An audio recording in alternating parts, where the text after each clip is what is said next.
Wait, what? Hi, Bandit. Holy jeez, Zeus, thank you for the 2 tier 1 gifted subs. Wait, what? What? Promise? What promise? I don't remember a promise. Thank you for the 2 tier 1 gifted subs. Also, Kayla's congratulations first. Forget what congratulations on second or whatever. Empress congratulations on last. Zeus congratulations on second or whatever. Good morning, everybody. Just throwing chairs left and right.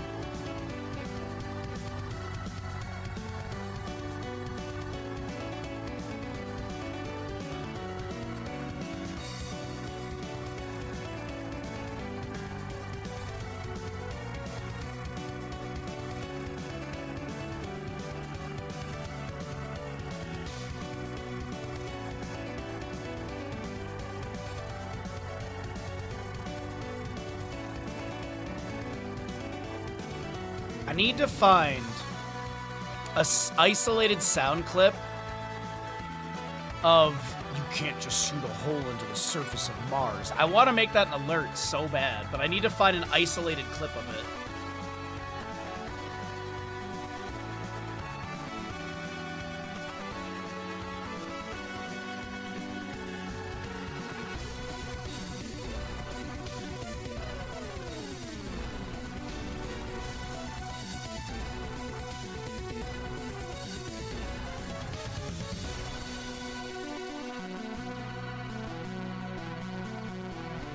Yeah, that's a whole song right there. What was that from? What, the sub alert or you can't shoot a hole into the surface of Mars?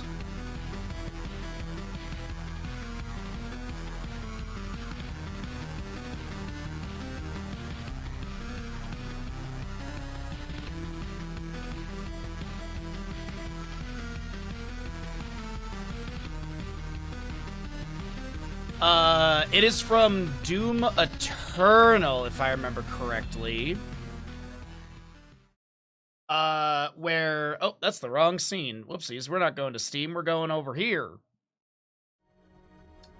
I think, Oh, wait. Is it 2016? I literally have the clip right here. You can't just shoot a hole into the surface of Mars. Yeah. I think it's Eternal because it's like after you get Samuel Hayden or whatever and you have to like work together. Yeah, Doom Eternal. Voice file. Access locked. Is this legit it? Is this a safe link? Is it google.com? Is a Google Drive link?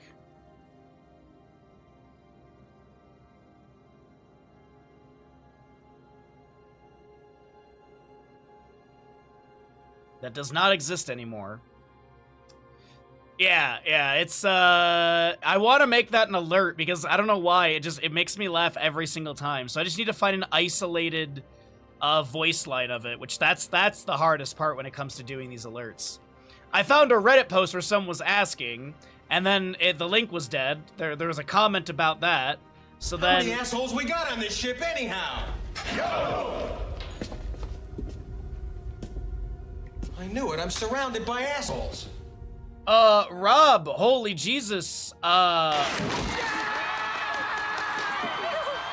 you see that, Croft?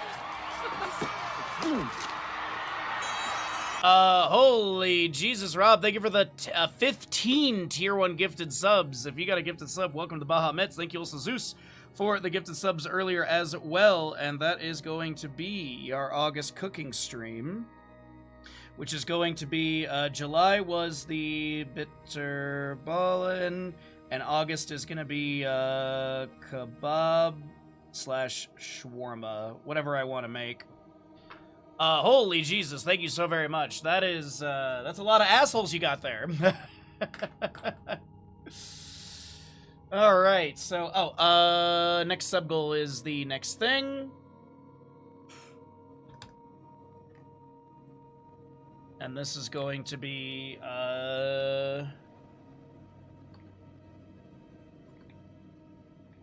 okay.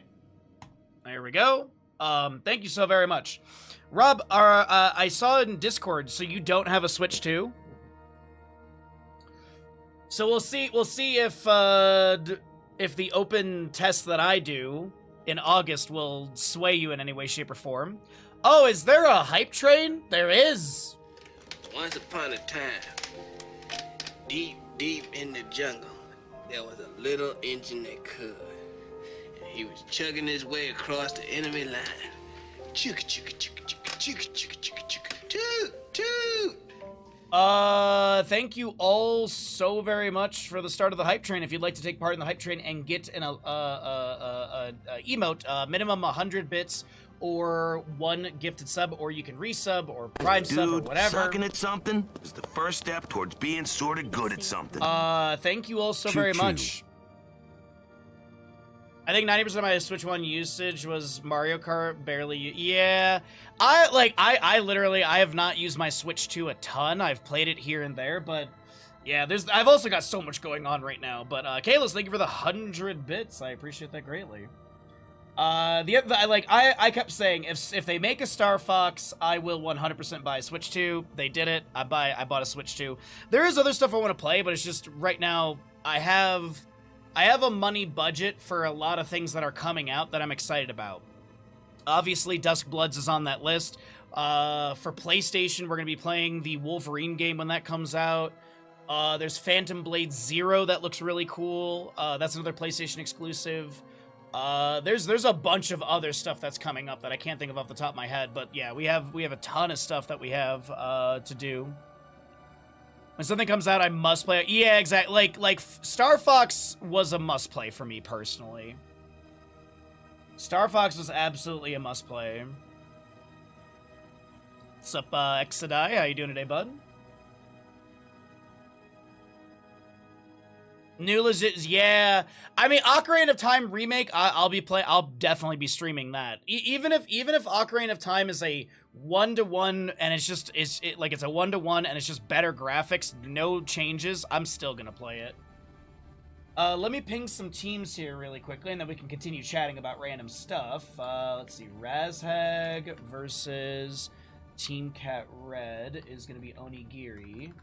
Hello, friends. I'll be casting your match from this day in a few minutes. But Hamid, look, any tips for beginners? I'm a new player, started today. And here's the storm. I would say the biggest thing is obviously have fun. Like, I think that's one of the biggest things right there. If you have any previous MOBA experience, like League of Legends or Dota, or, you know, some of the big ones, maybe you can pull some roles from that, whether you played... if you played like top lane for League, you know, which is solo lane, maybe you go into bruisers. If you like to front line, playing tank is always really fun as well. If you were a support hero, you know, heroes, you have 10k hours in League of Legends. Okay, so I mean, there's a few things that translate. Obviously, the lanes, the lane is a little bit different. I can talk more about League because I have a surface level knowledge of Dota, but I couldn't tell you position 1 where that actually is. But like in League of Legends, top lane is typically your solo lane. In Heroes of the Storm, a lot of the solo lane does change from time to time. Oftentimes it is in the top lane, but that does shift, like Tomb of the Spider Queen. Help is on the way, dear! Man, we are just getting blown up today. Kajus, thank you for the raid. Welcome in, Raiders. Kel. Yes. Congratulations on the 220 watch streak. My gosh. You got roped in Switch 2 because of buying Carly's in Mario Kart World. Oh, nice. Biggest advice to keep half-eye on the minimap. Minimap is your best friend, but if you came from Dota and League of Legends, then you definitely have no problem with that. But yeah, so like as I said, like you have maps, because you also have 2-lane maps, you have 3-lane maps. Skadoosh. Woo 66 month. Only 3 more to go. Be Crazy, thank you for the Prime Gaming. This for money. We're doing it for a shitload of money. Thank you so very much, Be Crazy. You can solo lane on Tomb, but you have to double soak if you want to do that whole thing. But as I digress, so the lanes do shift here and there. I'm going top lane if I tank or bruiser. I'm going mid if I play assassin. IDK. Should I go basically? It changes. It completely changes. It's throw whatever like lane knowledge you have about League of Legends and Dota, throw that out the window, honestly, because it changes in Heroes of Storm Dude, constantly. sucking at something is the first step towards being sort of good at something. VC. Zeus, thank you for the 200 bits. Because as I said, the maps change. You have maps like Tomb of the Spider Queen, where it's a top to mid double soak rotation from your core 4 with the solo lane and bottom. You have Dragonshire, which is typically top lane for the solo lane. Maybe you break out of that top lane if there's a massive fight in bottom lane over that shrine, because the objective does sway and rotate the maps a lot. There's so many more factors, because Heroes of Storm is not a static one map in the sense of like how you have League of Legends and Dota. You have, your seasonal changes, but you have Battlefield, which is completely different than Infernal Shrines. And if you want to compare two-lane maps, like Braxis is completely different than Battlefield of Eternity. I'm going to be casting a bunch of heroes today, so this might be a good way for you to get an idea of how people are rotating and stuff like that. Solo lane locations are same, or everything changes, as I just said. Solo lane on Battlefield, solo lane on Infernal Shrines is top lane, where you have a double soak mid to bottom with your core 4. Versus Tomb of Spider Queen, literally flip it. It's top to mid rotation for the core 4 solo lane bottom. Then you go to Towers of Doom, and now you have the solo lane is actually responsible for top and mid, while basically the core 4 fights over bottom lane. So these are like these are like the meta plays. Of course, these things change in different ranks. You go to bronze, people aren't going to be doing this. They're going to be like, I want to play Vala and I'll carry the game. That's another factor too. This is don't think that you can do the League of Legends Dota thing where I get scaled and I win. It's a team-based game. You level as a team. So if the team is suffering, you're suffering. That's the big factor as well. You don't know the maps? Well, so typically in Heroes of Storm, when you first start out, the game forces you to play, I think it's 5 to 10 games on just Cursed Hollow. That is the tried and true map for Heroes of Storm. It's the closest map to other MOBA games, and it has a very, I guess I could say, simple mechanic in the sense that you have the tribute, which is spawning around the map. Now, Cursed Hollow is a very standard, you have your top lane is typically solo. You typically get some sort of healer, tank, assassin mid, and then maybe you get another solo lane in the bottom. Sometimes you do like a hyper carry, so you run 2 bruisers. Sometimes you have a mage instead, so that mage goes into bottom lane because they have wave clear, and you're your range assassin like a Vala, a Greymane. They're typically paired with the healer and the tank in mid lane, so that way the tank can take over mid lane while the healer and assassin break off and go grab camps here and there. So, but that's just Cursed Hollow. That's just the Cursed Hollow meta. That completely shifts on other maps. So, you're in a great place because I do a lot of casting Heroes of Storm. We're going to be doing a bunch of casting today. We'll do at least 2 best of 3s, maybe 3. We do have a sponsor stream later on that I have scheduled with Totski. Her and I will be playing Marvel Rivals starting at about 2 o'clock my time, which is about 5 hours from now. So, yeah, we're going to be doing about 5 hours of casting.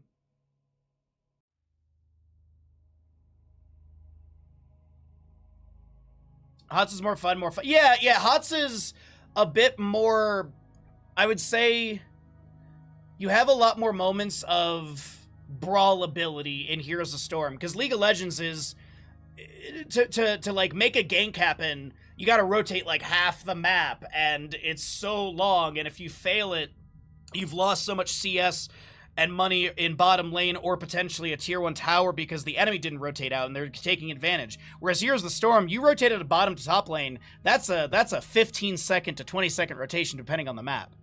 And then you're back into bottom lane another 15 to 20 seconds later. So, as I said, you're in a great place today to be able to see a lot of different maps. We're going to be casting, we're starting with Division 1 of Heroes Lounge, which is basically Master Plus. So this is the highest level of play in Heroes Lounge. I will also mention, on Saturday, I will be doing a tournament. There's a tournament running right now called the Eternal Conflict. That'll be another great place to see more commentary and play at a very high level.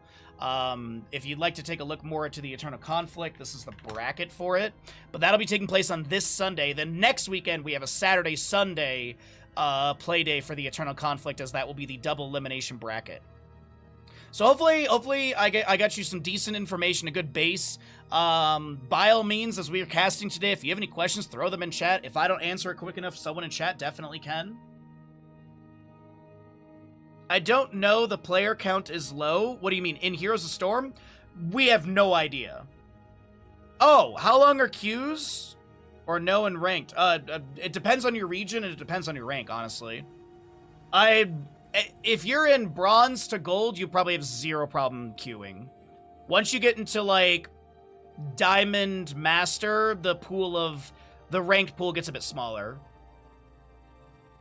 But there is no actual data about the player base in Heroes of Storm. There's been so many people over the last decade have said, the player base is dying. It's like, based on what metric? I don't know.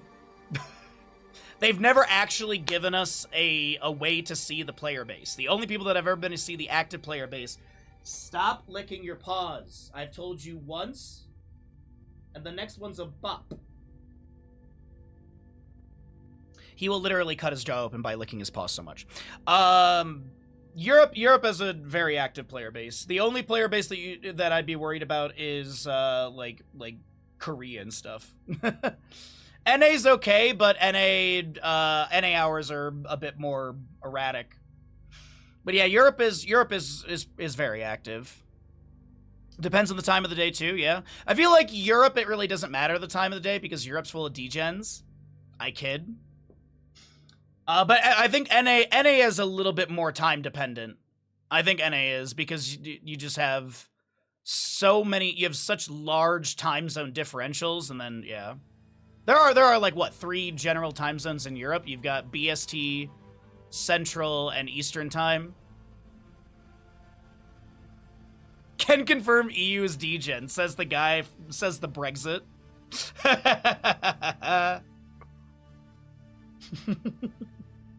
Got him.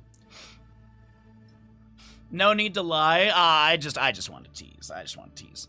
So yeah, as I said, yeah, absolutely. As I said, so I'm gonna be casting a bunch of stuff. I am gonna run some ads really quickly, and then we're gonna get into the first map of this best of 3. So as you're seeing the games, if you see anything, if you're curious about an interaction or what's going on, by all means ask questions. If I don't answer it, someone in chat will probably get to you before me. Chat is very knowledgeable. But yeah, ads are gonna be rolled, and then we'll get into this first map of our first best of 3. Alrighty. So there's all that. I play in the Dead of Night, so I can convert EU's degen. We're also very knowledgeable. I mean, most of you are. Except for that guy who came in and, like, vehemently said that Curse Bullet works on Dragonite. And I was like, bro, it doesn't. I'm, like, 99% sure it's in the tooltip. It even says does not work on vehicles. And then he continued to argue it, and then after the game was over, I popped open Greymane's, like, sheet, basically. And I was like, it literally says not work on vehicles. And their response was, I gotta go look at this myself. Bro. Always do camps during objectives, Kappa. Always cap curse and go for boss immediately. Oh, it was a long time ago. There was another person that said that Sylvanas' like mercenary queen buffs immortals on Battlefield of Eternity, and I was just like,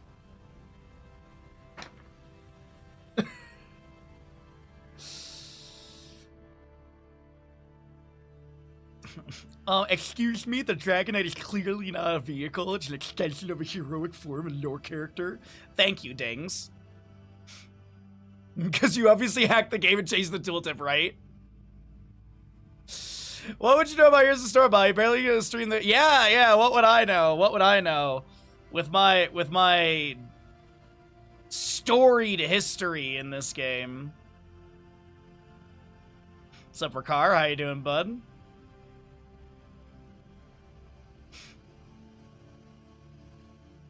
But yeah. It's not like I've been working on Here's the Storm since Open Division. Actually, even before that. Stop. Nika, please.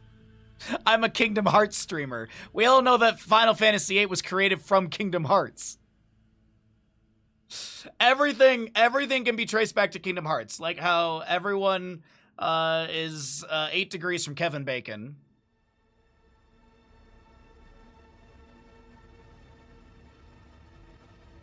Yeah, it turns out I'm actually the developer. That's why I can't stand the janitor thing. It turns out I'm the developer. What do you guys think I do when I stop streaming? What do you think, I sit in the living room and watch Marvel movies and sit there and complain about how the most recent, or the Spider-Man movie I watched last night was awful? No. It's not awful, but God, dude, I watched the second Tom Holland Spider-Man movie, the Far From Home, and the whole premise, I was just like, you know the Bahamut Agony emote? That was me watching most of the premise of that movie. Yeah. And then the post-credit scene made no sense to me at all. Yep, there it is, Nika. Yeah, there it is. Yeah, the premise of the Far From Home movie, it was just literally, it was me doing that 90% of it. There's some cool stuff. There's some cool stuff in it. There's a couple good, like, Marvel jokes, if you will, but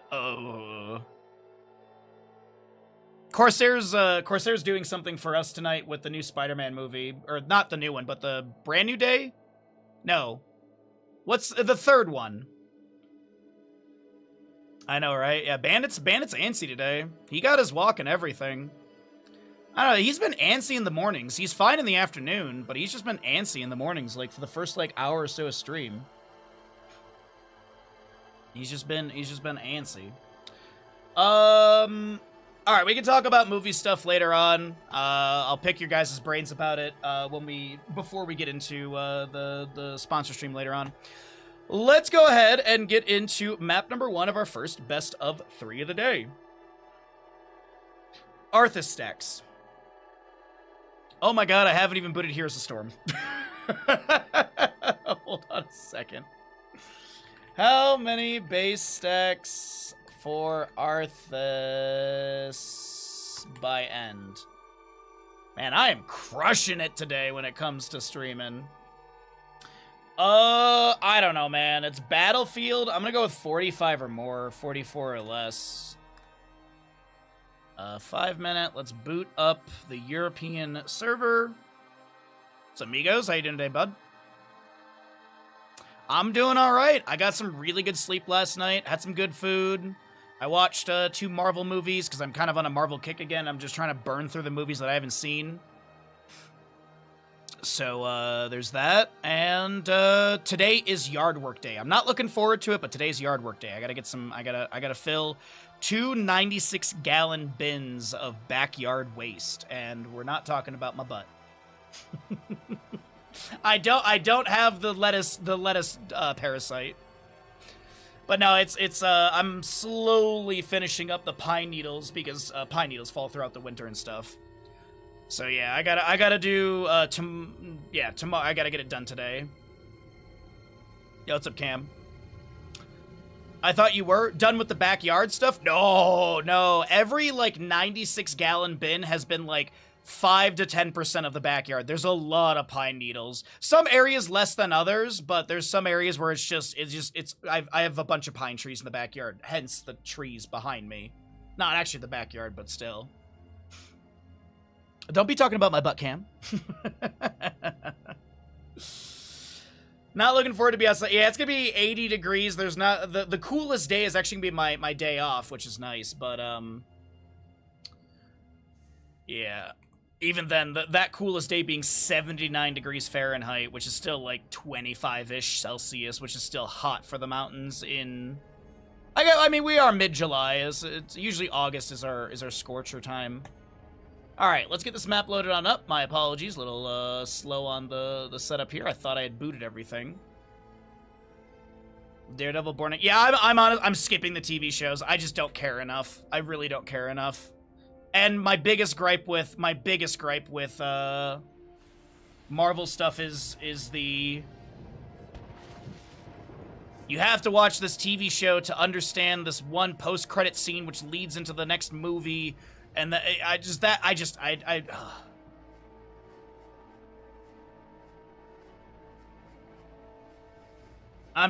so burnt out onto superhero stuff.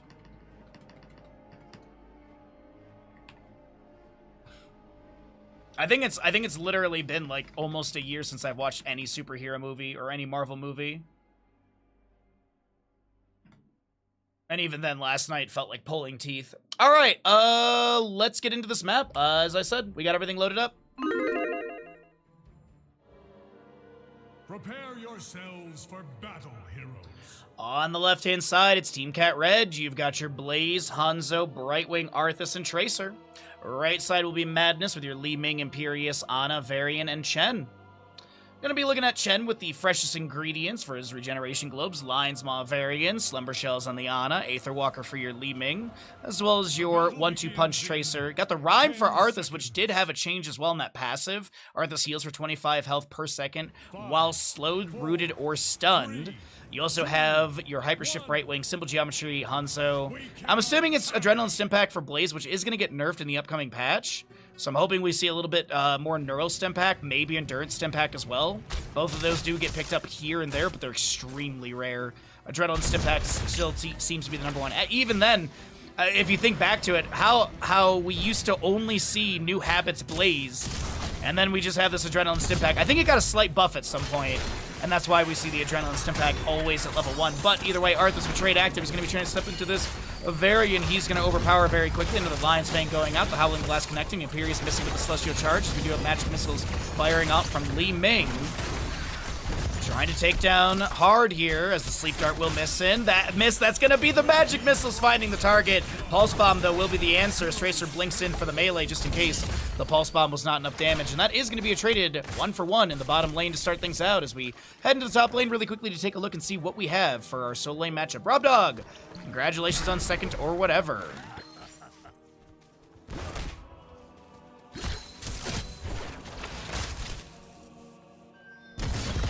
Lion's Fang again out from the Varian. More magic missiles and arcane orbs trying to connect onto Tracer Hanzo, but they won't be able to find that range that's needed. We do have the bottom lane Cosmo Camp grabbed at this time. First objective going to be up at the 2.5 minute mark in game time for the announcement. 3 minutes of contest as Ana checks. She'll see.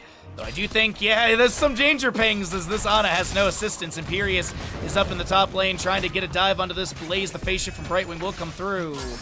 As Blaze Oil Slick goes down the ground for the slow. Gonna try and get the Jet Propulsion stunned to back away, but still the damage from Li Ming is there. As Howling Blast in bottom lane lands onto the Ana. A self-cast Biotic Grenade will connect as well. And Varian continues to poke onto this wave with Lion's Fangs. A small charge on a Tracer, but no level 4 for a taunt from him. Imperius looks for the Celestial Charge through the fog and will be able to land it. The Pulse Bomb misses. Tracer recalls. As another Varian charge goes into Tracer. Lion's Fang as well. A few autos here and there. And your Brightwing will eat an Arcane Orb to the face.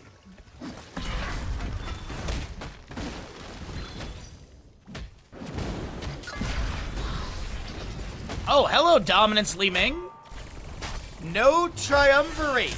Gonna be seeing Dominance for the takedown recovery. And I mean, it is 3-1 in kills, so I mean, they're anticipating a little bit more high pressure or high burst value into the enemy. Varian charge again. Awkward animation. Was looking for the taunt onto Hanzo. Doesn't get it, obviously, as it's off cooldown still at the top bar. We'll land that taunt onto this Varian. The Howling Blast going out. We do have a flying kick in from Chen. Big Jet Propulsion with an AoE splash stun. As Tracer steps in the backline onto Coffee, and has the Pulse Bomb and auto attack damage to take down Li Ming, but will this Chen be able to get out of here as well? Unfortunately, no. Chen will also fall to Tracer, and Urana with the double kill for the team, equalizing in kills overall. And we've got level 6 coming up soon. Well, this is going to be your Immortal race down first by the side of Team Cat Red. It is time for a change in strategy. And typically with this Rhyme level 1, we've been seeing Icy Talons as well. Also really good for this map for the attack speed buff as well as the attack speed buff while Frozen Tempest is active, excuse me. Brightwing is unable to back away. She'll be taken down by Varian. Another Arcane Orb going out. Li Ming getting that reset off the Brightwing kill. And this race is really good for the side of Team Cat Red. Unfortunately, they're going to lose their Blaze as well. We stand victorious. So Alarian heads to bottom lane, as it is the more well-defended lane, as top lane has taken a bit more damage into the Fort Gate compared to bottom. That is actually how the Immortal decides where it's going. And this will be very highly shielded. Damage into structure is quite high as well. If you want to see some stats, there you're on the left-hand side of your screen. Very in charge. Delayed taunt onto Urana. The Ana Sleep Dart will miss, and neither will the Celestial Charge connect onto the Tracers. This Immortal shielding has been dropped so quickly. The Fort Gate is being opened up. The Immortal has moved into melee mode. Celestial Charge over the wall. Maybe they were anticipating some sort of poke from Hanzo or something over that sidewall, or maybe a flank. I'm not sure, but gonna try and flank onto this right now. Pulse Bomb connecting into the polymorphed Li Ming. Arthas will be taken down by Chen in the top lane, by the way.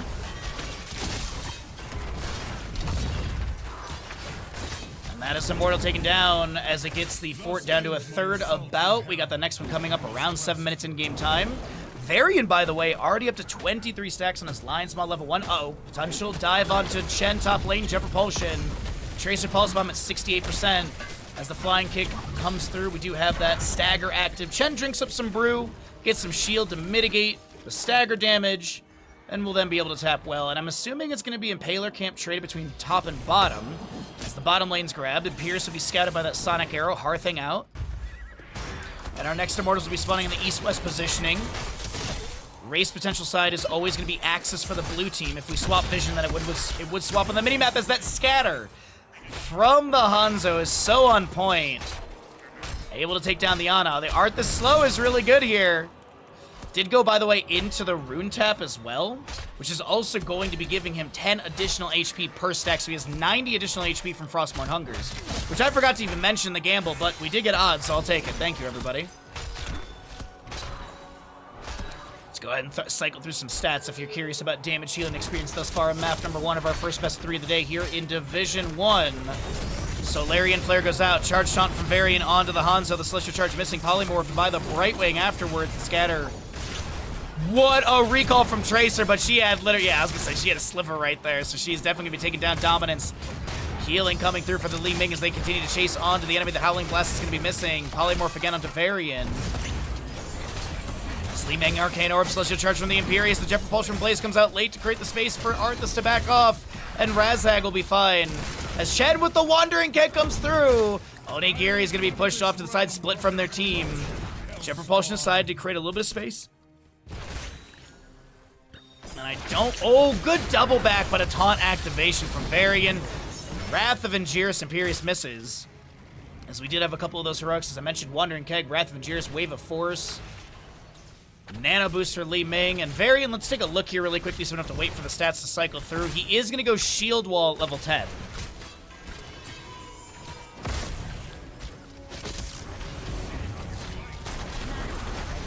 I'm trying to take a sip of tea, and Arthas is just getting bodied, but he does get his Army of the Dead activated. Unfortunately, Li Ming blinks in with Calamity Value. We'll be able to take down the Arthas. A very low Brightwing will be able to avoid fatal damage from this Imperious as well. It is Dragon Strike from Hanzo. Link Heal, Army of the Dead, Bunker, and that is Quantum Spike for Tracer on the Pulse Bomb upgrade for the percent-based damage. Well, it's a 6-kill difference. Arthas up in 2 seconds. Li Ming about to have a Wave of Force in 3.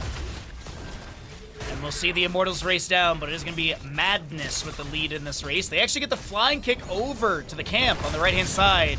I'm going to try and burn this down. This would be Fallen Shaman plus Immortal top lane, which could be some really decent siege here. And once again, Some of you who do like to take a look at the stats, there it is on the left-hand side for the damage.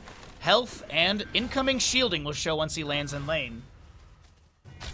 I guess realistically, you don't really know what Bel'Veth is. The demon moves for the A demon.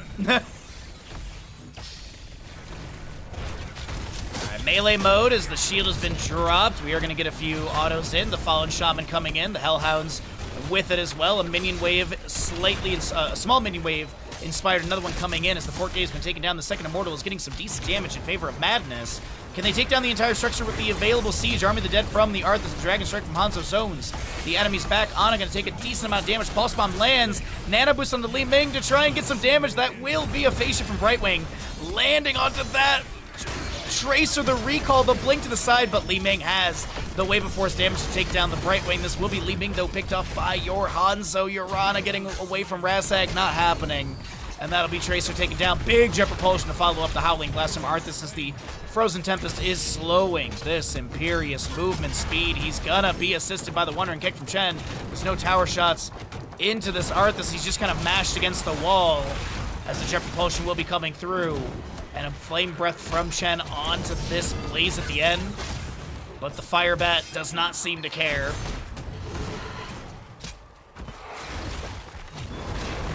The fight actually in top lane is kind of still going. Hanzo with a Stormbow.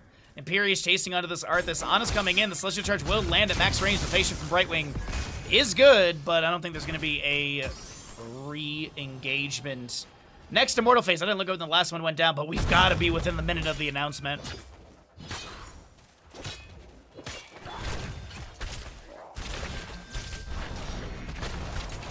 prepare yourselves. I will reach your position shortly.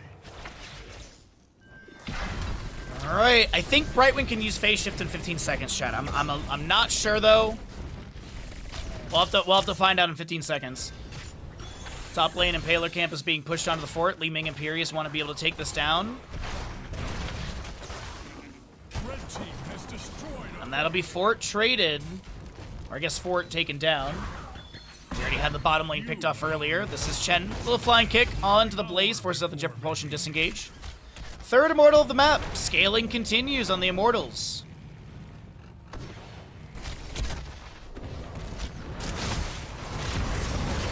Demonic Slam there. Army of the Dead from the Arthas. The Dragon Strike from Hanzo coming through. The Ana taking significant damage from that. Tracer's going to try and capitalize. She misses the Pulse Bomb. Does she have the melee? She does get it. The Nano Boost applied to Li Ming. Going to try and find a counter kill as Blaze eats a little bit of that Arcane Orb damage. Summons the bunker. And a clean double kill for the side of Team Cat Red.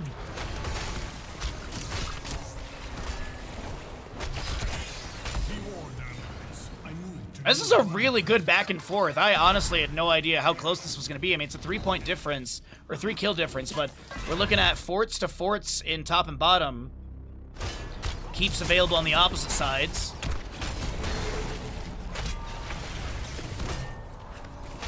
And this looks like a pretty fast race. Howling Blast to zone. Very strong Alarian heading into top lane.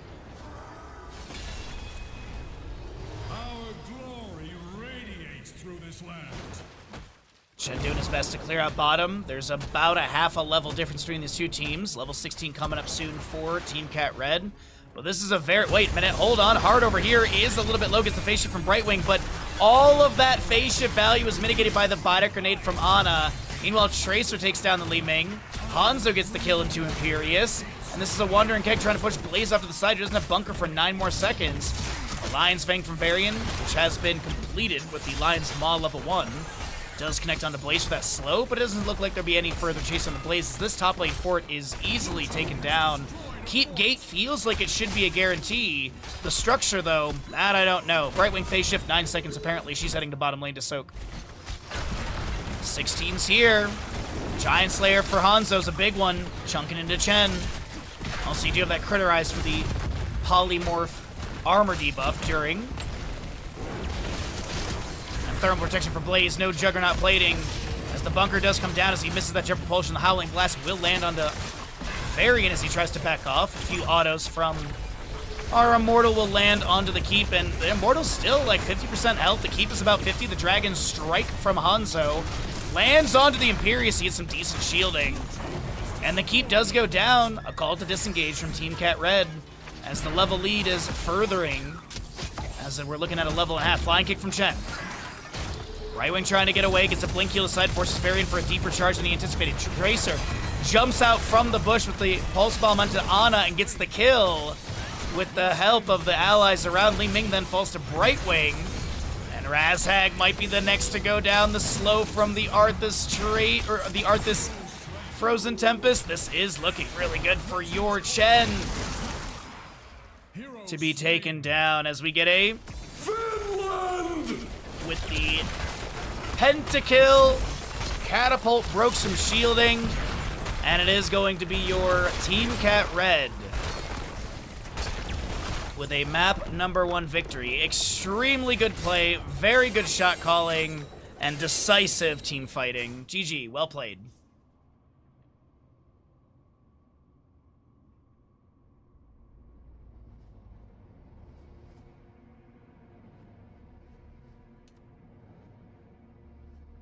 Oh, also, is Rob Paris around still? I have a question for him. Wait, was that? Oh, okay. And GG's indeed. All right, let's go ahead and pay out the gamble, as it is going to be the Doubters. I honestly had no idea what to expect with this map, so it is 44 or less. It was 18. As it was 18. All righty. So let's take a look and see where the players are for the next map, and if they swap sides on me, as we're going to be heading into our classic Curse Hollow.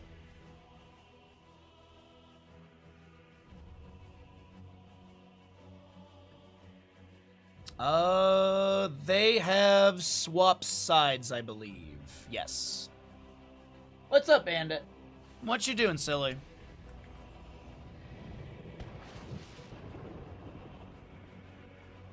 -0. Oh, how it goes.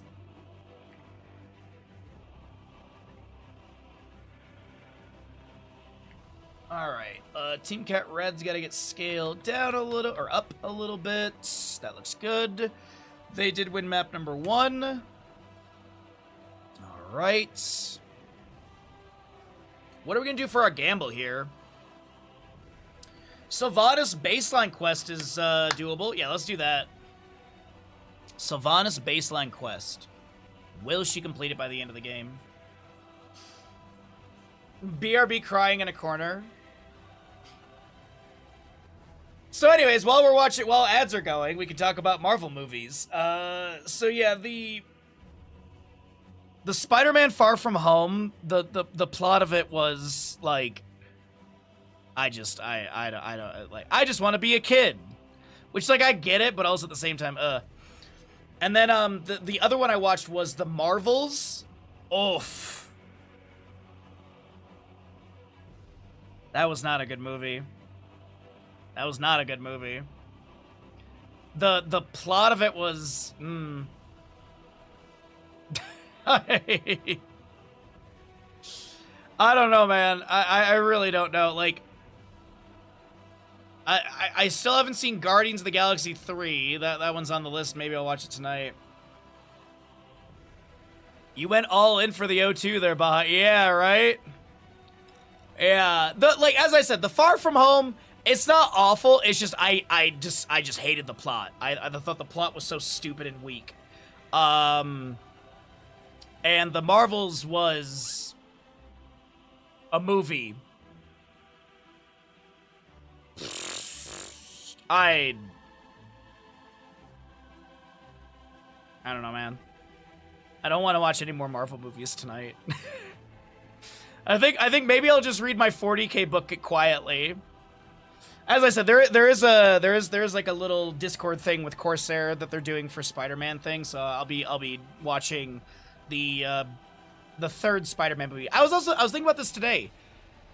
Is the Tom Holland Spider-Man series the first Spider-Man series to actually go to a fourth movie? I will say, I watched Homecoming the previous night, and the only thing that was good about Homecoming, in my opinion, was Michael Keaton. The only thing I liked about Homecoming is Michael Keaton. And maybe that's why, like, Homecoming was a bit better. But Jake Gyllenhaal as Mysterio was bleh. Yeah. If they had a better actor for Mysterio, I think they would have been better. Very true. Yep, yeah. But Guardians 3 is the best of the newer movies? Okay. Well, if I muster up the courage to go for it tonight, I will. But because Corsair, we're watching in the Corsair Discord, in the partner Discord thing, we're watching, it's Brand New Day, or which is it? No Way Home. Brand New Day is the 4th movie coming out. But as I said, like, isn't this the only Spider-Man movie or series or actor that has not been a trilogy? Like, who the hell's that? That's not what's his name, the grad student. Nah, I graduated. Must be the new one. New one. That's supposed to be a crime sub.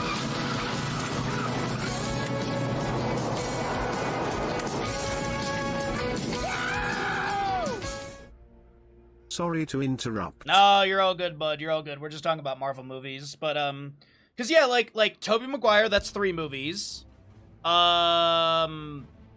Well, no, I'm saying like for Spider-Man specifically, like the Spider-Verse stuff, because Tobey Maguire's 3, Andrew Garfield is 3 movies. If you want to even extend it, Venom is 3 movies. Now, you know, there are some other like Spider-Verse things that did not make it. Morbius, Madam Web, Craven. Yeah, the 4th is horrible. Yeah. Oh, that was 2? Oh, I always thought they were always 3. I was thinking about my walk today. I was like, oh man, like, Tom Holland's the first Spider-Man to have a 4th. Okay, so Garfield was 2. Okay, then my bad. I throw it out the window. My point is moot. I should have Googled before saying something to the console Twitch chat. Though I do like what Revolver said. The 4th was horrible. Yes, the 4th was horrible. I think the first Thor and the 3rd Thor are the best. Dark World, the 2nd one, is kind of meh, I think, right? The 1st and the 3rd are really good. You hate Toby in every movie he's ever done? That's like your opinion, man. Thanks for the Prime Gaming for 33 months.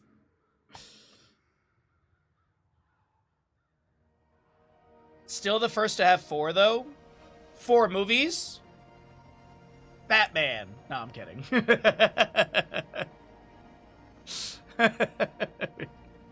I kid. Alrighty. Let's go ahead and get to the next map. So we're going to do Sylvanas Twitch prediction.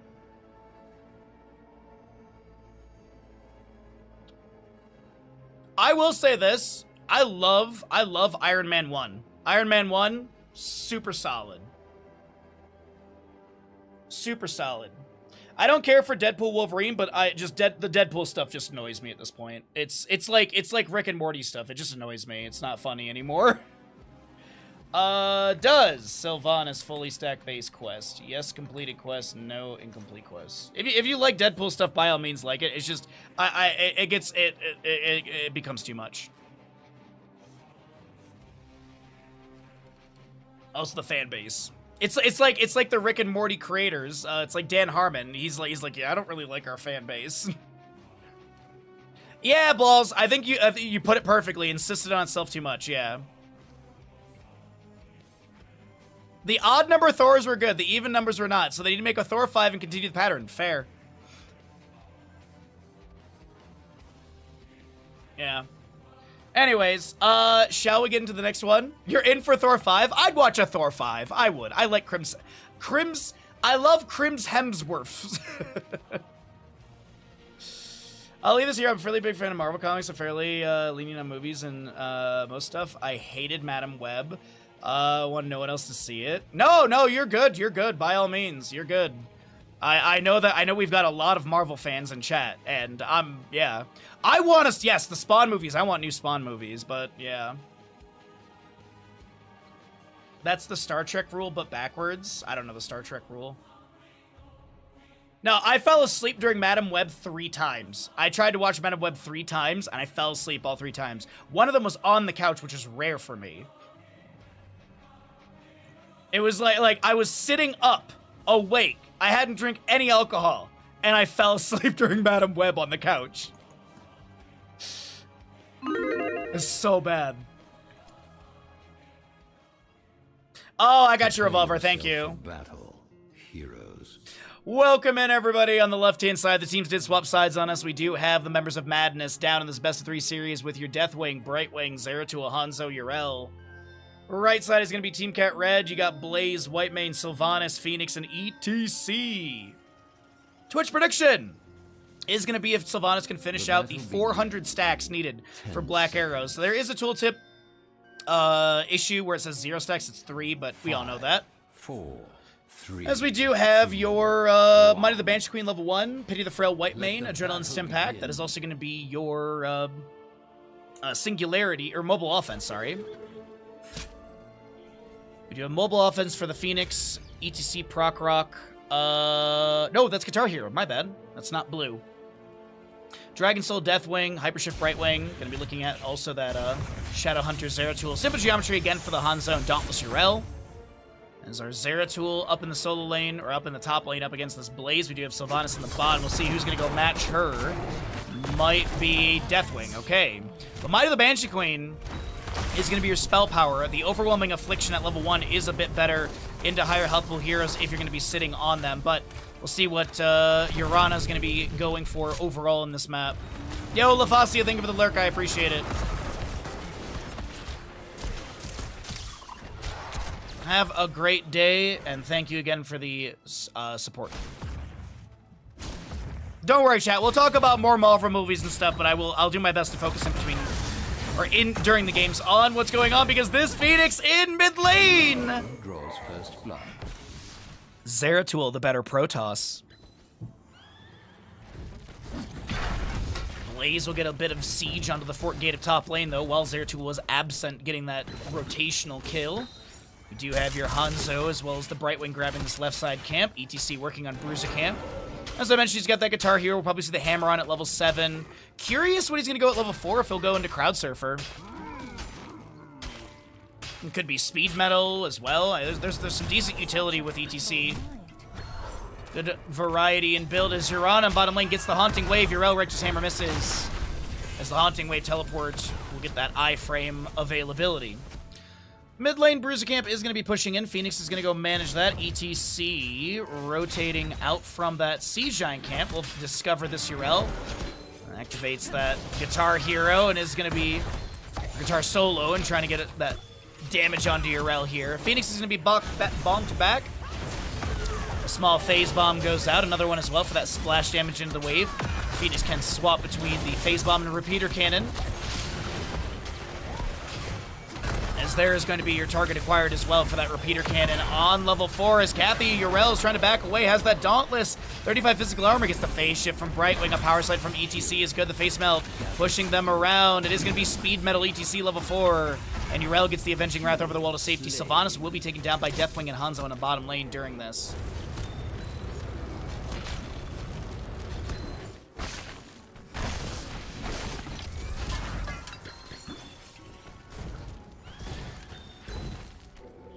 Alright, so first objective spawns in the bottom or top center location on this map.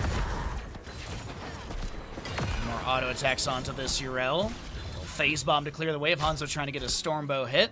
Does go into the ignore all distractions for the insta-kill on the minions with a 2 range increase as well, giving him an 8.5 range. A few more auto attacks. Good body block from ETC onto the Deathwing right now as the Earth Shatter comes out. This is a Brightwing phase shift coming through as well. Polymorph. And the Haunting Wave from Sylvanas allows you to get it back to the fort gate once again. Phoenix stepping up with a few auto attacks here and there. Sustained damage from the crab is not bad. As ETC is probably... I'm assuming this is going to be some sort of like Mosh Pit Planet Cracker.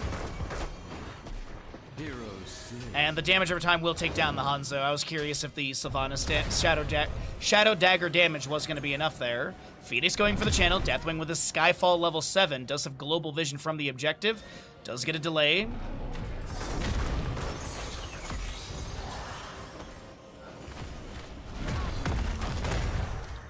Alright, Deathwing is out of Skyfall charges. That's we're going to be seeing players back away, but Deathwing will actually drop down. He's kind of body blocked a little bit. Has to use Cataclysm to get out. Loses more than half his HP. Sylvanas with the Haunting Arrows. Almost taken down by the Onslaught, but the Zeal mark from Whitemane is there. The healing coming through. Razhag is not going to be taken down by damage over time. I can't believe it. As this is going to be a couple auto attacks from Phoenix landing onto the Yrel as well. There's Sonic Arrow out from your Hanzo. Power Slide out.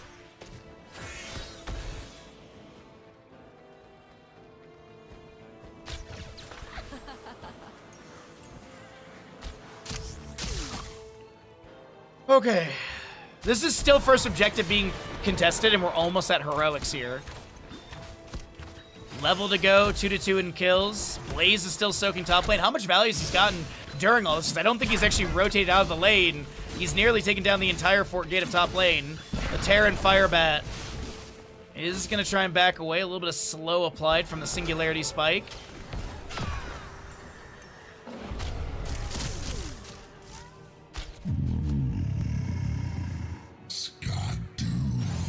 Fish, thank you for the Prime Gaming for 2 years. Thank you so very much, bud. Thank you, Be Crazy, for the redemptions. We'll do them after this series. Power Slide, Mosh Pit, Mind Control as well. The Divine Reckoning from Whitemane for some additional damage. They get the Hanzo kill. Brightwing somehow lives, and Phoenix does get the channel on the objective. Thank you again, Fish, for the Prime Gaming. So many resubs today. Thank you all so very much, and thank you all for using your Prime Gaming. A lot of places you can use that Prime. Thanks for choosing this lovely corner of the internet. So heroic-wise, we are going to be seeing Mosh Pit. It's not going to be Cracker. It's going to be your Salvo from the Phoenix. A Mind Control, as you did see, the Divine Reckoning, and a Bunker Blaze. Deathwing is not taking a 10. I was curious if he went into the upgrade for Cataclysm. We'll take a look and see if he does go Burn Beneath My Shadow. Is going to be your Blink Heal, Might of the Nerazim, Dragon's Arrow, and Ardent Defender as ETC and Phoenix work on this boss for top lane. Nothing to be grabbed in bottom. Zeratul, he's just rotating for the top lane soak. Blaze trailing behind. Looks like he's going to join the allies to speed this up just ever so slightly.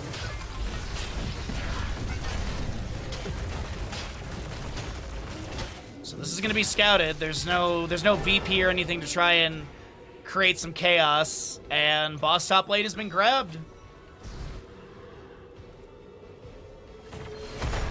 Righteous Hammer onto Phoenix. ETC is going to get hit with a few autos and scatters from Hanzo. Up to 8 of the 20 stacks for Hanzo Simple Geometry. Avenging Wrath into Righteous Hammer. Phoenix going for the channel on the right side of your screen. Deathwing is going to be able to use the Skyfall to delay once. Another Skyfall delay onto the Phoenix. Deathwing will be running out of charges. That Roar means that he does have full armor plating and such. Can drop down. Another Skyfall. Sonic Arrow from Hanzo delayed Phoenix once. He's actually blinking over the wall to get the mid lane soak really quickly. ETC with the boss in top lane is going to take down Fort. But will ETC be taken down? Polymorph on to the Whitemane as she looks to back away. Divine Reckoning Mosh Pit comes out. And Zeratul is able to blink out beforehand. And ETC did channel the full Mosh Pit, I think maybe looking for some wormhole punishment, but it's not going to happen. The Purification Salvo goes out, and it does what I always expect, relatively nothing.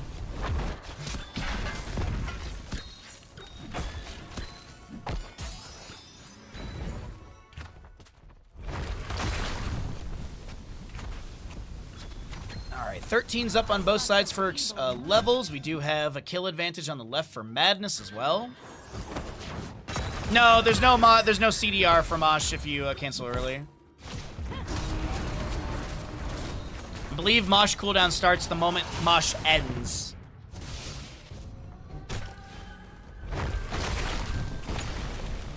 No, what's up, Shy? tribute. Earn your favor. Haunting Wave on the right side from Sylvanas. Zeratul trying to blink in ETC Power Slide. No Mosh for 46. Did go Encore, so it could actually be less with some Face Melt activations. There's 42-second note. We do have this Brightwing Hanzo working on the left side boss. And is there going to be a discovery of this?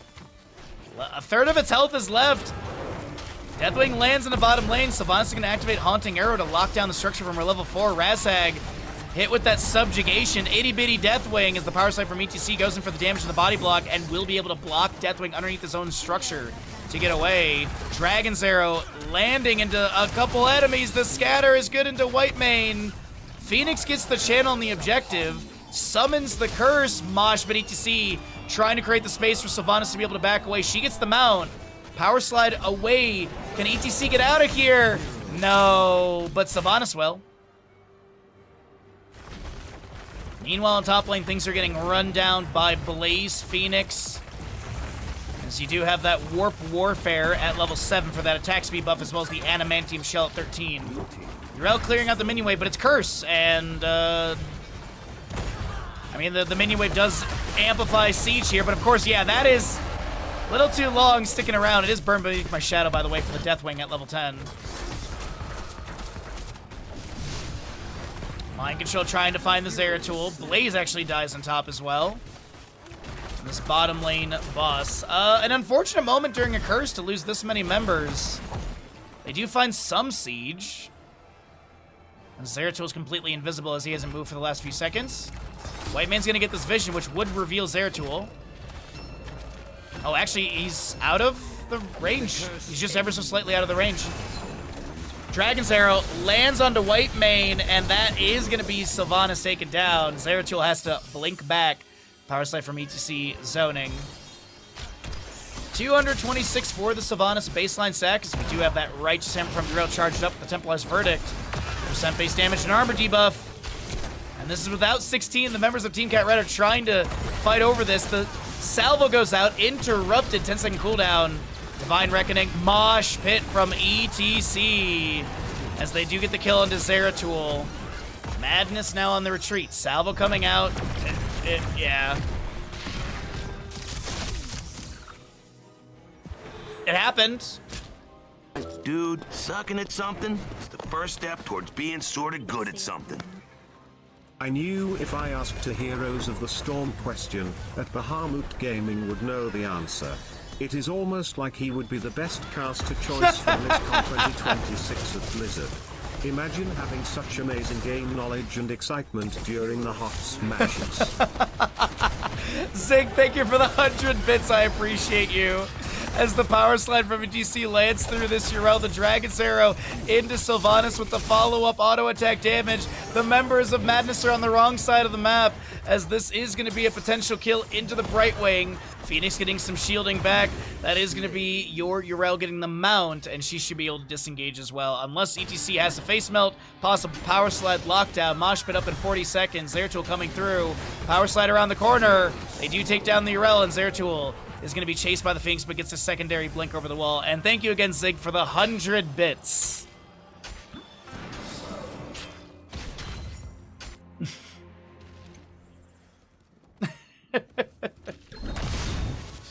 Gather tribute or face my curse. The choice. Any day now, Chad. Any day now. I'm sure of it.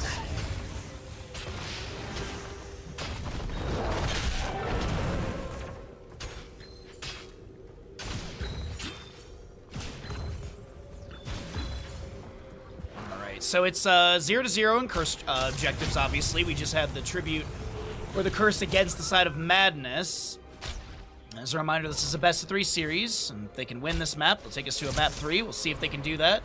13 minutes in, it's a quarter level, maybe half a level advantage. That is a Brightwing very by herself.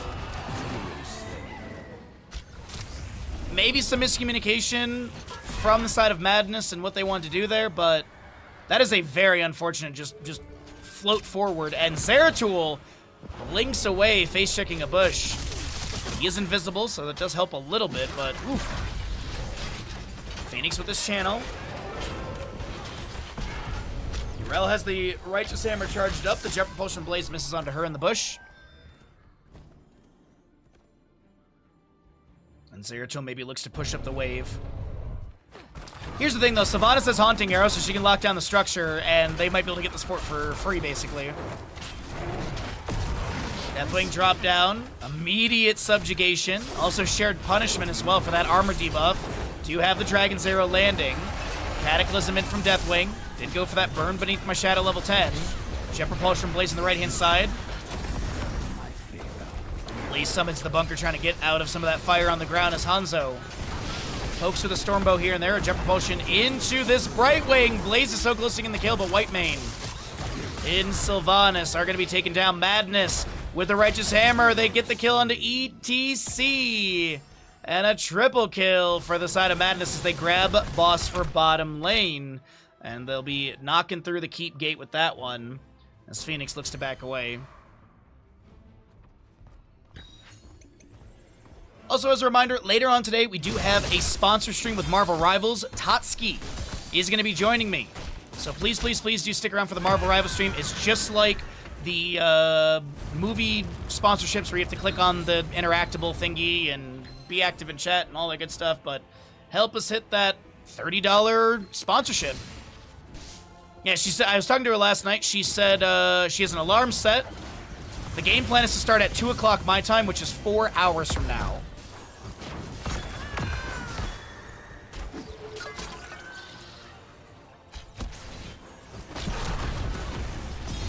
I also thought it was kind of fitting. I have a Marvel Rival sponsorship. I should maybe watch a Marvel movie so I can have some more Marvel stuff to talk about. Obviously, we'll never badmouth Marvel during the sponsorship, though. Talk about how amazing their movies are. Power Slide from ETC lands on the Urel. The Jet Propulsion does connect to her as well. The Oil Stick ignited as we do have the Dragon's Arrow into this Whitemane. Zeratul will be traded, though, as ETC gets that kill. We do have a very low Urel trying to get away from the Blaze. The Jet Propulsion splashing off of the Brightwing into this Urel as well, and Hanzo's able to chase. Sylvanas is able to chase down the Hanzo and get that kill. Salvo goes out from Phoenix, and this is going to be the members of Team Cat Red cleaning up the engagement. They get the quadra kill. Oh, no! No way. Deathwing got that flight out. I thought he was dead in the air. No Finland as we get 20 to 20. Deathwing at 450 of the 2,000 stacks needed for a 2,500 damage, or 2,500% increase on the damage to structures. And then you also have the Stood and Fire, so the enemy heroes are slowed by 40% while staying in the Scorched Ground, duration increased by 50%. We also do have that Invisible Friends, your Shadow Strike for Zeratul, Bullseye, and Seraphim. Also going to be looking at that Scarlet, or the Judgment Day for the Whitemane for the pull towards the center, and also dealing additional damage. Siege Giants and bottom lane are about to get this keep for free. Surprised this did not get cleared, actually. But I think they're trying to set up a wing condition. It is also going to be your Evasive Fire 16 with the Withering Barrage 20. It's going to be your Singularity charge for the Phoenix, and Ride the Lightning ETC.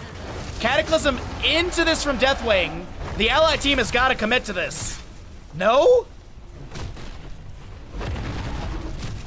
I honestly thought Deathwing was going to get super punished there.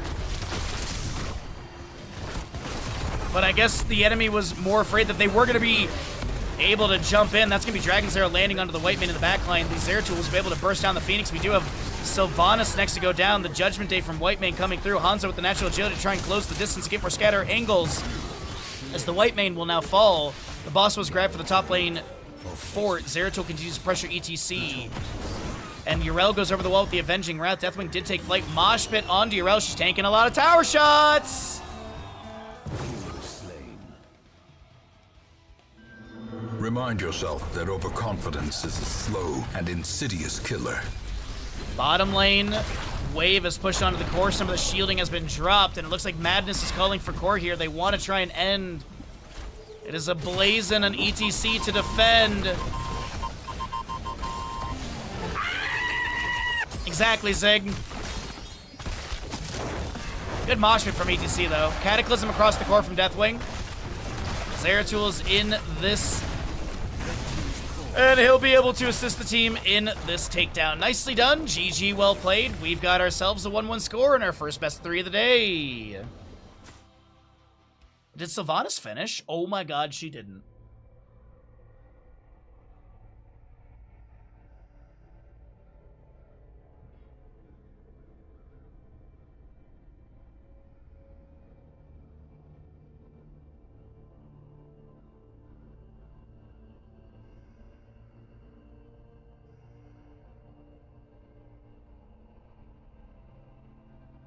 All right, let's go ahead and pay out the people. It is an incomplete quest, and let's get set up for map number 3 of this first best of 3. Yeah, you love to see it. Dance for One. That's a good clip title. I like that. Very good clip title.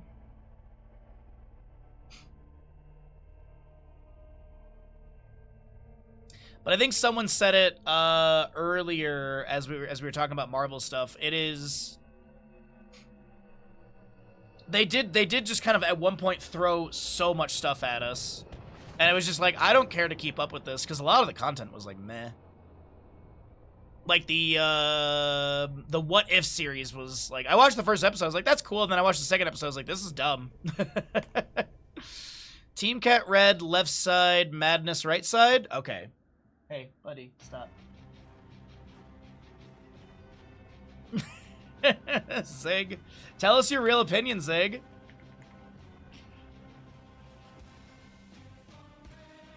So can anyone who's a Marvel fan explain to me the post-credit scene for the Far From Home where there's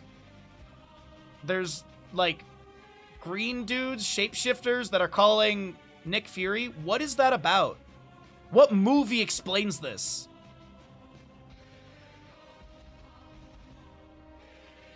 It makes me so angry. Wasn't Secret Invasion a TV show? Okay, I'm not watching the entire TV show to figure out a post-credit scene. I don't care enough. I'm sure it's gonna have a bigger influence on something, but I don't. No, I'm good. I'm good. The post-credit scene for the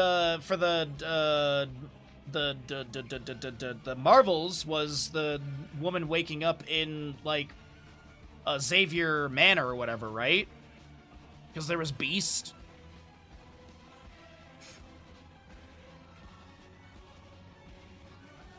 W build Falstead? Sure, we'll do that Twitch prediction. It's 100 stacks for W, right? Or is it 80? It's 100, right? I think so.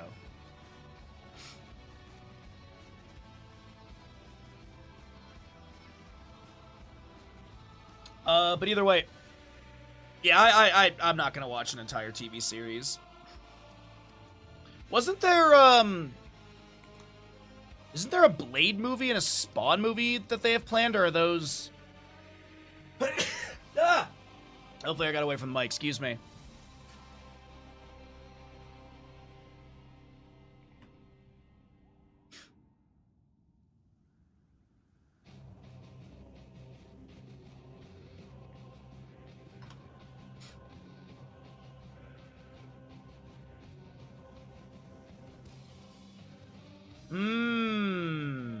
I'll wait for the ads to finish to respond to Turbo, though.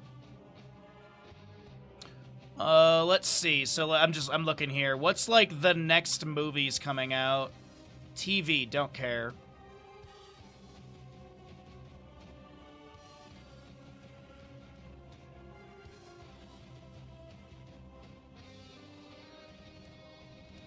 If you're gonna watch an entire series, do not let it be. I heard bad things about Secret Invasion.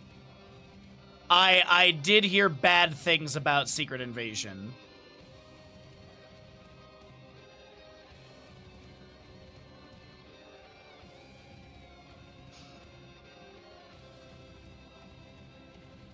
So the current phase is Fantastic Four First Steps, which I haven't seen either. Spider-Man Brand New Day, which is the new one coming out this month. Avengers Doomsday, I'm kind of excited about because I love Doctor Doom. And Avengers Secret War, which is literally just December of 2027. But I swear there was like a Blade movie and a Spawn movie announced.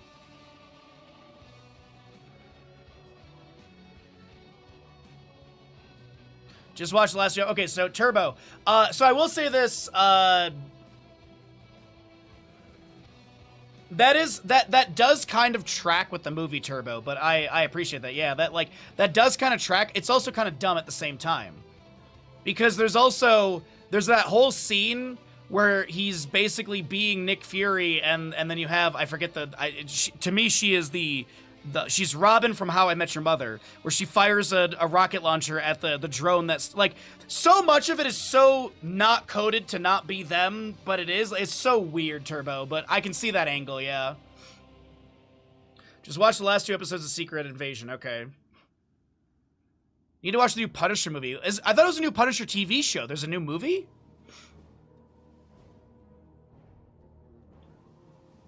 Do they delay the Blade? So I'm looking at the Wikipedia for Marvel, and future Black Panther 3 2028, Armor Wars, Blade, Untitled Nova film, Untitled Shang-Chi and the Legend of the Ten Rings sequel, Untitled X-Men film, and all of those are TBD except for Black Panther 3, which says 2028.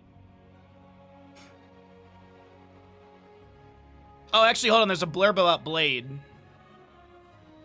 Marvel Rivals gained the rights in 2004. Blade 2011. Developing new version 2013. Blah, blah, blah. February. Blade. His first uncredited voice cameo in Eternals, which Eternals is the Eternals is another one we don't talk about. Nor does Marvel. Multiple filmmakers are attached to the following years, including these people. Production experienced several delays. Rewriting the script by June 2024, when Marvel is searching for a new director, The Blade was removed from release schedule in October of 2024, but the film remains in development with Ali attached. Okay. So, dude, I would love, like, a new Blade or Spawn movie.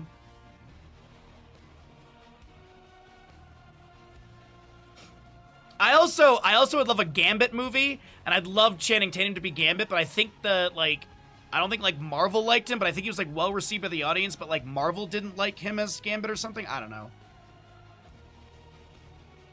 Channing Tatum Gambit cameo is one of my favorite parts of the Deadpool Wolverine movie.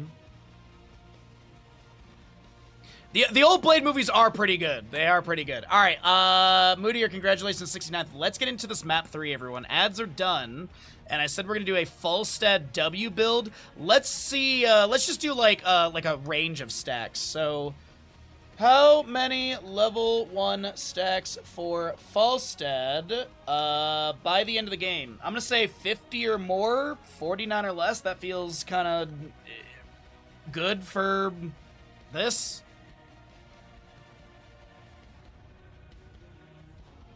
Look, before we'll talk more about all this stuff, but I'm doing my best to focus on games, and we'll talk about Marvel stuff between games. This is what I'll say in my last bit before we get into this game, and then we can talk more about it after. The fact that Invincible exists, you have 3 Deadpool movies, you have The Boys. Doing an edgy and dark superhero is not, like, crazy. Now, if you want to do something like The Boys back when Iron Man came out, because there's a really good interview with Simon Pegg, who is, this character is originally the main character, is Huey in The Boys comics. He literally said back in an interview, back when Iron Man 1 came out, he's like, I'd love to make a Boys movie, but no one wants to watch superheroes get killed right now. So once we had Deadpool and there was, like, a market for it, and then, like, the crazy thing to me is that, like, Disney needs all these metrics, but, like, we would all watch anyways. It's just dumb. It's just dumb. It's dumb to think that, like, oh, we can't do anything, like, gritty. And it's like, yes, you can. You absolutely can do something gritty.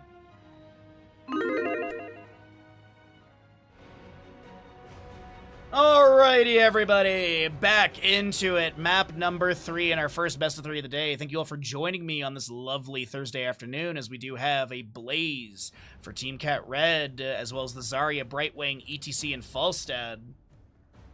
Right side of the map is going to be Madness. We're going to be looking at that Hogger. Raynor, Lucio, Thrall, and Tyrael. So we've got a dishonorable discharge for your Falstad.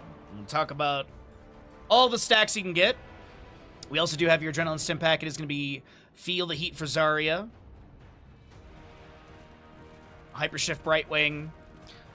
ETC is going to be going into your Guitar Hero, and there's going to be that dishonorable discharge, as I mentioned. So can Falstad get to 50 stacks or more, 49 or less, as the max is at 75. Hard Restoration for the Tyrael, Echo the Elements for your Thrall as well, the Accelerando, Ace in the Hole, and Hogger on the prowl. Level 1, as we do have the mid lane engagement breakout. Hogger's already split off for the right side camp, the true objective of Alterac Pass. Someone go wake up forget what from his nap, as he does not want to miss his favorite map, as we do have Thrall and friends rotating to bottom, but Blaze is just going to be able to back away. Does not look like he is going to be prioritized. And it looks like the Raynor, Lucio, Thrall are rotating together for a really quick wave clear to try and maybe build up the Echo, the Elements extremely quickly. So we'll see if this double soak work. Actually looks like Thrall will stick around in bottom lane.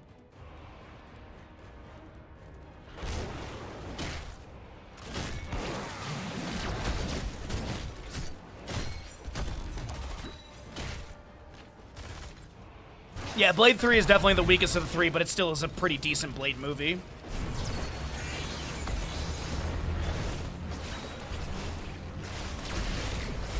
Alright, we got that Lightning Rod attached to the Tyrael, gonna get up to 4 stacks already.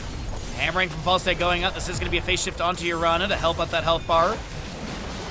Wind Rush activated by the Thrall. We do have this Null Pack cleared away from the right side. Left side Null Pack still relatively low, all three of them on like 10% HP overall. Actually a little bit more, but doesn't matter. We have the ETC Hogger in top lane. Still brawling out, little staggering blow into ETC. Trying to push up the wave into the fort gate, as ETC does have that face melt to maybe push things back or displace it into tower shot range while he still aggroes the enemy minion wave. I'm looking at that Falstad health bar. Up to 6 stacks now, probably had to misposition to be able to get up to those stacks, and that's really the one of the major issues with this level 1.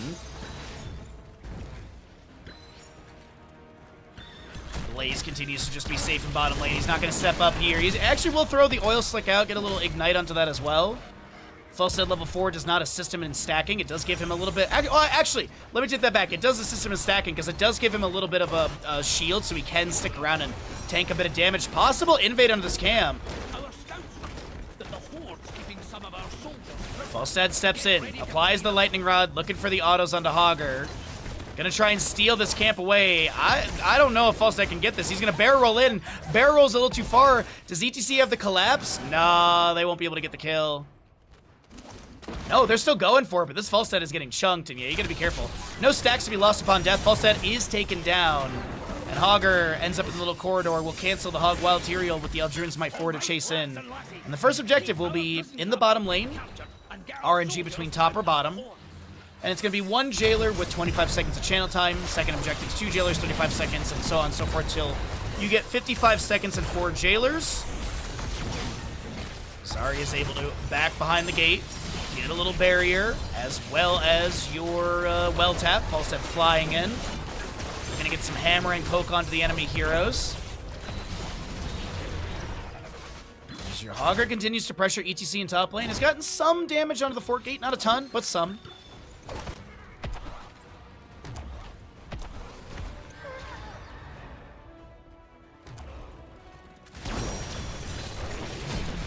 Alrighty. Zarya looks to push up the wave in mid lane. She's going to step up and purposefully tank some tower shots so her energy bar can build up a little bit faster. Did go into your I Am the Strongest with the explosive barrier as well, as you saw that little AoE at level 7. Falstad trying for the channel, no interrupt onto them. And it will be Thrall, Brightwing bottom, ETC Hogger top lane still competing against each other. And your Falstad level 4 is going to be able to give you that 25% more damage on subsequent strikes. Good synergy with further scaling later on. Looks like objective is going to be going over to the side of Team Cat Red. ETC. I do see a ping onto this camp. They're going to look to invade this once again. Hogger gets a staggering blow. Tyrael's rotating in. Falstad flying in as well. Deja vu, I've been here before. Aldruin's Might over the wall. They get the kill into the Hogger, but now Falstad trying to back away, gets the face shield from Brightwing. Barrel rolls a little too far away, and they do give the camp. Can they get another kill? Ooh, that Falstad health bar is not looking too promising. Yo, Stark, good morning.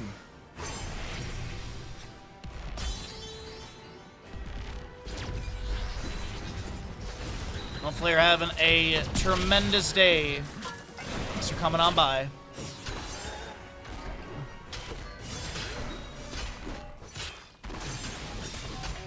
So we do have this power slide from ETC missing onto Tyrael in top lane. Thrall is defending up against Zarya in bottom, and Zarya's doing her best to just beam through the gate over mid lane. Falstad has a lightning rod applied to the Raynor, is able to get up to 13 stacks currently for the Twitch prediction. A few more autos from Raynor go out into the wave.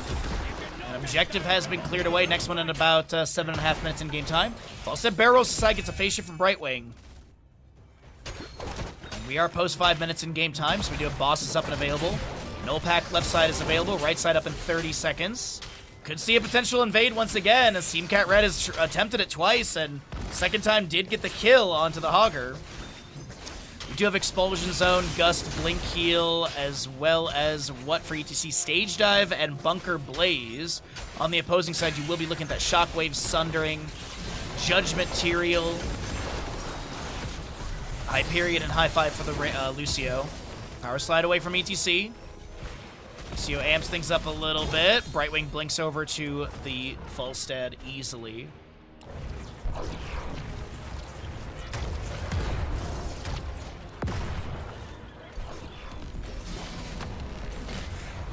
Judgment from Tyrael lands on the Zarya. She'll get a phase shift immediately from the Brightwing.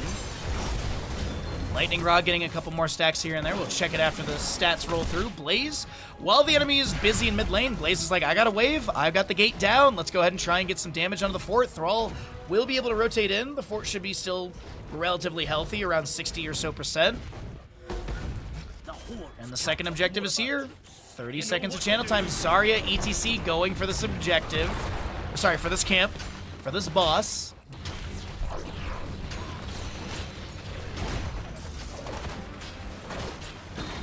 Easy clear out of the way from Hogger. Slam from the boss comes through. Falstad Brightwing looking to reposition safely. Little well tap from Falstad. He's maybe looking for a target to throw a lightning rod onto, but will end up gusting the enemies back as the Sundering comes out. Nice timing. Beautiful intention, of course. Zarya does get that boss in top lane. ETC, I think, was showing in lane, like, yeah, no, we're just clearing wave. We don't have anyone on boss.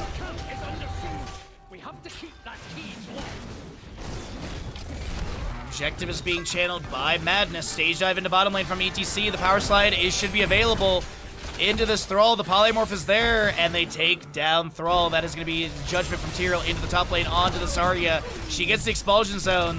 The barrier does go out, but not going to be enough. And Falstad does get the counter channel with 16 seconds remaining.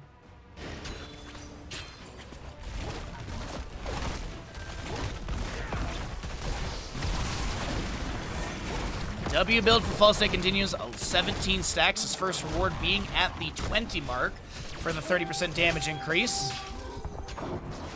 Top lane fort has gone down. Stage dive available in 38 seconds according to the ETC. No invade on this right side camp, I believe. I think they're going to focus onto the objective. Even with the 13 talent here, I think this is the safe play. Also, Zarya still rotating in. Blaze also still showing in bottom lane. See if Falstad can get a lightning rod applied. It's going to be onto the Raynor there. Chain lightning from Thrall going out. Falstad barrel rolls to safety. Particle grenades hit the jailers, but Thrall still has the channel. That'll be held at 12 seconds as Blaze does get the bottom lane fort. The Hyperion summoned by the Raynor. We do also have a push off from Lucio, reverse amp, expulsion zone, some high fives in the mix. A shockwave from Hogger. The Aldruin's Might from Tyrael goes out. He is Sword of Justice for the double teleport. As ETC does get the right side channel, by the way. Oh, no, sorry. I completely misread it. No, left side channel. Sorry. I heard the audio on the right side. Not the case. Never mind. I thought he snuck it somehow. I was like, that is dastardly, but 12 seconds remain of channel time for Team Cat Red. 4.2 seconds of channel time for Madness in the red. All right. Sorry, working on Null pack for your mid lane. ETC might be able to take down these jailers. Now, here's the thing. If you take down the jailers, they don't respawn until you start the channel again. So now he can go for this, and I don't think he's going to be interrupted. 12 seconds the whole time needed. Possibly more if the enemies do try and channel this. You see the Lucio and the Raider trying. Gus from Falstead pushes them back. Hogger with a bounce around. That is going to be a sundering from the Thrall as well. Power slide in from ETC. No mosh, but as we mentioned, the stage dive level 10. High fives from Lucio coming through as they try and back away through the Zarya expulsion zone. But Falstead does manage to take down the enemy. 25 stacks on that level 1 for Falstead. So he has the damage increase. Halfway to our Twitch prediction. 20 stacks away from more additional damage as well. And cooldown reduction. Null pack gets tagged for mid lane. We already have the null pack from previously from the Zarya already pushed up onto this fort. Tyrael trying to clear this out. Raynor trying to help. Jump propulsion Blaze gets away. As we do have Zarya barrier active, she's going to eat a couple tower shots for that energy bar to fill up. It is a level and a half lead in favor of Team Cat Red, with the second objective pushing in.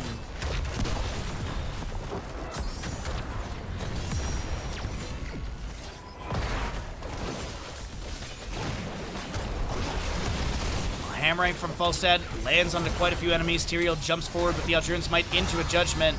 Right wing Soothing Mist activated afterwards for the cleanse. A push off from Lucio. ETC pushing top lane. Blaze has bottom pushed up. He's going to join in. Good expulsion zone from Zarya. The Jet Propulsion just barely missing on a Hogger and Tyrael. High fives from Lucio will be activated. And now ETC pressuring top lane. Stacked up with the objective. Still very hardy at 75% health. Tyrael once again jiving out. Shockwave from Hogger misses onto Falstead. Bear rolling to the side.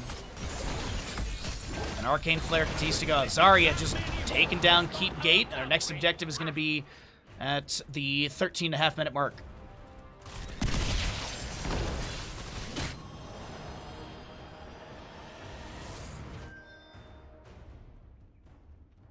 Top lane boss, 43 seconds. Bottom lane boss is being pinged and already being started by Zarya.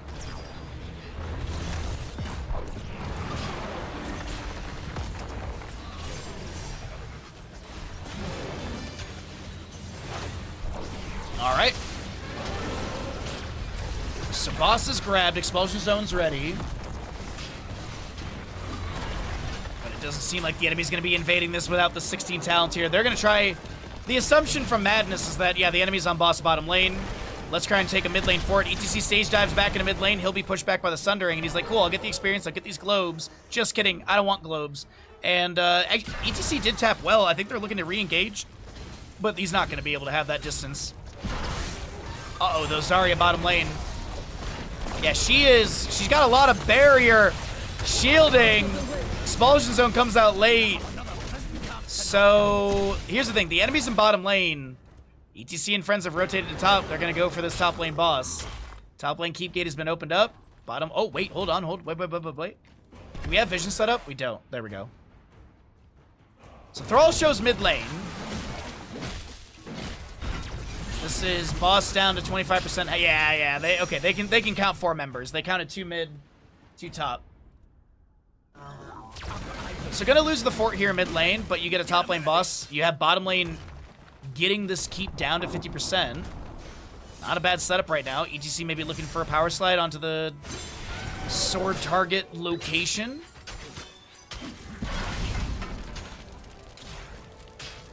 Zarya's back alive. Stage dive up in 4 seconds. Falstead pushing out mid. And it's a 2-level lead for Team Cat Red. Almost level 20. Penetrating round goes out from Raynor. Boss is going to be down to 50% almost as it just barely works its way through the keep gate. So keep is still going to be around 75% health, but Falstead has the channel for now, interrupted by Tyrael Druin's Might just at the Burning Halo level 7. Judgment goes on to the Falstead. We do have the Brightwing phase shift in as well. Tyrael jumps inside, Expulsion Zone was utilized. Tyrael with the dip dive and dodge all around. Thrall is done with Thunderstorm. His Echo, the Elements level 1 at 114 of the 125 stacks.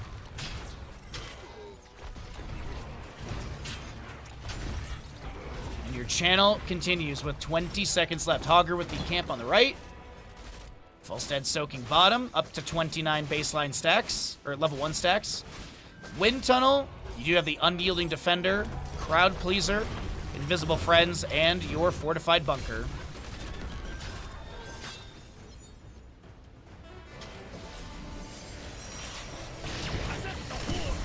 Wrap around from Blaze. There's the Jet Propulsion Splash Stun. Crowd Pleaser ETC. Lands onto Hogger, but he already had the Hog Wild active, so he's able to back off just fine. Aldruden's might throw in again by the Tyrael. And here comes the Alliance Cavalry with the 20 talents here.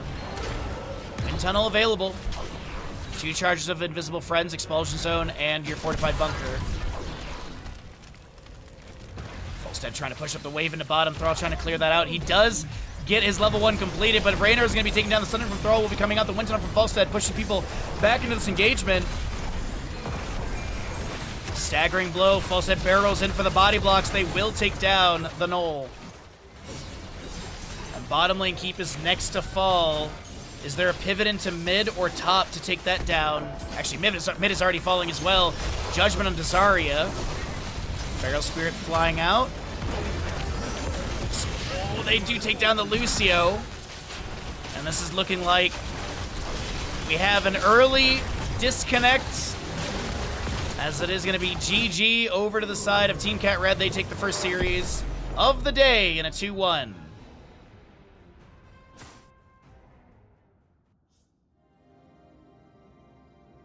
Not too bad for our first series of the day, everybody. Not too bad at all.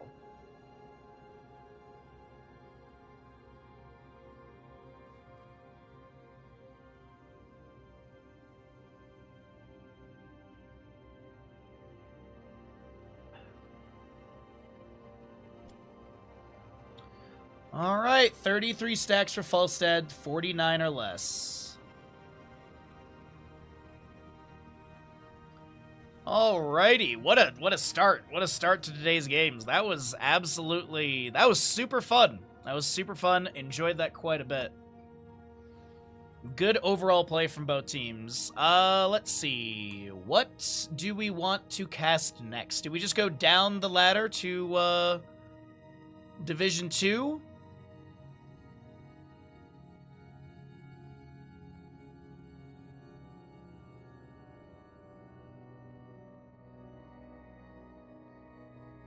-0 again. I have a plan to go to Costco on Monday, and I'm so excited for pizza. I am very tempted to get pizza on Saturday after the viewer day, but we'll see. We'll see. I think I'm gonna get some sort of takeout after the viewer day. Finish up the viewer day, then walk Bandit, get food, go to D&D.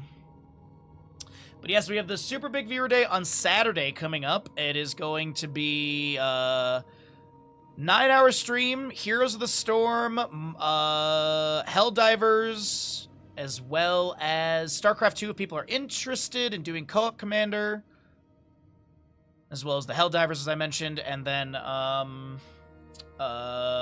Marbles, and maybe some Jackbox games. What day was this on? Okay.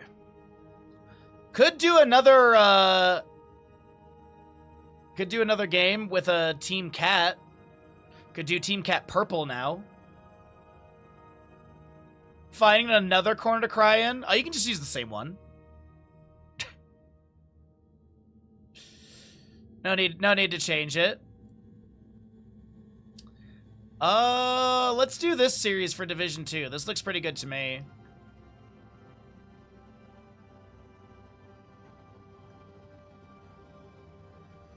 My eyes are sleepy today, man. I'm trying to wake up my eyes. You'll still be traveling? Well, that's even better.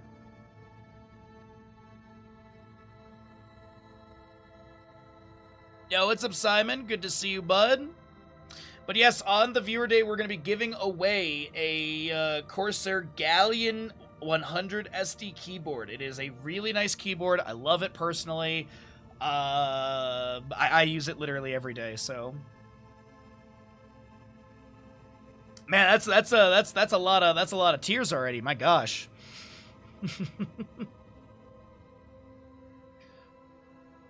Oh boy.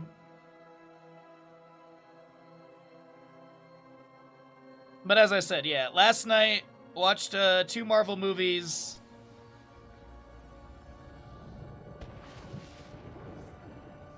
Dunno. Who the hell's that? That's not what's his name, the grad student. Nah, I graduated. Must be the new one. New one. That's supposed to be a Prime sub.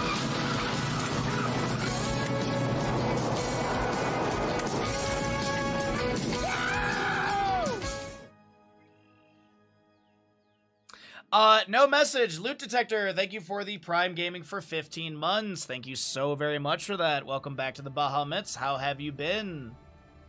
What can I say? I take my 0 point seriously. Hey, I'm no flame by any means. But yeah, hopefully you're all having a great day. Enjoying yourselves as we're going to be doing more Heroes casting. We've got Division 2.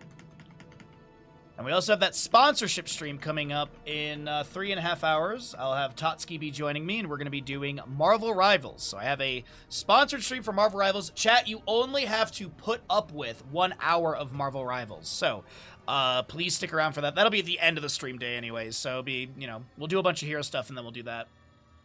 And then tomorrow is more Final Fantasy, only an hour. That's all I have to do for the sponsorship. That's all I have to do for the sponsorship. Hi, Totski. How are you doing?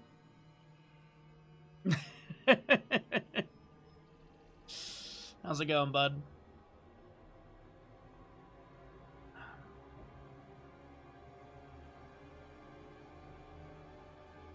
Wow, Zig. Just wow. Wow, wow, wow. Wow, wow, wow. Oh, wow, wow. All right. Well then. Wow. Okay. Well, wow. Wow. Hi, buddy. Did you think I forgot about your redemptions? Because I didn't. You. What you doing? Huh? You licking these paws too much today? Huh? What are you doing? What are you doing? Yeah. You good boy? Where's you? You want to clean your teeth? Those chompies? Good boy. Nice and gentle. Yes, you good boy. You good boy. Good job. You good boy. You good job.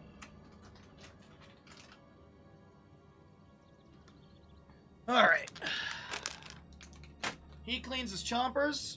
We ping the teams. We talk about movies. Then we cast some games. Sound like a good plan?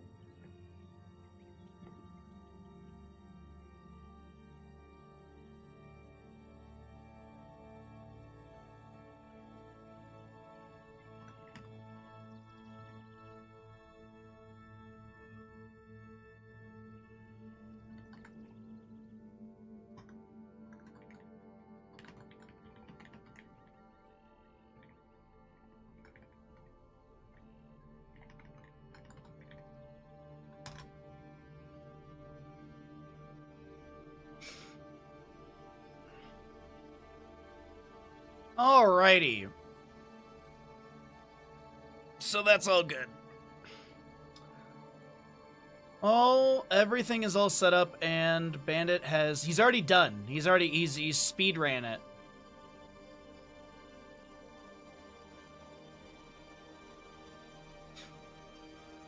Dental cleaning done. Did you speed run that treat, mister? Yeah? You good boy? Uh-huh. Yeah? A little too quick? Well, otherwise, hopefully you're all having a good Thursday. Hopefully it's been a really good day. Tomorrow we'll be continuing Final Fantasy VIII.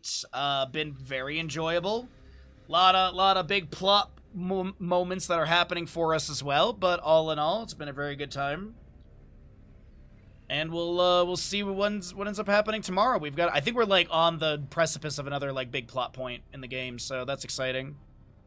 And we also just got another Guardian Force as well. We got the Cerberus one, which we named Kitty because how fitting.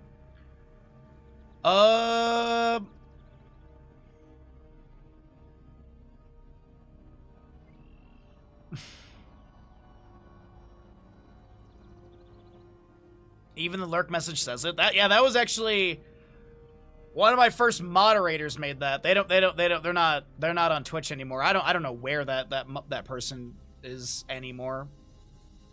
I don't know what they're doing, where they ended up. They popped into chat like 3 or 4 years ago and said something, and then that was the last time I heard from them. So I have no idea. But we worked together in Heroes Hype and all that good stuff as well. All right. Oh, I thought I ran the ads. I did not. So we'll push that button. Who was that? Kaleo. I haven't seen them in years.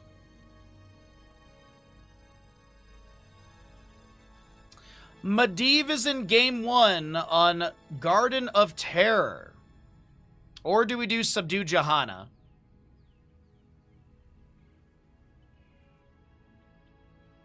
I don't think they're even modded here anymore. I think I took them off. I actually probably should go through the rules list. I think there's quite a few people that have not been here in years that are still have like VIP and stuff, and just we only have so many VIP badges, so yeah. The guy whose name is very similar to mine. Yeah, you're probably around the same time as him, or at least, you know, watching. Subdue? Thank you, Ashmantle.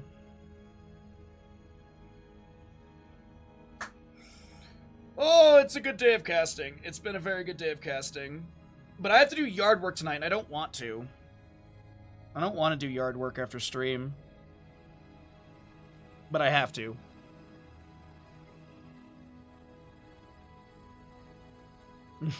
Oh yeah, the person I mistook for Kalis all the time. Yeah, that's the other reason why we're only doing like an hour of the Marvel Rivals, because 1, it's the sponsorship duration, and 2, I need to do yard work earlier in the day than later. Because once 5 o'clock hits, I don't want to be doing yard work. I want to eat some food and chill. We'll see about Guardians of the Galaxy 3 tonight. We'll see about that one. Chat did recommend that one, but I'll let you guys know tomorrow if we end up watching that. Oh, I never saw Alora's. Hold on, I never saw Alora's reaction to the Ragnaros stuff from a couple days ago. I forgot to watch it on stream for the on-stream reaction of her reaction.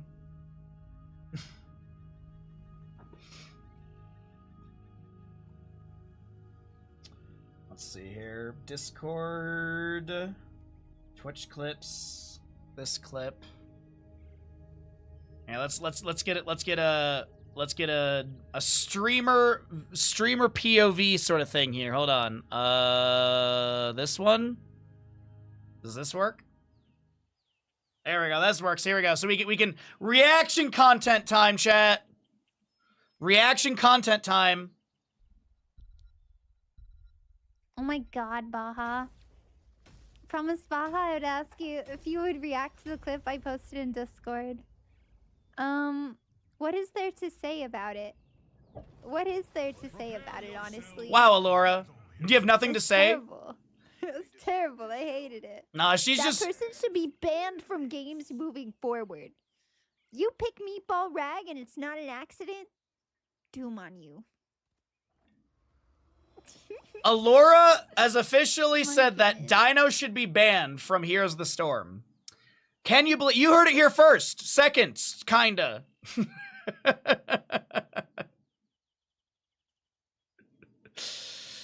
Oh, man. Oh, silly. God. What amazing content we make here. What amazing content. Also, it's official. What, everyone, in the Nexus, everyone treats each other so nice and fairly. And everyone respects everyone within the esports realm.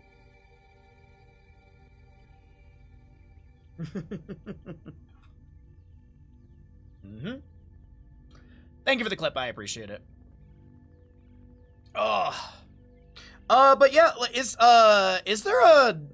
are there more summons in Final Fantasy than we have on that list? Or, because, like, I know Cavs mentioned that there's some, like, pain in the butt summons to get or something, so... Are all the ones that are on the list that we have, are those, like, the main story ones? Because, like, if there's a Bahamut in Final Fantasy VIII, I don't know how hard it is to get, but maybe we try and do it. FF8 Bahamut. Take a Google look here. Optional Guardian Force. Shoots. Late game Guardian Force. Jump to attain.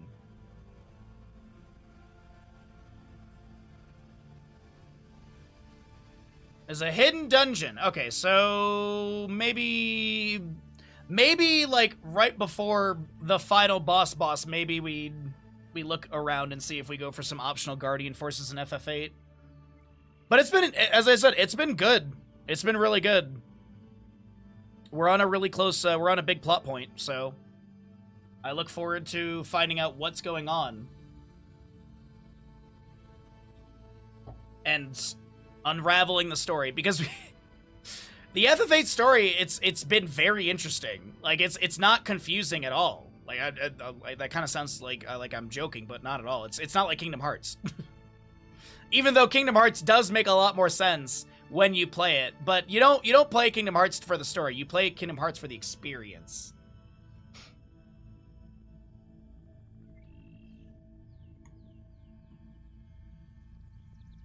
The clipception continues.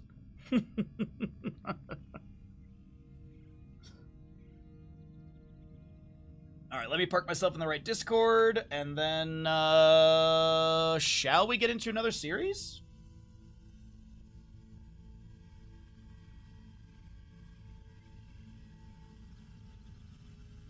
Zingdom Hearts. Zingdom Hearts. I liked Kingdom Hearts, 2.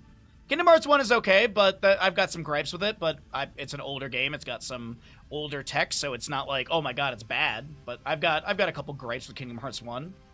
I think they're pretty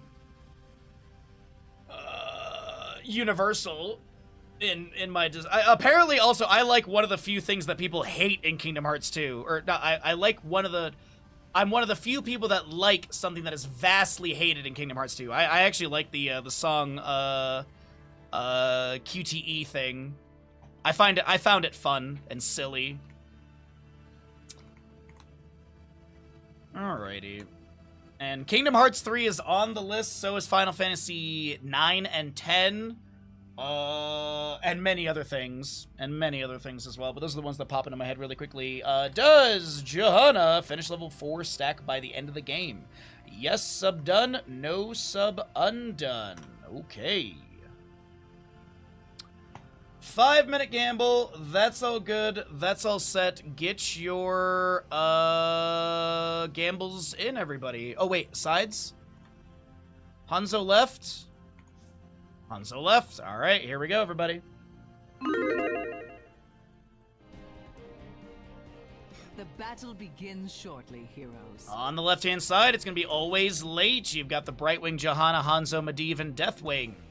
Right side will be Team Cat Purple. You've got your Varian, Tychus, Dahaka, Stukov, and Li Ming. We're here in Division 2. We've gone one division down. Still some top-tier play for all of you, as we do get your Brightwing. Actually, all divisions are top-tier play, but, you know, rank-wise. Hypership Brightwing, Zealous Glare Johanna, Portal Mastery for your Medivh, Dragon Soul Deathwing, as well as the Lion's Maw Varian, 3, 2, Enhanced Agility Dahaka, Low Blow Stukov, Aether Walker for the Li Ming. As Tychus and Hanzo hold level 1s, and Deathwing drops down to lane to step into the bush.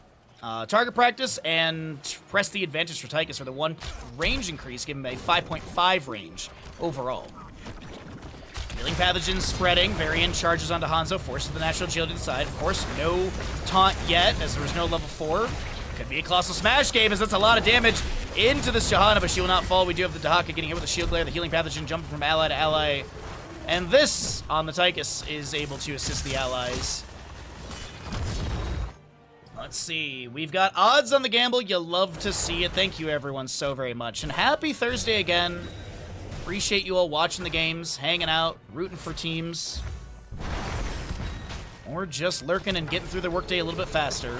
Sonic Arrow tries to hit Varian. There's going to be an Arcane Flare landing onto not Tychus, actually. He got the dash out.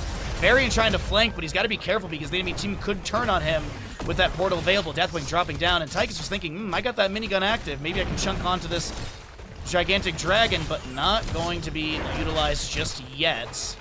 Nade goes out of the bush. Weighted Pustule and Lurking Arm go down. This will be an invade onto this camp from the side of Always Late, seemingly on time.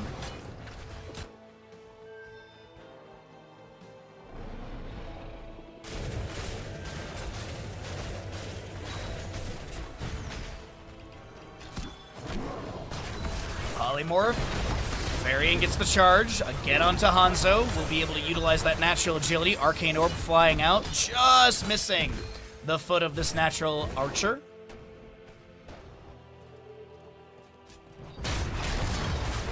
Good pressure onto Johanna. Dahaka maybe going to round the corner for a potential drag lockdown. Maybe looking for Medivh. Force of Will gets applied. Medivh does get dragged, and that will be Medivh. Stacks grenade. He doesn't have quarterback level 1. He doesn't have the range just yet. Li Ming wants the kill. Over the wall, Arcane Orb! A singular strike. Varian charge taunt onto the Hanzo, and a Lurking Arm with low blow will set up another kill to the side of Team Cat Purple as they invade the enemy Bruiser and possible Siege Giants. What great credit to Li Ming player right there for that. Round the corner, step up, anticipating the well tap, getting the angle. Nicely done. As I said, both camps stolen away here. What's up, Dream Whisper?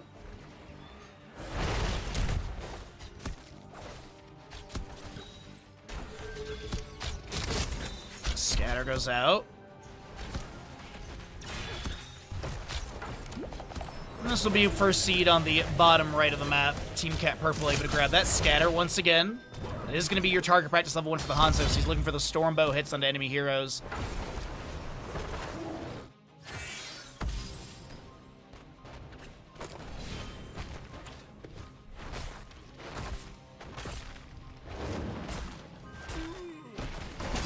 Take a peek into mid lane as we do have Sonic Arrow landing onto this Tychus. Unfortunately, no one's going to be able to step into this and get the kill into your man with gun.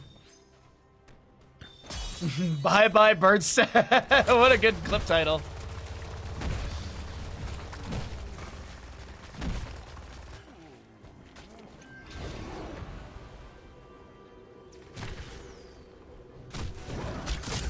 Once again, a scatter. Hanzo natural agility just trying to avoid the Varian pressure. Don't want to get locked down and taunted like you just saw in bottom lane. Second seed. Will be spawning top location for Team Cat Purple. Did get the first.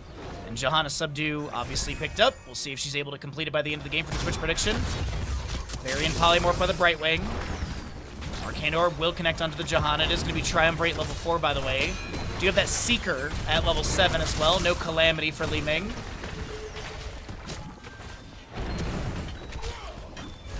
Weighted Pusher connects onto the Johanna. Varian taunting. That is going to be a Lurking Arm on the ground. This is a very low Varian, and somehow he lives for the time being.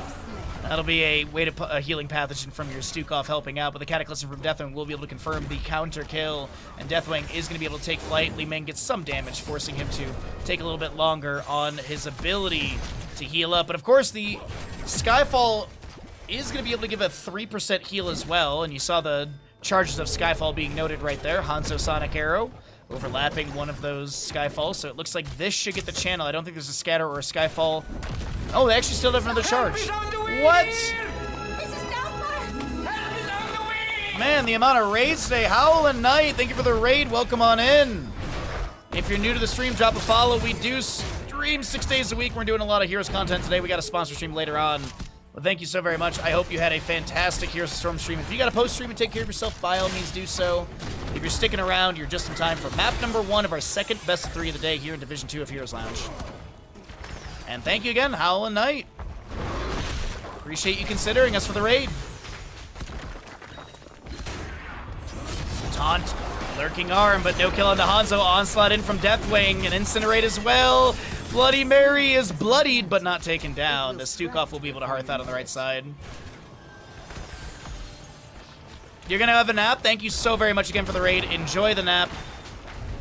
And we'll see you when we see you. Dahaka will be able to push up the wave onto the bottom lane fort gate. This is going to be your left-hand side bottom objective. 1 out of 3 seeds for both sides. No Garden Tear summoning, as this is the Garden Tear standard map. We do have Classic in the mix, but it's only being utilized right now in the Eternal Conflict tournament. Gather the seed before your enemy does. Much love. Absolutely. Much love indeed. Thank you again. Leyline Seal, Bellowing Roar, Dragon's Arrow, Bless Shield, and your Blink Heal for Brightwing.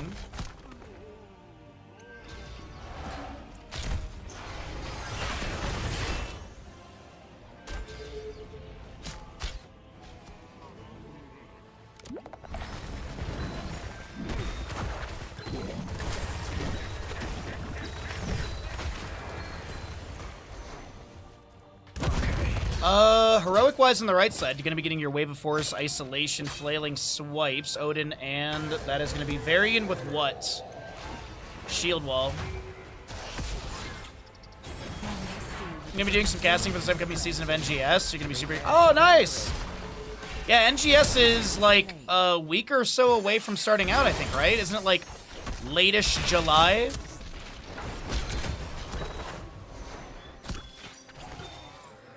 Hey, more content for us to... More games for us to cover, everybody.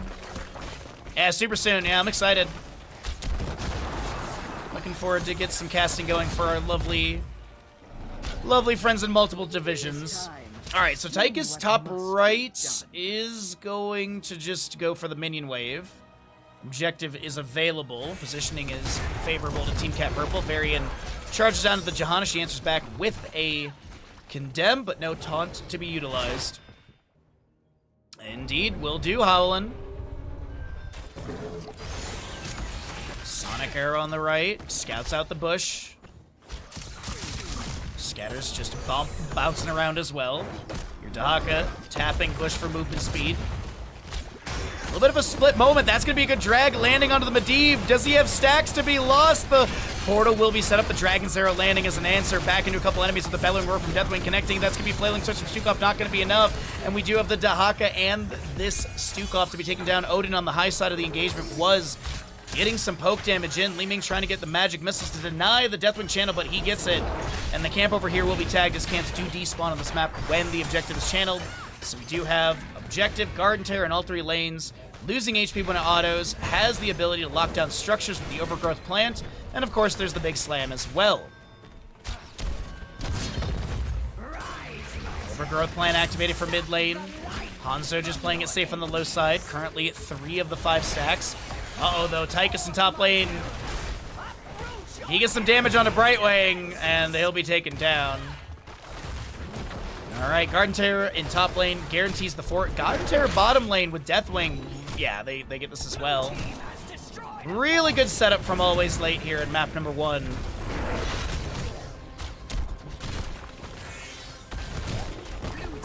Sonic Arrow scouts the Dahaka, maneuvering to mid lane. Garden Tear top lane with another Overgrowth Plant set up. Medivh sets up Portal. He's able to back away. 19 stacks for him. 207 for the Deathwing. About a 10th of the way there for his... not Burn Beneath My Shadow, but the Hour of Twilight.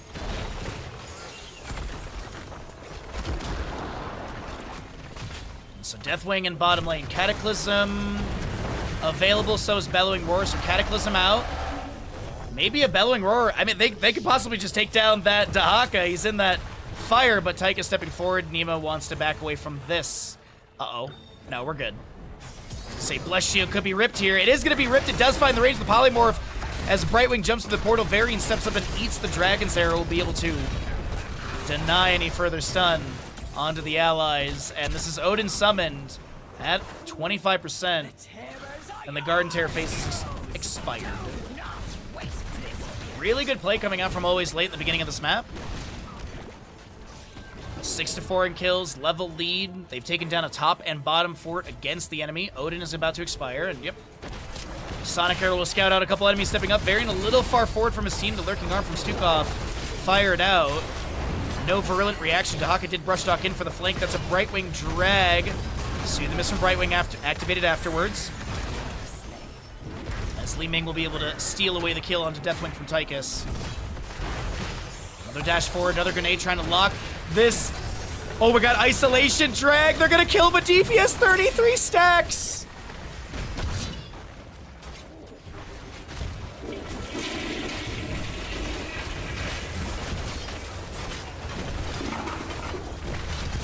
Medivh has lost his stacks again. I believe a total of 41 stacks have been lost. 42 actually. I think it was 9 and 33 have been, or were the numbers. Brightwing gets the polymorph into your Varian. She'll blink over to an ally. Oh. Rough go right there. So close to finishing out the baseline quest and being reset to 0. Next Garden Terror Seed, bottom center of the map. We do have 15.5 to a little over 15, favoring still the left-hand side of Always Late. And don't fret about the Shamblers. They don't I think there's, Shield Glare will scout out the Li Ming and Varian. Sonic Arrow will do the same. Bloody Mary does have the pull from this, the Tychus, and this will be 2 out of 3 seeds to the right side. No one saw that. We didn't see anything in top lane right there. As Brightwing clears out bottom lane wave. Deathwing did drop down to the top lane. 16 here on the left-hand side. You do actually have the Hush for Brightwing. No Critterize. Be having a silence at the center. Oh my god, our 21st Flawless Technique Enjoyer, chat. We have found another Flawless Technique Enjoyer. Scatter goes out, and look at that Flawless Technique damage. Onslaught in from Deathwing as the Leyline Seal has expired. We do have some flailing swipes from Stukov. The Dragon's Arrow going right by the enemies. The portal set up by Medivh. Stukov and Deathwing will be taken down in that moment. 1 for 2. Favoring the side of Always Late as they chase further onto Varian. He's going to shield wall to avoid some of the damage. And Scatter goes off. That's going to be... Look at that. Look at that damage. Drag onto Johanna. She gets a Force of Will. And Medivh will pick off the Varian. Oh, Johanna! 55 HP after that tower shot right there. I thought she was dead for sure. Look at all these Flawless Technique Enjoyers we keep finding. Maybe this year we'll get up to 50. Shouldn't you be gathering that?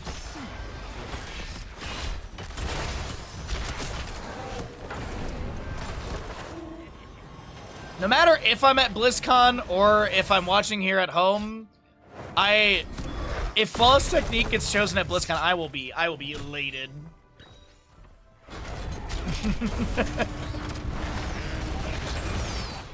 I'm very curious what the teams are doing because BlizzCon's like 60 days away. Are there dozens yet? We're getting close to dozens, yeah. We're getting close to being able to say that meme. There's dozens of us! Dozens! Anyways, any day now, chat. Any day now. You know, BlizzCon's like 60 days away. Molten Flame onto the fort. Arcane Orbs flying on out. This is going to be a little Incinerate activation as well. Arcane Orb does not connect onto Hanzo here. 5 stacks from Medivh, 307 for the Deathwing. Lion's Maw's done. Enhanced Agility at 7 of 10. 4 stacks on Master Assassin at 15.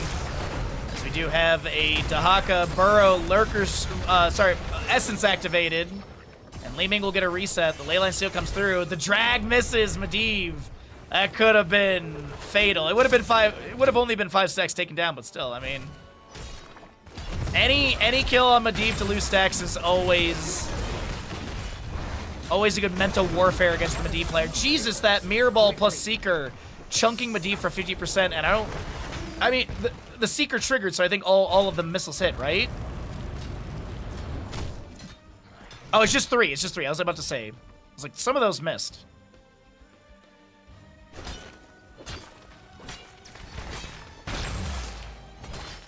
Seeker noise, chat. All right, 18 3/4 to both sides, just about. This could be Garden Terror in favor of Team Cat Purple. You're seeing Deathwing note that they have Skyfall charges, and this is going to be global vision, so you can even see Deathwing vision right here. So he'll go ahead and drop some Skyfall meteors. And he'll be getting another charge quick enough, but he won't have enough for... Oh, he actually didn't get that other charge off in time. Okay. So Garden Terror will go over to the side of Team Cat Purple. 19 up, 9 to 8 in kills. Kills leading in favor of Always Late. Varian charge. Shatter Throw level 13 was picked up and utilized. Deathwing getting hit by Arcane Orb and Magic Missiles. Taunt from Varian onto the Medivh. He has the portal set up and jumps through. Subcast Force of Will immediately utilized. As Nemo's low, almost losing that next armor plate. Odin has been summoned for bottom lane. Garden Terror pushing in. Overgrowth Plant. Varian charges forward. Taunt is available, but there's no allies stepping up to try and get this kill. Leyline Seal connecting onto Varian and Stukov. Condemned timed out well. Healing Pathogen applied. We do have that one good spread for the Stukov at 4. Another charge from Varian. Working Arm goes down. Top lane Ford is gone. It has been picked off. Mid lane Ford is on relatively low HP. 1% or so. Varian's just going to step up, eat some of the damage with Shield Wall. Alright, all 3 forts have been taken down, plus a keep against the side of Always Late. Team Cat Purple with pretty good control of map number 1 of the second best of 3. Repulsion, Controlled Chaos, Glory to the Alliance.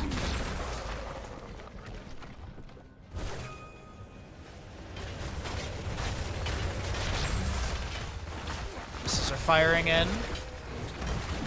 Leyline Seal goes out. Onto, with Medivh cheats, onto a couple enemies here. Portal set up. Deathwing dropping down from the sky. This is going to be Deathwing on point. He's getting chunked so quickly. Bellowing Roar will be utilized as well. And I don't know if this Variant's going to be able to back away. The shield wall is going to deny some of the incoming damage. The Camp Steel is really good. There's going to be Hanzo with the natural agility trying to get that last bit of auto attack damage. Variant charges in and will be taken down by Hanzo.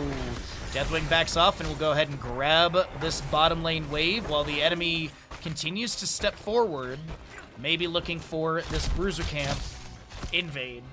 Can Deathwing use Medivh portals? No.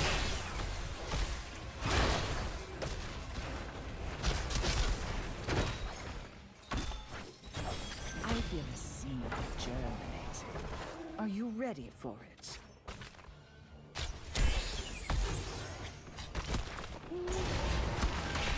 The condemn out from Johanna. The bottom lane camp is stacked up with the minion wave. Bruiser, Siege Camp, small couple minions available as this will be bottom keep taken down. So at least parity on that catapult pressure for bottom lane. Next seed will be in the top center location. Dahaka stealing away Siege Giants, or at least attempting to. Isn't nature splendid? Gather that seed for me. And mid lane fort does also go down with the rotation into the objective area. Scatter to check. Maybe a steal onto this too.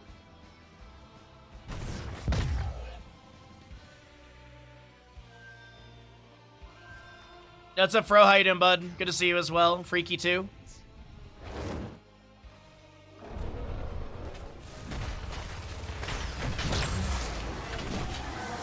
I honestly don't think I've ever seen a Deathwing go through a portal. I'm pretty sure you can't. What's up, Zarek?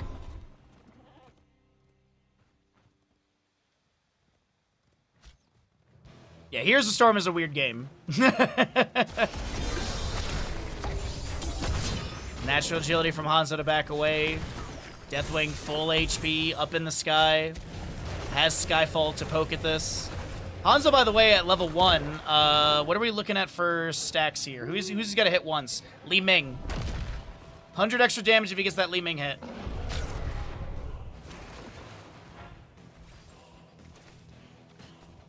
And Tahaka's heading to bottom. I assume he's got Brush Talk. Indeed he does. It is going to be Bob and Weave, by the way, for the Tychus at level 20. I don't think we mentioned that one. Also, the arrival of a god for Deathwing, so he gets all level 7 talents.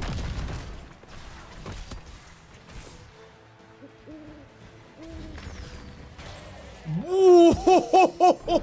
Did you see that Arcane Orb, Magic Missile, Mirror Ball, Seeker combination onto Hanzo for like 80% of his health. Nice repulsion attempt. Force of Will gets applied. All right, Bloody Mary gets the channel. 1 out of 3 tribute or seeds to both teams. As Deathwing sits at 412 stacks of the 2,000.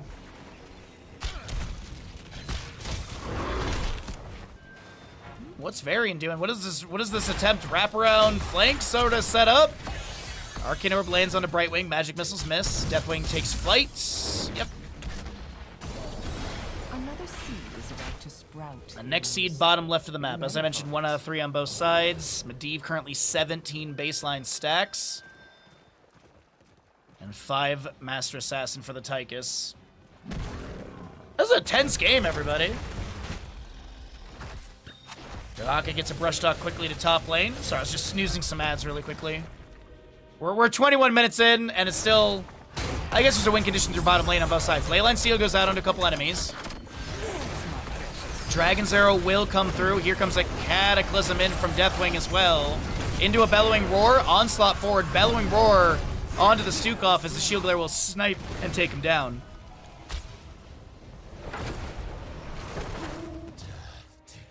Deathwing takes flight again. They get the single target kill, and this will be seed gathered. Dahaka's still pushing out waves. He got that bottom lane camp pushing out. Top lane is going to be Siege Giants as well being worked on right now. Another Siege Giant camp for mid lane. So still experience is coming in for the side of Team Cat Purple as Deathwing will discover this Dahaka, but the allies are not far behind. Dahaka puts a claw onto the point. Varian charging forward. You can't taunt, obviously. And they steal away the camp.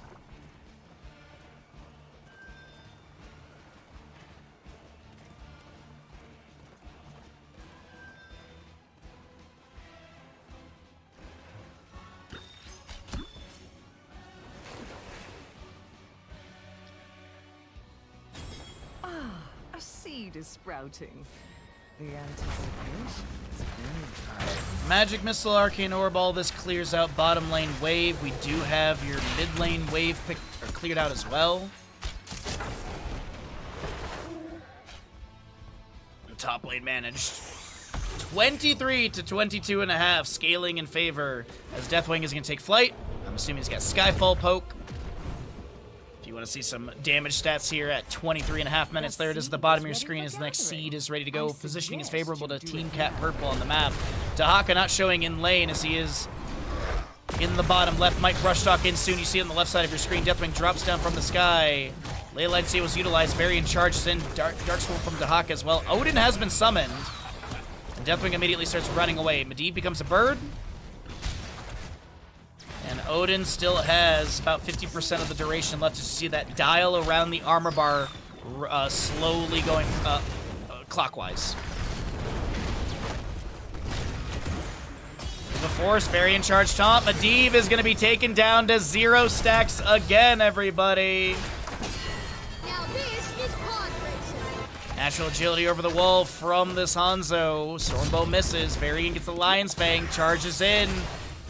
And your Tychus gets the channel. Can the Dahaka get a drag here onto Brightwing? I think that's what he's looking for. Johanna tries to body block a little bit of it, but it is just great lockdown. Drag misses. Wave of Force pushes Johanna to the side afterwards. Lurking Arm goes out. And Medivh has lost, I would say, somewhere in the ballpark of 50 to 60 stacks.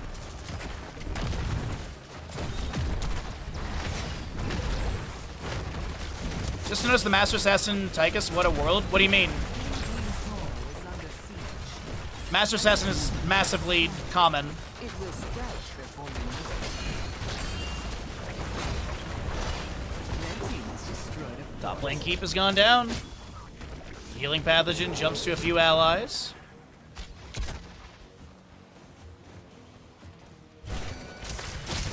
Yeah, it's attack speed to Tychus and Odin, yes. 10% attack speed to Tychus, and also it affects the Odin attack speed, so yeah. And if you get the 15 stacks, that's just a cherry on top. There it is. Gather the seed before the enemy attacks. Deathwing Skyfall. I think Li Ming tried to avoid it with a blink and does manage to do so. No damage on her health bar. Leyline Seal does go out. Medivh is dragged. He gets a Force of Will. The Dragon's Arrow comes out from the Hanzo. Lurking Arm down from Stukov as well. The Arcane Orb goes off to the side. Li Ming with a third of her health left gets the Healing Pathogen, jumping into the allies all around. We do have the Super Strain at 16 for the Stukov. As the Li Ming tries to go for the channel, Hanzo Stormbow hits, and that'll be a chunk of damage. Did finish out the target practice. Drag lands onto the Brightwing, and she's going to be able to back away. The Molten Flame from Deathwing missing, so does the Sonic Arrow. Or any poke value. Johanna is sub-done, so we'll pay out the Believers after the game. And Medivh with 7 stacks trying to get away. The Odin dashes forward. The repulsion from Li Ming. The Leyline Seal might have created the space, and Toby is trying to get away. Odin does not have the damage. Tychus wants to get the kill, but can't do so. Also, there's Garden Terror on core.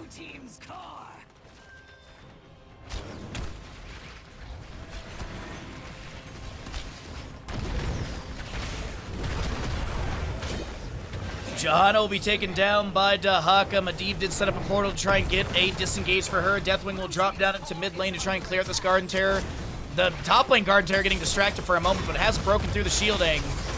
Isolation goes out with the contagion spread as well. And Tychus and crew, Team Cat Purple will find map number 1 in our second best of 3 of the day. GG, well played.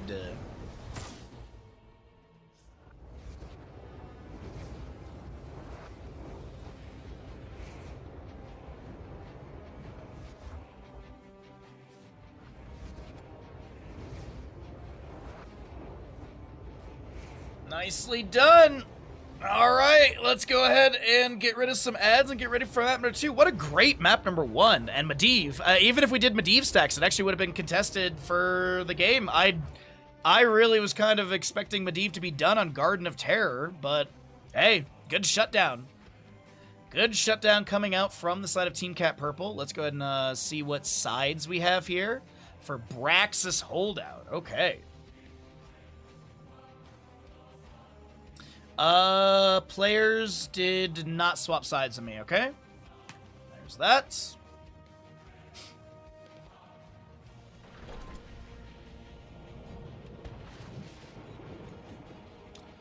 Alright, we pushed the add button, that's all good. And, Braxis. What are we gonna do for Braxis? Q-Build Falstad, Accumulating Flame Chen, or Globes Kael'thas? There is a High King's Quest variant. We could do that as well. If he completes High King's Quest by the end of the game or not. Yes! Yes! So THX again for your nice streams, appreciated. Oh, Fro, thank you so very much for the Prime Gaming for 7 months. Man, so many primers today. Thank you all so very much for the support. Thank you, thank you, thank you.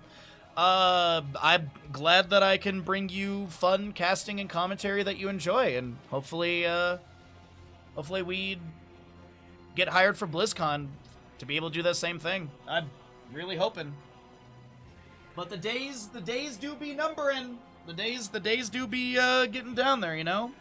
My glass pad is a little dirty. I haven't cleaned it in a little bit here. I'm still using, by the way, that the glass that I got sent by Corsair. I have not swapped off of this. I got this and I was like, I'll try it for a little bit. I'll see if I like it. I actually really do like the glass mousepad from Corsair. It's really good quality too. Like, I have picked this thing up and leaned it up against walls and stuff. This is the glass pad that I'm using from Corsair. You can see it's pretty big too. It's like a pretty decent size. It also has this sort of like, you can kind of see it. It has this sort of like neoprene on the bottom, and it does, the biggest thing with this is it doesn't move around on the desk.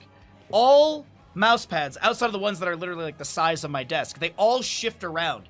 This one, because of that sort of, and I'm also using, I have a wood desktop, so that I think that helps out with that, but this glass pad, I love it so very much. It's a little pricey. I think it's like $100, but if you are in the market for a nice glass mouse pad, do recommend it. I very much do recommend it. Let's take a look here really quickly at the Corsair website.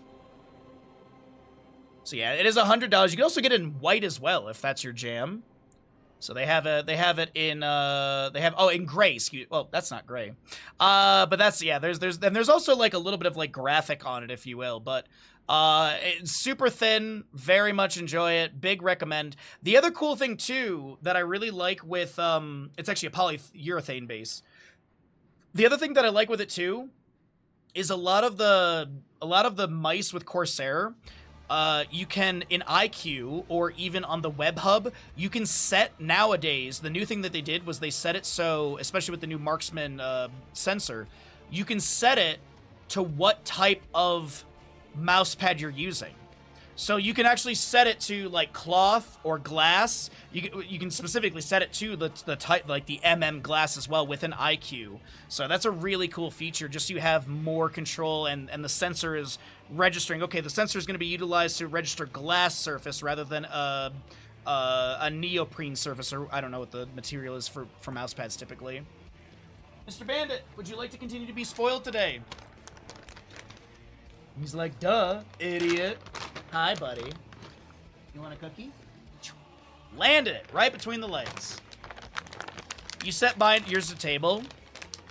I do think you can set it to like non-standard like surface. I think there is like a third option. Like I know you're memeing, but I do think there actually is a third option to set it to like a non-standard surface, so it tries to pick up on that better or something. Also, with the Corsair mice, you can also tune them to the surface in IQ as well, where you basically move your mouse in a circle and it registers the sensor better on that surface as well. Corsair makes a lot of great products. They have a lot of really good integrations, and they very much are against AI, which is just icing on the cake if you're looking for another for a company. Oh, you're casting our match. Indeed I am. Indeed I am. See you at BlizzCon, definitely. I hope so, my friend. I hope so. Chat. Press, if you're going to BlizzCon, either, press 1 or say something. I'm curious. I'm curious who in chat is going to BlizzCon already. Yo, Vita. Vita, thank you for the tier 1 for 37 months. My God, there's so many resubs today. Thank you all so very much for that. Vita's going to BlizzCon. Vita's going to BlizzCon. I think Allura and Justing are going to BlizzCon.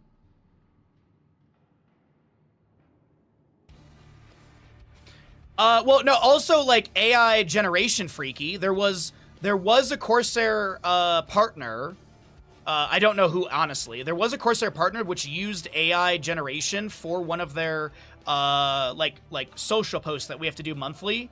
And literally Corsair was like, no, we don't do that. Like, no. Like, that's, like, also that, too, is really cool. Did Bandit get a BlizzCon ticket yet? Bandit, press 1 in chat if you got a BlizzCon ticket. I think he's embarrassed.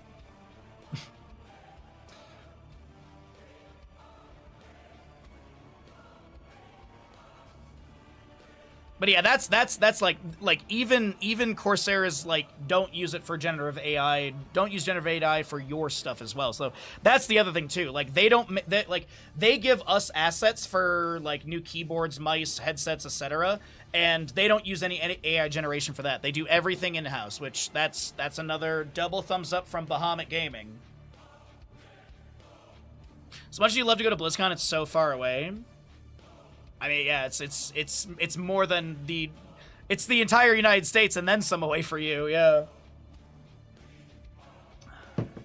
But we're just hoping and we're praying. We're doing our best and we're keeping a positive attitude. All right, the ads are done. Why is my Ben Star not working? Ben Star like always works. There we go. Ads are done. Let's get into Braxis Holdout for our next map. And I think we're going to do a High King's Quest Varian. Does Varian finish High King's Quest by the end of the game? Completed quest or not incomplete quest? So he has to get all 3 of those stacks. The 15 regeneration globes, the 50 auto attacks onto enemy heroes, and the 5 takedowns. Or at least be present for the 5 takedowns. That's all good. That's all set. We're ready to rock and roll. Let me just park myself in the Discord properly. And, here we go, everybody. Thanks for hanging out. Happy Thursday.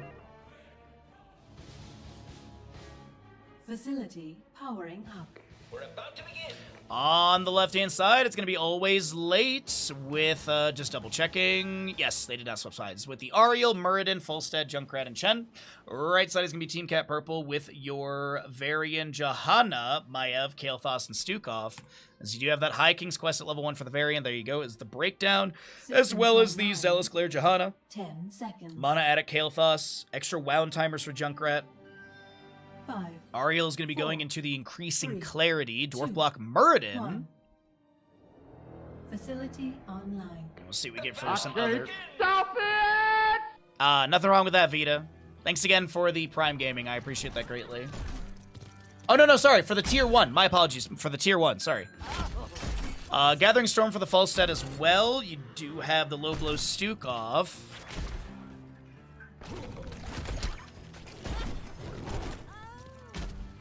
So Varian solo lane up against Chen. We do have the Bonds. Wait, hold on.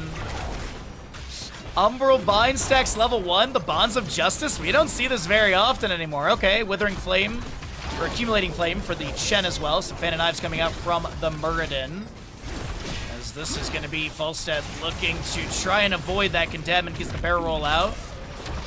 Do lose 8 stacks upon death for this hammering. You can't lose milestones. Milestones being at the 30, 80, and 150. Chen pressuring Varian in the top lane. Hello? And Alliance Fang goes out. This is going to be good bottom lane 4-gate. Huge hammering damage off of that Concussion Mine as the Spirit of Vengeance, but I can't believe it. The members of Always Late are chunked here. Ariel does have Hat applied to the Junkrat as he's trying to get some poke damage to build up that hope for Ariel. Back in the top lane, we keep checking up here between these two. Some Flame Breath goes on to the Varian. Beacons have been activated. One of the relatively low cooldowns, one of the very low cooldowns in Heroes of the Storm when it comes to objectives. 1 minute announcement, 1 minute 30 for the contest. Dragonshire on a similar schedule as well. That's going to be a Gravity Lapse. Condemn is good. The Living Bomb is applied to Muradin as he's trying not to spread it to the allies around, and Muradin won't be taken down. It is Dwarf block level 1, so no third win for a higher threshold of healing with a faster rate. Hammering from Falstad. Umbral Bind applies to him as well. Muradin's on the point. He is going to get a Thunderclap, a couple auto into the Maiev here. She gets the Vault to the Wardens. Muradin with some body blocks into the Johanna. Concussion Mine is there, and that might be Concussion Mine.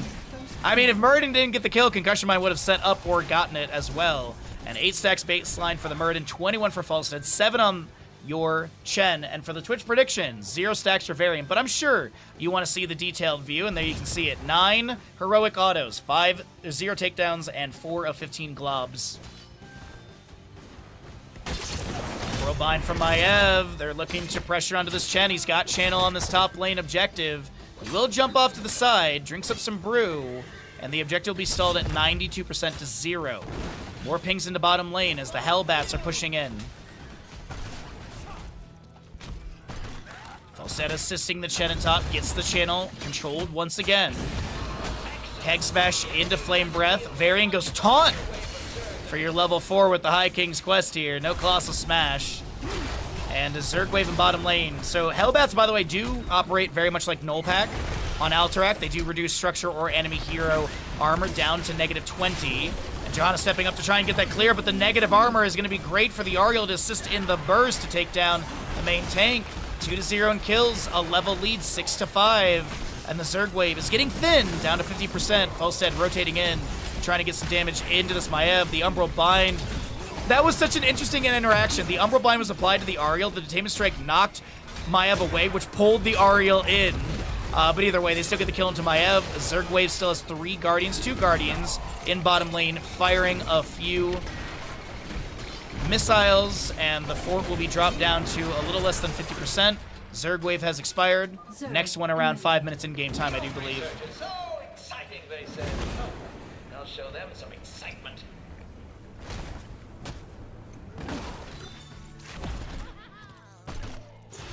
Imaginary T?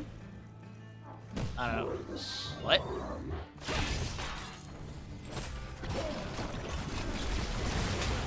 That's going to be no activation of the Concussion Mine. I thought that was going to be triggered, but I think Toby's getting so pressured Didn't see the Kael'thas on top of that for the displacement, and that will be a Junkrat takedown.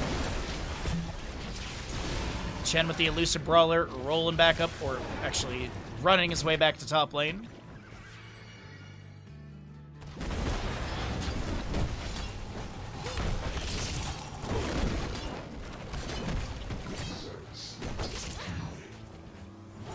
The flying kick from Chen. Flame breath goes out.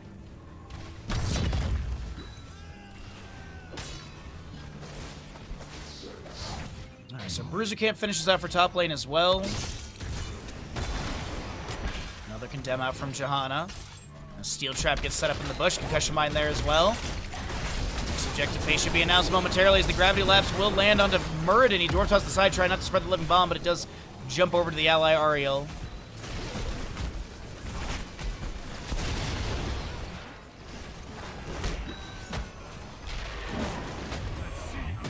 Taunt activation for Varian. He is 0 stack still on High King's Quest. Spirit of Vengeance. Umbral Bind applied to the Chen. He pops stagger. Flying kick back through a minion. And there's going to be your objective. Ready for contest just around 6 minutes in game time. Muradin looking to step up. Stormbolt will land on the Kael'thas. Lurking Arm goes down as an answer. Detainment Strike did push them back. Lightning Rod for a small amount of damage onto the Johanna, and Falstad mostly focusing onto the wave. Still level lead. Weighted Push goes out. Misses. Umbral Bind will connect onto the Junkrat. He's trying to avoid spreading the living bomb. Does jump over the Ariel. Varian rotates in to try and assist in a kill, and they will be able to get it. The Dirty Trickster goes out. The Total Mayhem goes out, but no takedown. This is going to be Muradin trying to get some initial channel for the team. Chen does hold the north side beacon, and they get 4%.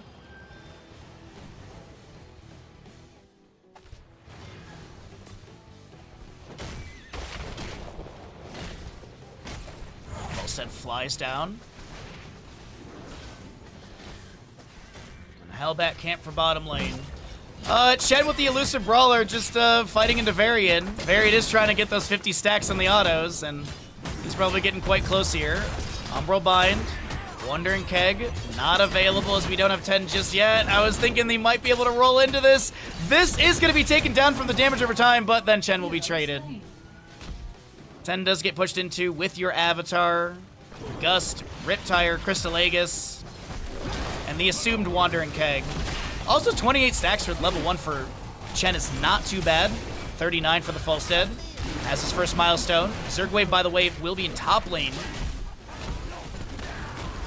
For the side of Always Late as a Riptire is going to be summoned for bottom. We do have Maiev trying to get into a flank position, but yeah, she's not going to be able to do much here. A few more grenades poke onto the Keep Gate. Maybe a race or a chase onto Maiev. Phantom Knives for a dismount. Stormbolt tries to land, but misses. 30 stacks to the Muradin. And Concussion Mine is set up on this Hellbat camp. We have Chen regaining control of the North's beacon. And that'll be Zergwave building up. Maiev will have the south side. Rotation from Falstad. Gravity Lapse Living Bomb. He barrel rolls off to the side, trying not to spread it. Flying kick in from Chen. The Wandering Keg is there. They try and push the Kael'thas into this engagement, and he'll be taken down by Muradin. Meanwhile, the Varian on the left-hand side is next to go down by the Falstad Junkrat autos. Umbral Bind looks to pull a couple enemies in. This is going to be Bloody Mary, the next to be picked off. Warden's Cage. Falstad Flight. The Gust pushes Maiev back into the lane. The Spirit of Vengeance. Does she go for the teleport? Does she try and get out of here? Gonna try and run on out of this, but I don't know if there's really a disengage path for the Maiev. Running into a tower shot. Spirit of Vengeance over the wall, gets the teleport. Another tower shot avoided by the Vault of the Wardens. But this will be the Retreat Tower and the Keep Gate Tower taking them down. And we have Chen holding top lane control up against the Johanna. Allies are rotating up. Chen drinks up brew. Varian coming through as well, but this is a 4v5, and I definitely don't think they're going to go for it. Johanna Ironskin is going to be activated. Tim strike into the wall. Varian pops his shield wall from level 10. Riptide from Junkrat could confirm this kill, and Varian gets the shield wall, but nah, Ariel gets the kill. Muradin dwarf tossing in further. The Wandering Keg from Chen is active. The team strike up against the wall, and Ariel for another kill.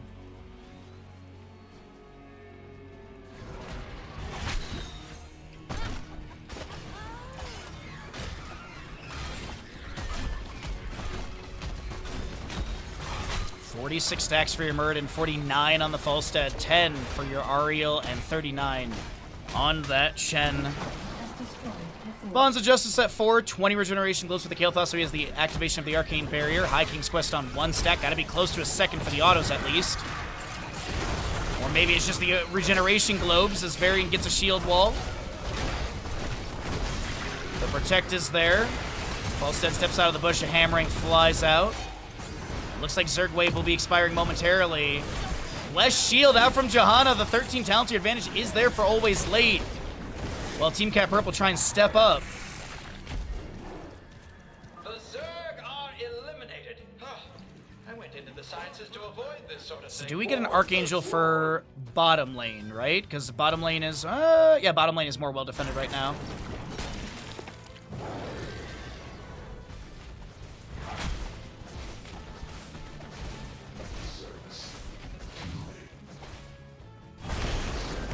Spirit of Vengeance off to the left-hand side. I think it was just a scout. Chen might have been seen floating around, but he's not going to be able to step up. He's not going to try and steal with a keg. He does have it available. 7 kill advantage, though.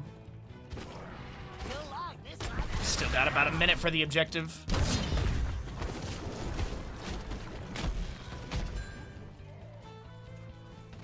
And Chen? Scouting, maybe rotation up to top lane. So I think it's just going to be rotations from teams just to literally clear out waves. We do get another Hellbat camp on the left-hand side started. The right side is still at 2 minutes 16, as I think it was invaded previously. We're just waiting to see if anyone steps in for boss. Or is it just going to be the play for the announcement of the objective? Bottom lane keep is where the blue wave would be going. Red wave would be landing into a fort gate of top. Flying kick in from Chen. I don't think he had the positioning he wanted for a Wandering Keg, but that's huge damage into the Johanna. Wandering Keg does get activated. It will push the Stukov Johanna to the side. I think they're going to try and peel the Varian apart, but a little, I think, indecisiveness, as we do also have the Maiev trying to back away, or is able to back away on the left-hand side. So very split fight coming out from Always Late. Their targeting has been a little here and there, but they managed to take down this Maiev. Another Keg Smash from Shen goes out. Beautiful concussion mine. Flame Breath onto the Variant, or onto Kael'thas, as he's going to be able to activate his Arcane Barrier. Still get away.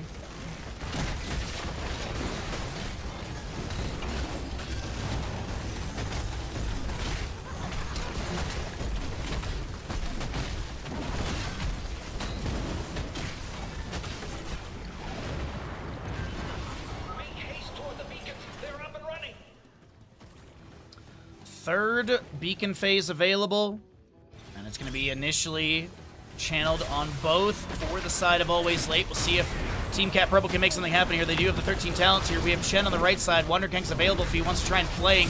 Will pop that keg, trying to push Bloody Mary into the engagement. Does manage to get the Johanna displays. Gravity Blast from Kael'thas lands onto the Variant, onto the Muradin. Variant still trying to get that kill.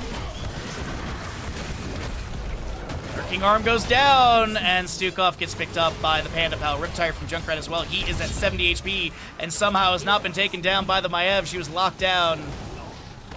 And Chen has the slow, has the damage. Kael'thas gets picked off. A little surprised, no Withering Fire to maybe reduce the spell power of Stukov or the Kael'thas in this game. 60% spell power reduction for 4 seconds is pretty massive, especially if a lot of your game plan is to constantly be breathing fire on them too. But Eye of the Tiger level 4 will be the grab. We have a 3-level lead, an 11 kill advantage, and this will be Blue Zerg Wave moving in through bottom.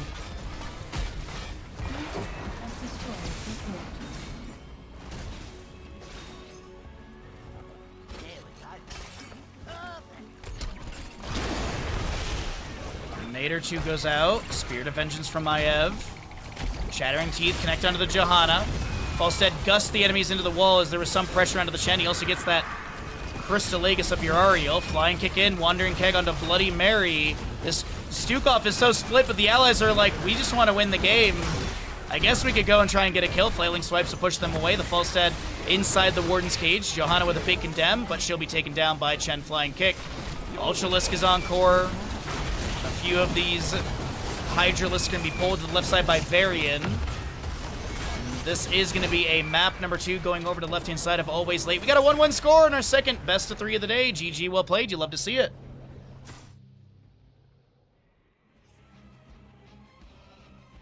So what is imaginary tea? Teach me new things, chat.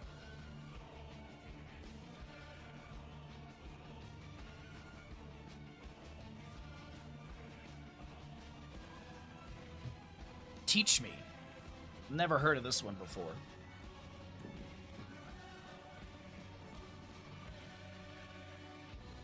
Oh, I see. I was like, what is this? I was like, what is? Okay, it's like the tea party things you do with kids. Got it.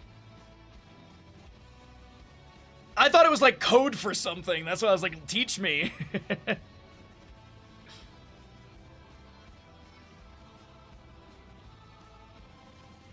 All right, we'll pay out the gamble. We'll roll the ads and get ready for map number 3 in this series. Good stuff. Thanks for hanging out, everybody. Choose outcome. It was an incomplete quest. The kills, I believe, are the thing that were incomplete there. Alrighty, so it's a 1-1 score. Bloop, and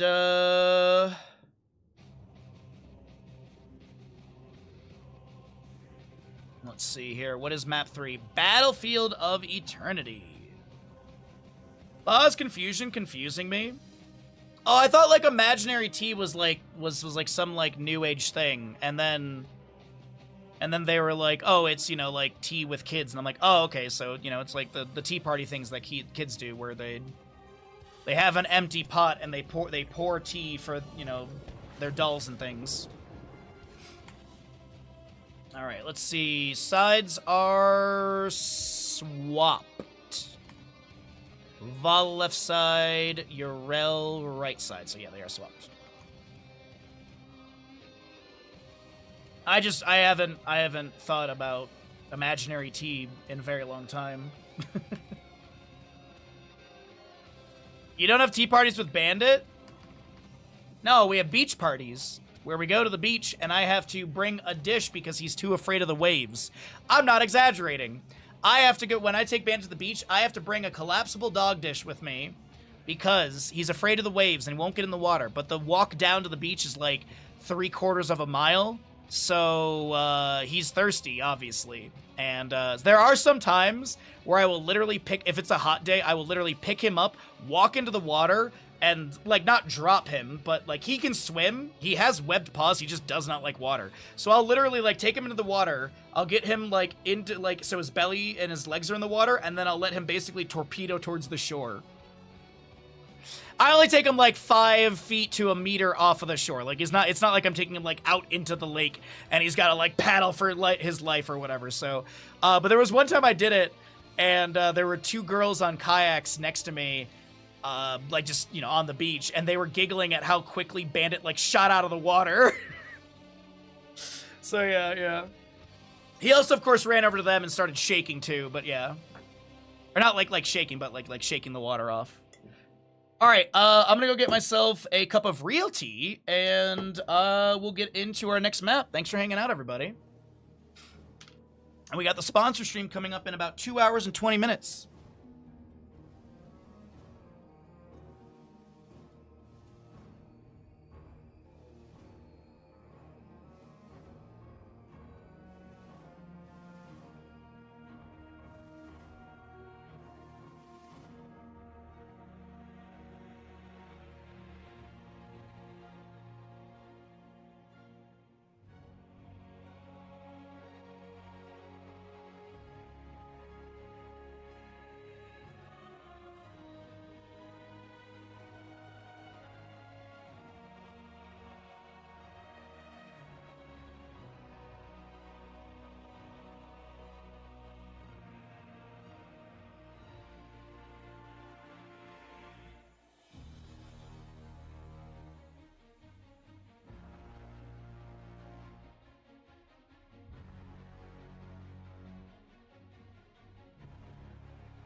buddy Bandit. What you doing, dude? All right, Mr. Bandit, you are a good boy. Why did I turn off the tea heater? I need that. My tea's got to be warm. Alrighty. Well, I got my real tea. My real tea. But I was video chatting with my parents. Stranger. What you need that for? Going hunting an elephant? Absolutely. Yeah, that's why I need this gigantic cup of tea. But I was talking with my dad and my mom and dad on Wednesday, and they're going to be shipping me 3 new teas. Well, no, two teas that we typically get, the Mango Tango and the Passion Fruit. And then my dad said he found a 3rd one for me to try, and if that one's good, then when they come in September to visit, then they're going to bring that, more of that one. Spoiler, the next game is not a draw. How are you going to come in here and... I can't believe you come in here and say something like that. Next, you're going to say one of the teams will win. Like, you're just ruining the game for all of us. Thank you for that. That was... Yeah, you monster! By the way, if anyone happens to have or knows where to find one, if anyone can find a sound clip of Samuel Hayden from Doom Eternal saying, you can't just go shooting a hole into the surface of Mars, I would appreciate that so very much. I can't find a clean audio clip of it, and I want to make it a sub-alert. I want to make it a gifted sub-alert. But I just can't find a clean audio of it. Alright, what do we want to do here? We could do Ariel level... You know what? We don't ever do Ariel level 1, so let's do that. It is Battlefield. Yeah, let's do that one. Let's do that. We've never... I don't think we've ever done Does Ariel finish level 1, because I don't think she finished it last game. Does Ariel finish level 1 stacks? Yeah, the increasing clarity. Yeah. Yeah, Jesse.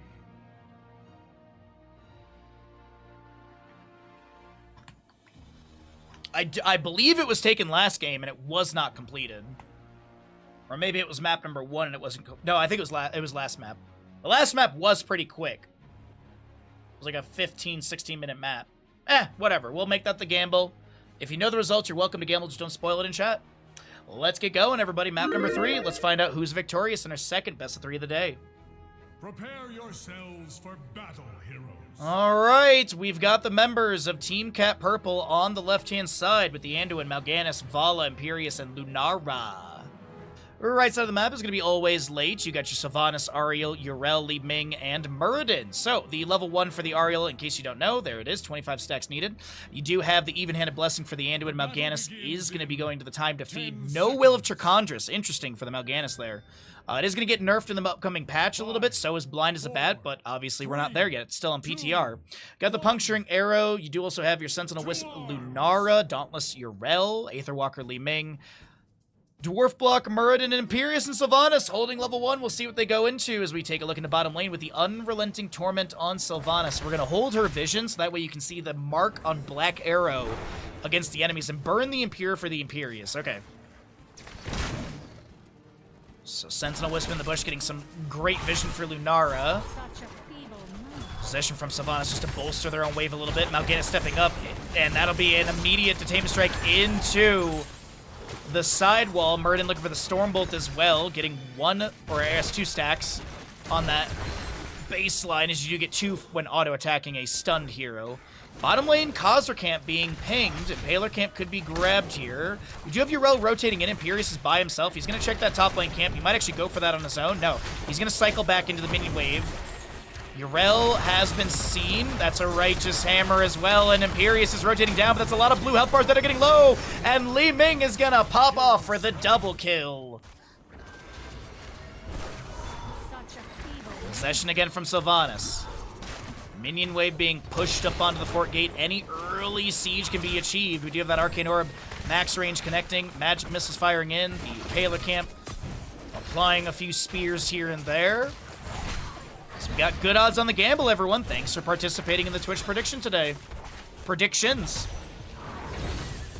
And we should have time to still do another best of 3 after this one, so before the sponsor stream we can do at least one more best of 3. I think I did have a request from someone in Discord, so we might just do that one. Either way, let's take a look into top lane as the Impaler camp from Sylvanas and Yrel is being grabbed. Your Imperius will scout this, and he's gonna... Abe Simpson walk out? Nope, he's considering to fight this. Lunara's rotating in. Celestial Charge lands. Lunara has the vision. The damage over time should be enough. 118, 83, down to 50. Hearth! Not gonna come through, and Sylvanas will be taken down. Yrel with the Avenging Wrath, caught by the Celestial Charge. Righteous Hammer. And the damage over time, the Solarian Flare. Damage over time, Lunara confirms the second kill. 2-2 in kills, but those kill experiences are going to be a little bit different from the time signatures, as it's 804 to 597 in heroic kill experience. Left-hand side is going to be your Bruiser camp grabbed. I think Sylvanas might be starting the right side. This actually might be a fort. No, they will start. Okay. I saw her rotating towards top lane. I thought she might be going to go clear that way, but Yrel's on her way, and they're going to just sacrifice a little bit of fort gate health for the camp grab with the help of Ariel, who's currently on 4 stacks on the Twitch prediction, which still has a little bit of time left, as it looks like it is perfectly balanced as all things should be. Wisp in top lane, moved out from the bush. We do have Vala with a quick Hungering Arrow going out for the 8th stack on Puncturing Arrow. No Monster Hunter level 7 just yet, but has the repeating to be able to get that reset with the vault forward. Righteous Hammer from Yrel landing onto this Mal'Ganis, as we do get the first objective, so it's going to be scouted, or sorry, it's going to be sent into the standard race potential sides on the second half. Mal'Ganis with some Fell Claws and Night Rush, just trying to slow down the race on the right-hand side. Lunara jumping, or actually it was a Leap of Faith from Anduin, and I was like, wait a minute, she does not have Leaping Strike, and she can't even use it on an ally yet unless she has the level 20.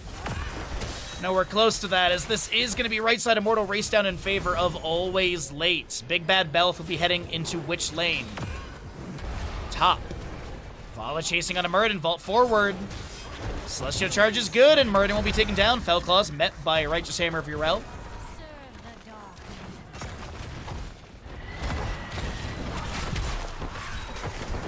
Fell Claws into Night Rush again from Mal'Ganis. That's a good Celestial Charge on Ariel. And she will be taken down as Hand of Freedom was not available. Slows and Roots. Oh yeah, okay. I was about to say, like, Hand of Freedom does not apply to stuns.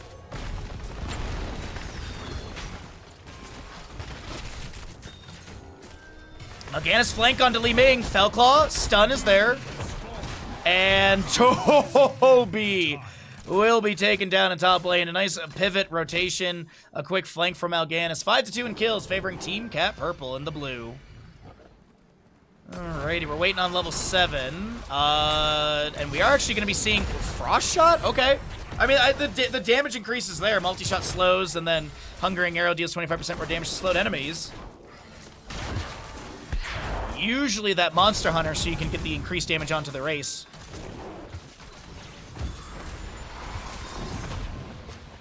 Can we remove Toby from EU? No. This is a positive channel. I want you to understand that. We don't cast people to make fun of them. That's never been how we do things here. Just gonna give you a heads up on that one. We can laugh about a mistake, but that's not our stage. Tame Strike into the wall for the first repeated defense stack. We do have a 6th stack for also increasing clarity. A couple Fell Claws are coming out from Mal'Ganis. Okay. I don't know these things, so okay. I saw you were newer to the stream. I just wanted to make sure. But if they're your friends, some light flame is okay.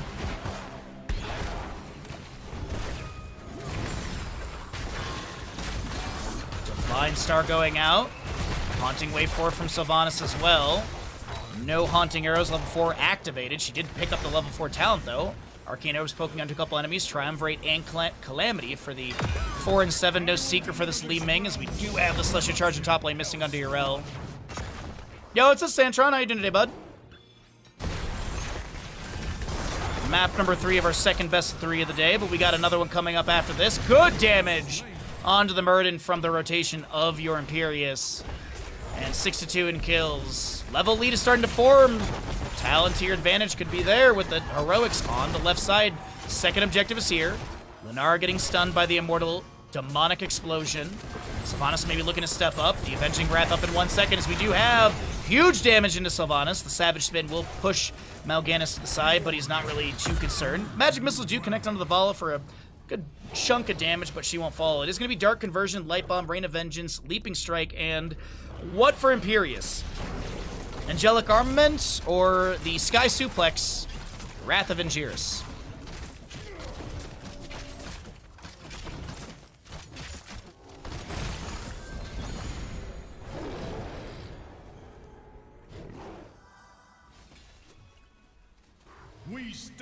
Yeah, Kappas are very appreciated in the channel because there's no tone in text, so yes.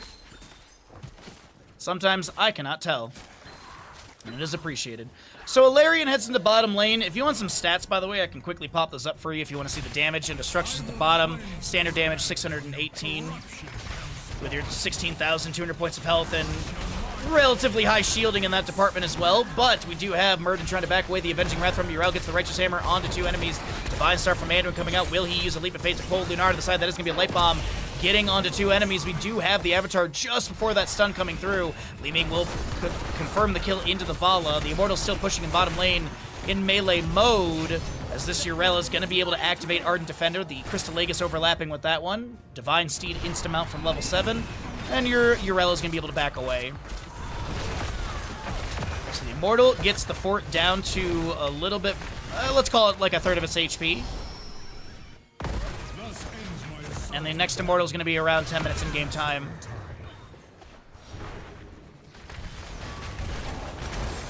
Celestial Charge over the wall into the Sylvanas. She does, that's a Wrath of Angiris to pull. And I was going to say, those Haunting Arrows, there's going to be a moment where there's no Haunting Arrow, but the minion wave was there. Still Vala in place for the kill. Detainment Strike knocks Mal'Ganis up against the wall. The Rain of Vengeance, Murden trying to Dwarf Toss to safety. Leaping Strikes in from Lunara. Fellclaw's interrupted by a nice Stormbolt from Murden, but Vala has the follow-up damage and will be able to take down the Dwarf King.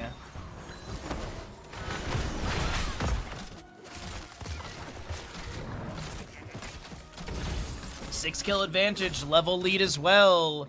Imperius is going to be able to get full mana through top lane, or through the Hall of Storms, then head to top lane.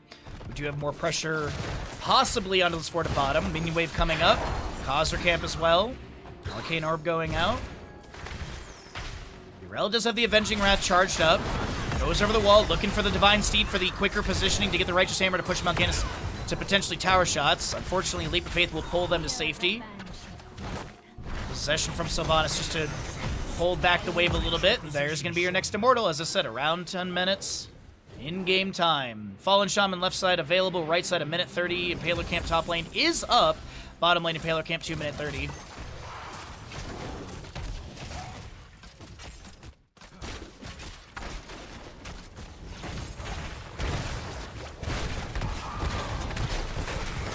Night Rush interrupted by a Stormbolt or possibly a Skullcracker level 7. Lunara able to step up, Celestial Charge. They're gonna focus onto Toby, who gets a Crystal Aegis, the Light Bomb.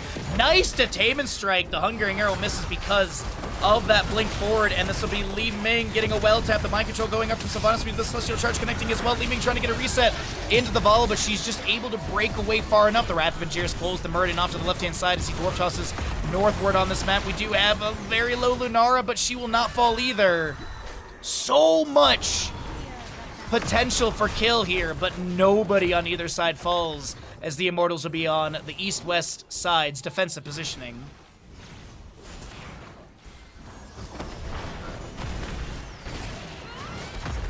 Avenging Wrath goes in, Righteous Hammer as well. Chastise missing. Piercing Lead on 2 stacks. That's 2% spell power increase for the Anduin. 35 stacks for the Vala at 11 minutes is significant. Yeah, Cav, this is a remastered thing. Yeah, this is part of the remastered version. I do have a request for you after this game, though. This is that Secret Cow level Diablo players are talking about. Fellclaws from Mal'Ganis come through. Night Rush as Murden tries to back away with the Dwarf Toss, and we'll be able to avoid that stun. We do have a very low Imperius trying to get away from Sylvanas' sustained damage, and that'll be Sylvanas getting the kills. Li Ming gets a reset. That's Ariel actually stepping in for that second kill. We have Anduin trying to run away. He does have that he has the enchant boots, lion speed level 13. Won't be enough. Li Ming popping off, getting a few resets. 3 kills over the side of Always Late. And this is definitely our red side squad grabbing this next Immortal, which should head to top lane, right? Yeah, top lane has a little bit more HP than bottom lane for it.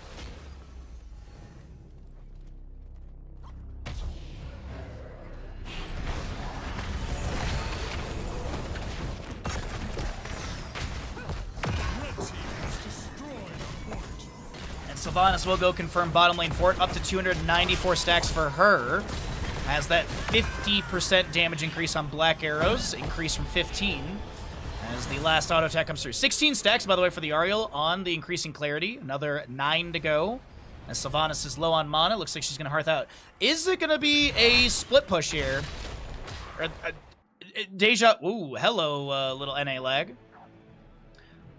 It's not going to be Li Ming poking through top lane, then she gets flanked and taken down, right?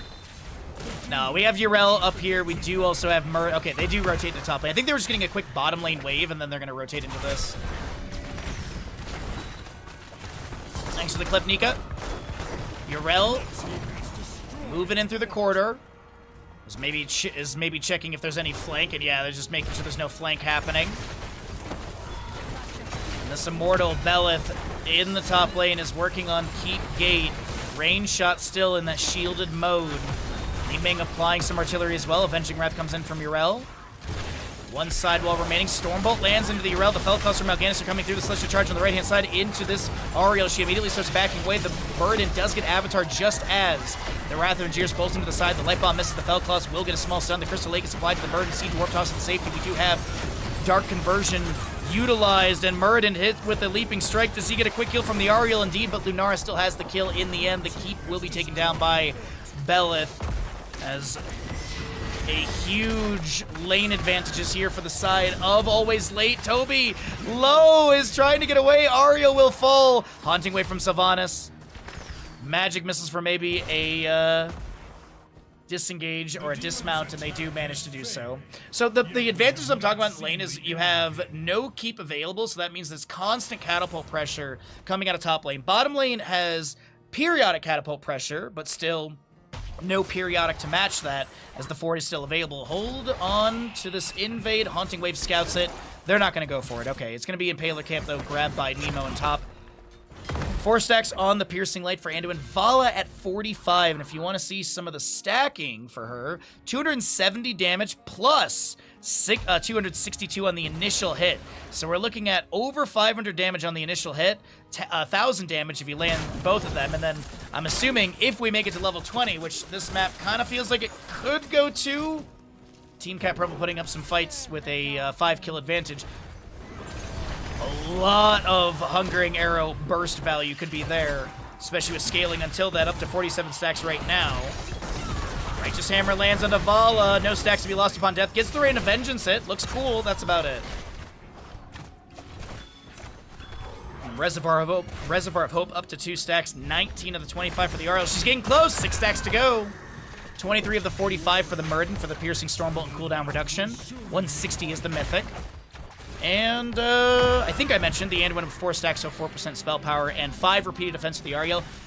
She has the knockback distance. It's a passive you get from taking the talent. You just get the damage increase as you get these stacks, so it's that 200 plus damage increase. As the Immortal will be going to bottom lane, as the keep is still available, so you're just going to try and get some initial damage onto this keep gate. So I wouldn't even say soft siege. The Shadow Dagger goes out, more magic missiles poke, and we got the disengage.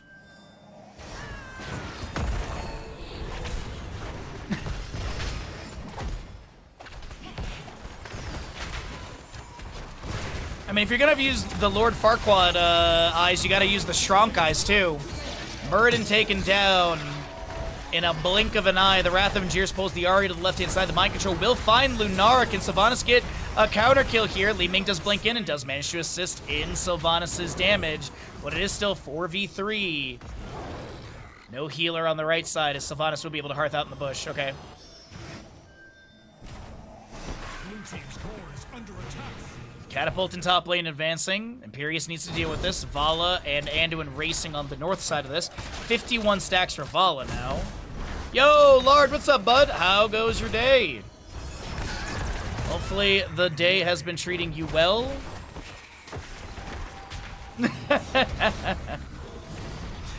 There you go. Thank you, Chassis.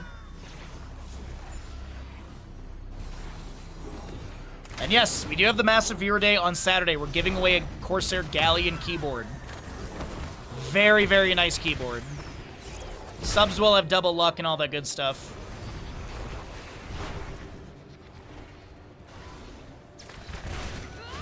Avenging Wrath, Righteous Hammer onto Vala, Celestial Charge misses. Multi-shot goes out, Detainment Strike into the wall, Mind Control. Oh, that was so close to hitting Vala. Haunting Wave in from Sylvanas, does have the Festering Wounds with the Windrunner at 7 and 13. Li Ming with 21 HP dies to the damage over time from Lunara. Crystal Lake is applied as the Wrath of Angiris misses, but Sylvanas is taken down. Ariel should be the next to go out. Damage over time and a Nemo should be good. Or not enough to kill, sorry, I'll phrase it better.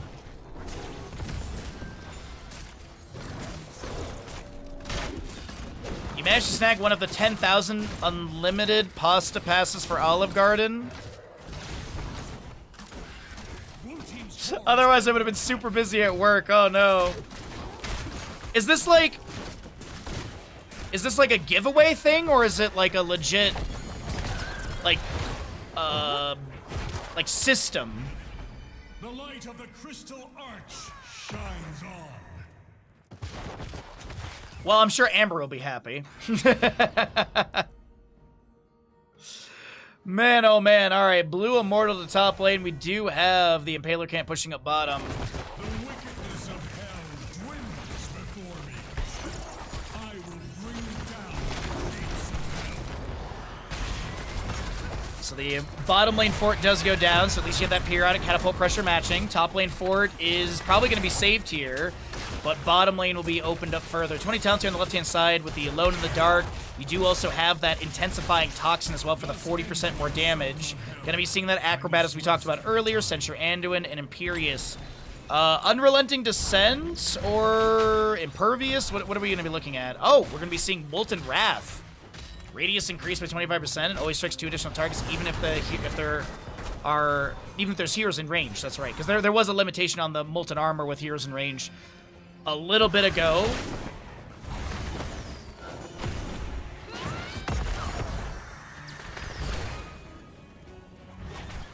When are you giving away a 5090 Ti? Is the Corsair Galleon giveaway not good enough for you, Rob?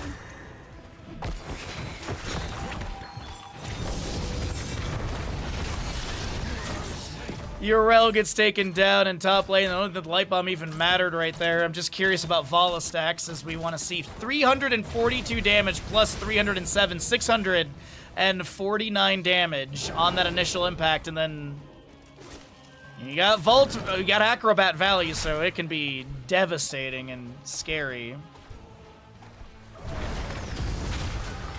Mind Control goes out as Imperius was walking towards the bush. This is going to be a Will the Forsaken from Sylvanas, able to avoid the Night Rush from Mal'Ganis. We do have the Leaping Strikes in from Lunara, as that's Toby getting bursted down by the Lunara damage. A Stormbolt will connect onto the enemy. Sylvanas is actually going to be able to chase onto the Vala on the right-hand side, and that is going to be Vala able to back away.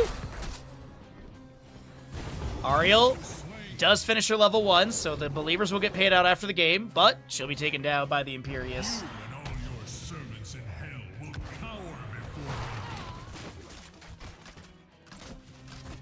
My god, what a good game number 3 here. 20 plus minutes, 20 up on both sides. As we do have the Hardened Shield for Murden, Shield of Hope, Seraphim, Repulsion, as well as your Withering Barrage.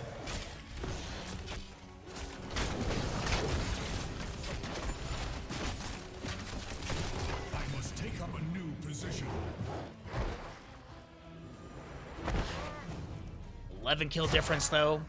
Level lead of scaling with 21 to 20 and 3/4. But the Immortals have gone into defensive sides. We still have the Ariel respawning, which it looks like this will be Immortal given to the side of Team Cat Purple.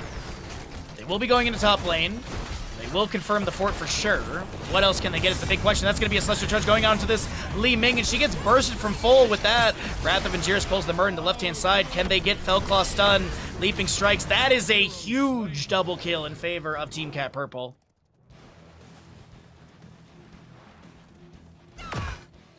Big Alarian for top lane as well. 2,000 damage into structures with 57,000 points of health and shielding currently. Looks like the Vala maybe backed off really quickly to go take out that catapult, so there's no pressure onto their core, just minion wave. Rel with the Righteous Hammer charged up, steps out of the bush, but no displacement with that. This Immortal's really hardy. Keep Gate is already taken down. As I've mentioned many a times, the Immortal attacks from range with the shield available. Seraphim, nice Righteous Hammer onto the Mal'Ganis, pushes him back. Seraphim also denied the Savage Spin of the Immortal displacement. Keep is looking like it's going to be taken down here.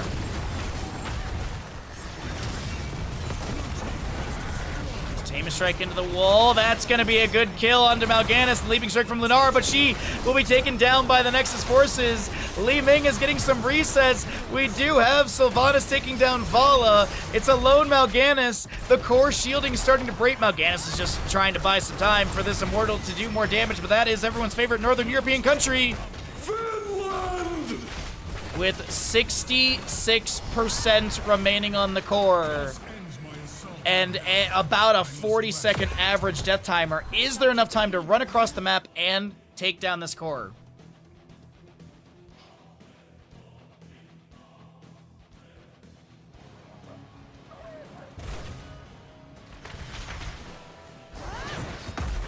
Down to the ballpark of 20 seconds average.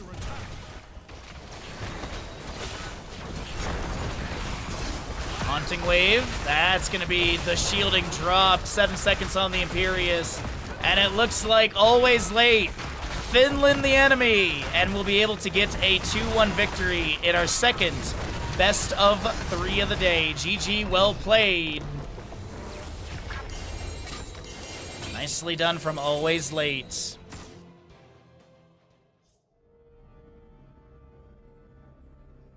You need to adjust the logo and spacing. Yeah, you can post it in Discord, Lord, by all means. Yes. Congratulations on your watch streak as well. We're giving away the giveaway command is out of date. But the viewer day is what you're looking for probably. But it's a Galleon 100 SD is the keyboard. It is the keyboard that I use, and I legit think it is one of the best keyboards Corsair has ever made. And even if you're not a streamer, there is still utility for this. Even if you're an FPS player, you're MMO player, there's tons of profile stuff you can do with integrations into games. So it's an amazing keyboard. It is personally my favorite. I got this back in November of last year, and I've tested other keyboards here and there for Corsair. I always come back to this one. How have the games been today? Really good. Really, really good. This was our second best of 3 of the day, and it was extremely fun. And we have a sponsor stream in less than 2 hours, so we can do at least one more best of 3 during that time.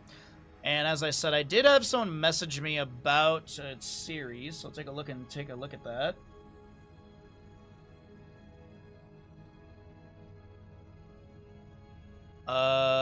Let's see. I have returned.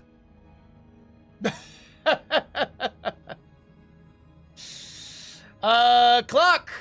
I'm doing my part. I'm doing my part. I'm doing my part. I'm doing my part too. I have returned. Clock, thank you for the tier 1 for 56 months. Welcome back to the Bahamets. I appreciate it. Shout out to the UK elections with Count Binface. Oh, Count Binface is hilarious. I love it. I don't understand it, but I love it. Cav, question for you. Or maybe I can like not task you with it, but if you can find, because I spent like 20 minutes today trying to find it. Can you find a clean voice line of Samuel Hayden saying, you can't just shoot a hole into the surface of Mars. I want to make it a tier 1 gifted sub alert. I want to make it a tier 1 gifted sub alert so bad. But I can't find clean audio of that. It's not even the first time Binface is doing that. Oh, really? I didn't know that. I appreciate you, Cav. If you want to, if you don't feel like, doing work stuff. Alright, so we did have this, game requested, and sure, why not? So it's gonna be Blackheart's, Booty Call. That is an abbreviated name. And Sonatent. Let's, that's an abbreviated name, huh?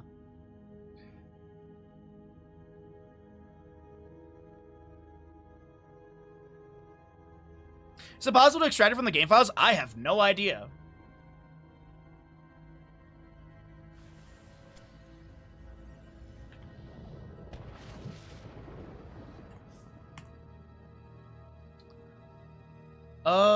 Okay, ads, and then, go to Heroes Lounge, and this is going to be...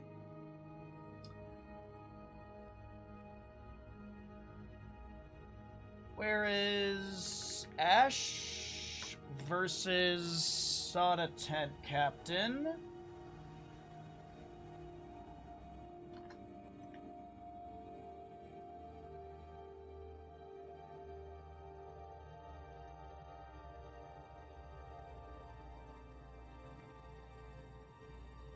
There we go. Hello, friends. I'll be casting your match from this day in a few minutes. Also,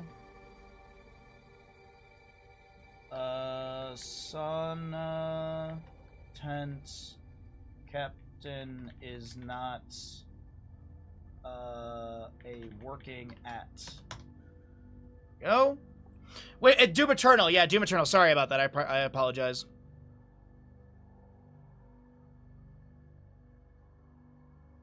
When looking at the Galleon, how does one use the whole right side hand stuff? You move your hand off your mouse and push the thing, or you move your hand right off the keyboard and push the thing. I don't know. I use both hands, honestly. It's the same way you'd use a regular numpad. Or you just smash your face into it. Or you just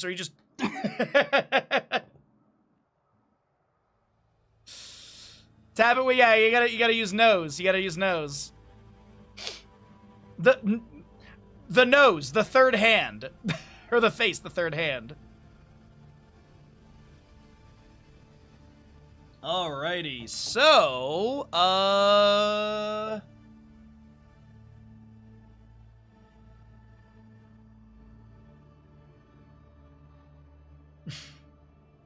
yeah, third hand. We're not talking about third arms. Oh, Ariel did complete the quest in that last game. Alright, so we're gonna stay in Division 2. And we're gonna be casting this, best of 3 series. And then when this series is over, we're going to be getting into our sponsor stream. I will say this, the sponsor stream is going to be Marvel Rivals. Please, even if you're like, I don't care about Marvel Rivals, by watching the stream and clicking on the banner overlay that'll be happening during that hour-long segment, you can give money to Bandit and I. So think of it that way. By watching Marvel Rivals for 1 hour, you can support Bandit and I. And we're also gonna be talking about Marvel movies. We're gonna be rambling. Totski's gonna be joining me if you remember the good old days of Marvel Rivals with Totski. So yeah. But that's pretty much it. That's pretty much all. I don't think I'll be picking up Marvel Rivals and continuing with it. I experimented with it. I played almost 200 hours on stream, and we really didn't see any sort of growth, any sort of passion. I personally am having more fun utilizing Wednesdays and Fridays as variety days rather than being like Monday or Tuesday is going to be Heroes Casting, Wednesday was Marvel Rivals, Thursday was Heroes Casting, Friday was our variety day, then Saturday and Sunday was typically Heroes Casting for tournaments or painting streams or cooking streams or whatever else we get into. So I've been happy having I've been more enjoying this schedule where it's Tuesday, Thursday casting, Wednesday, Friday is going to be variety, and then Saturday, Sunday is either Heroes Casting for tournaments, painting streams, or casting NGS or Heroes Lounge or whatever. So yeah, I actually, Nika, I thought it was like an internet joke, and I messaged Totski about it, and I said, because she actively plays still. She made it to like Grandmaster. And she was like, yeah, it's real. I'm like, my God. There's a whole lot of man in that outfit. Let's see. Genji right side, Falstead left side, Falstead. Okay, cool.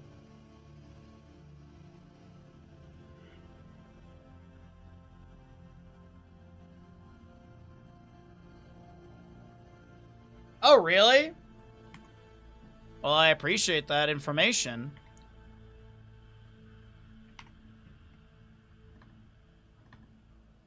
When the names are small, shifting them back and forth, not a big deal. When the names are long like this, it's just you just have to scale it out, which is a little annoying a little bit. But either way, that looks about equal. There we go.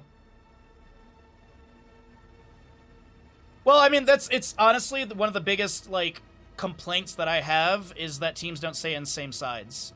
And when it comes to casting, even if your game isn't actively being casted, there's a lot of casters that come by and cast replays, me for example.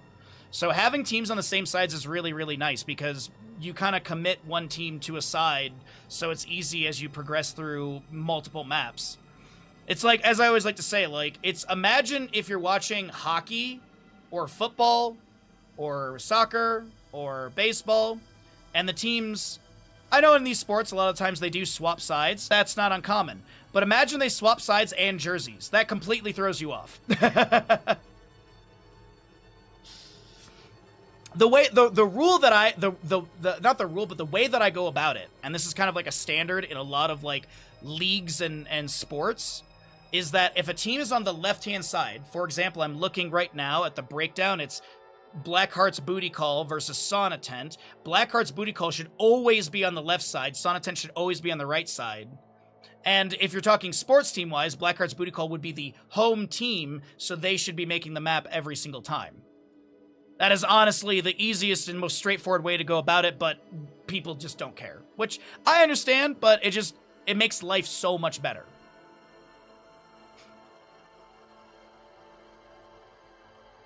Look, you just looked at the swimsuit model, yeah. The left side on Blackheart's Bay has a 2% advantage due to how the minions move across the map. I'm lying, I have no evidence to back up this claim. But yeah, so what is this card thing that you were talking about, Lard? I think I missed it. I think you said something about it.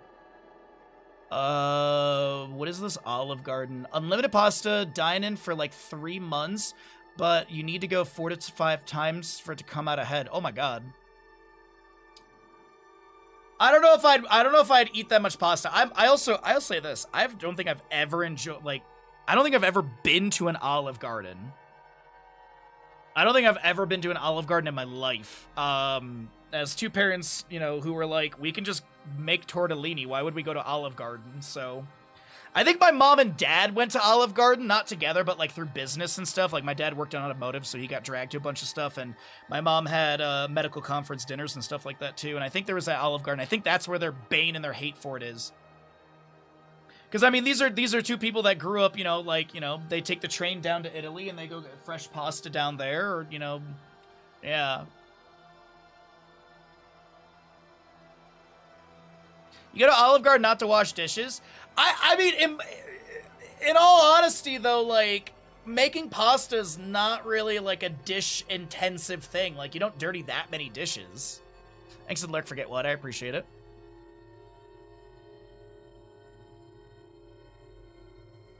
I don't know, like, me personally, I mean, I've lived alone for ages, I have no problem washing dishes, but yeah. You don't go to Olive Garden to enjoy Italian food because it's American? Yeah. There are some really nice Italian restaurants up here in Tahoe. There's what's the one? There's Primo's that they used to do pizza, but they changed locations, but that one's pretty decent. And then there's Scusa, which is owned by the same guy. That one sucks. And then there's Isabella, also owned by the same guy. That one's really good. Isabella's really, really, really, really good. But it's like, the thing is that, like, their lasagna and stuff is just not, it's not worth the price. There is, hold on, all right, we'll get into casting in a moment. I do want to show you all, there's an Italian restaurant up here that has a, like, massive lasagna that you can get. Okay, it's Bruschetta's the name. I've shown this lasagna on stream. I almost got this lasagna when my dad and I went, when my family went, but we ended up splitting the veal parmesan because the veal parmesan was literally like more like him and I didn't even finish it. Let's see. Bruschetta Tahoe. Let's see if I can get some images here for you all. It's like a really small hole-in-the-wall restaurant, but they have this gigantic lasagna. And literally, like, I'm just always like, Lard's partner would appreciate this. That is a massive link. What am I looking at here? Cooking recipe. Guess best copycat of... Oh.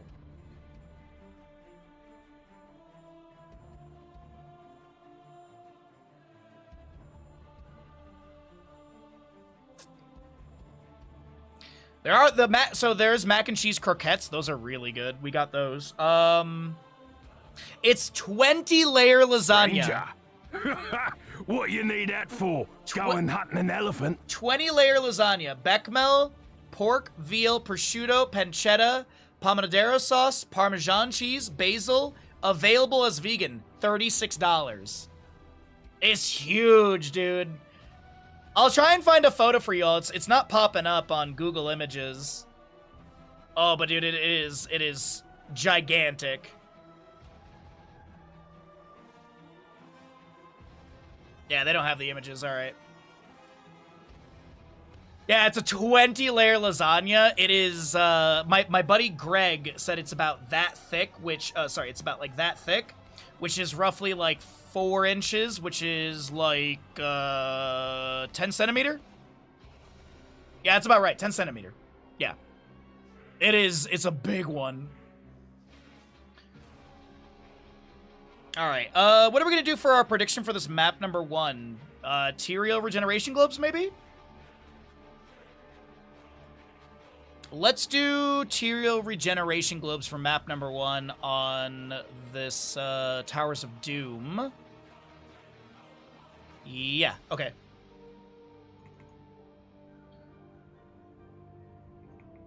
Seven layers is max, good enough for bean dip.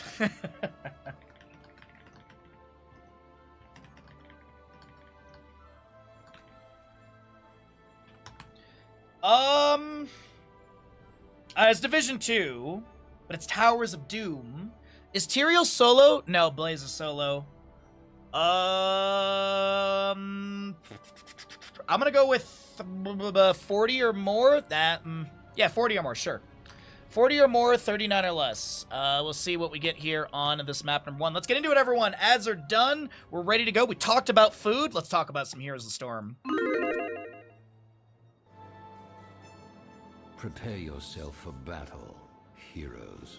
On the left-hand side, Blackheart's Booty Call with your Anduin, Cassia, Johanna, Fulstad, and Sonya. Right side is going to be Swanna Tent. You got your Junkrat, Genji, Uther, Blaze, and Tyrael. So Tyrael's going to be going into the Ardent Restoration level 1. That's the globe quest, so how many globes will we get by the end of the game? 40 or more, 39 or less. We've also got your Adrenaline Stim Pack, Wave of Light, extra wound timers. Sonya with the War Paint level 1, as well as the Zealous Glare, Well of Light, and shall dismount on your Genji. And what else are we going to be looking at here? Is we're going to go ahead and just get a little vision selection. Whoopsies. Are they different? Oh, okay, you guys are talking about Bean Dip. No worries. I'll let you guys talk about Bean Dip while I cast the game. So there's your Ardent Restoration, as well as the Frequent Fly for Falstad and Charge Strikes on Cassia.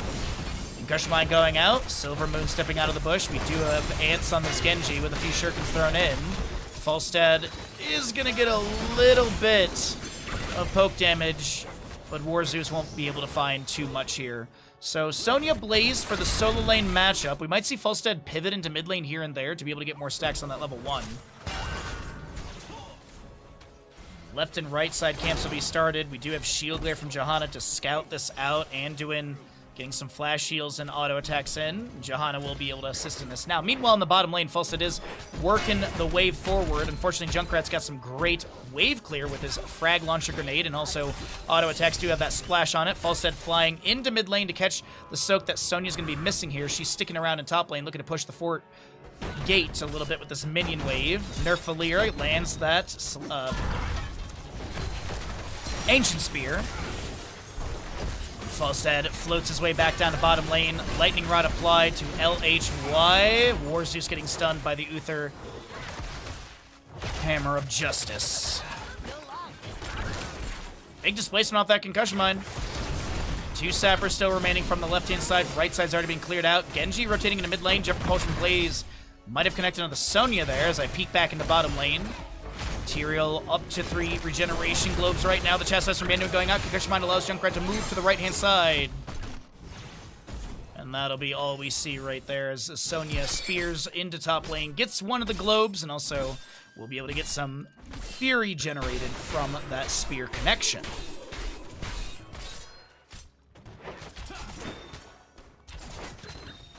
All right, tower shots firing out. This is going to be your bottom lane wave soaked up. And the announcement of the objective in 15 seconds.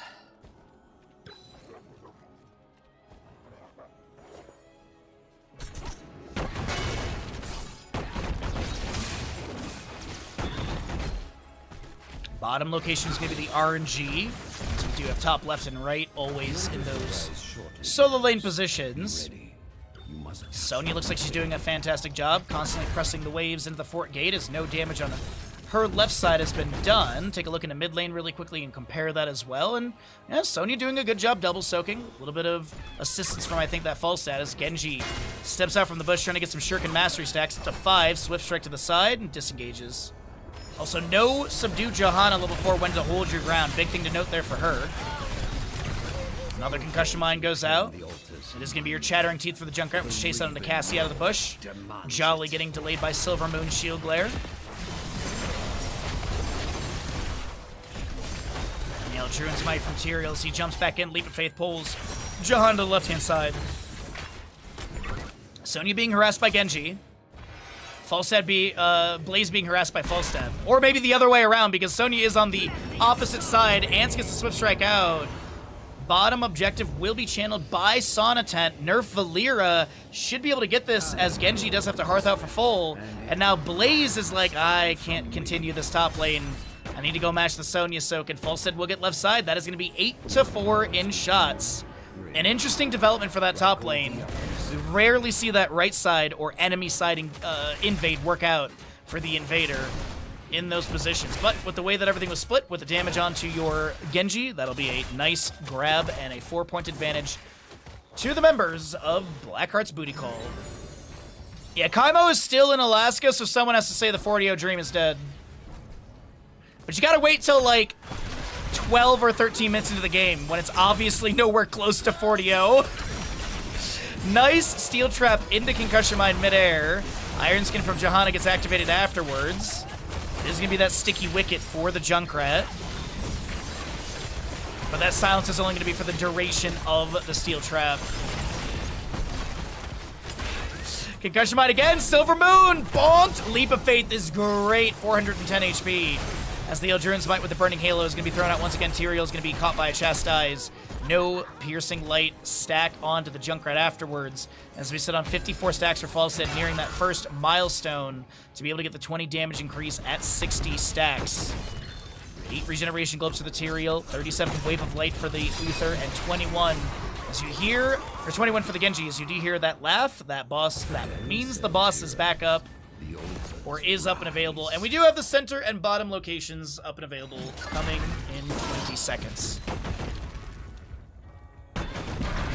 Alrighty, let's cycle through the other numbers. We got 10 talents here coming up soon.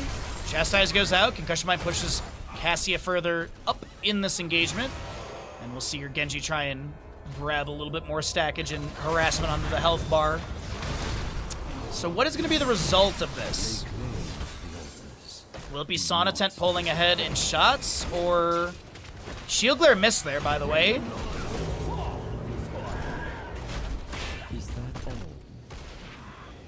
Nice hammering with Secret Weapon for the delay.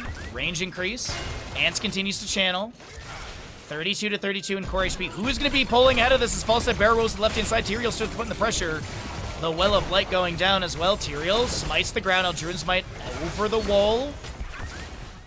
And Junkrat gets the Concussion Mine onto Cassie. She actually then goes for the fend onto the Tyrael. Almost gets the kill. And that'll be first blood on the left-hand side with a kill onto Junkrat. Valkyrie from Cassia will then be activated. We do have the Uther next to fall. Wrath Berserker from Sonya is activated. And she'll be sustaining that off the minion wave. Might be losing more than 50% of that bar in the rotation to top lane. Light Bomb, Valkyrie, Blessed Shield, Gust, and Wrath Berserker. Gust still off cooldown, by the way. 10 talent here on the right side does get grabbed. We also look at that Riptire, X-Strike, Bunker. And what else? What are we looking at for Twitch Gamble? Pretty good odds. Thank you, everybody.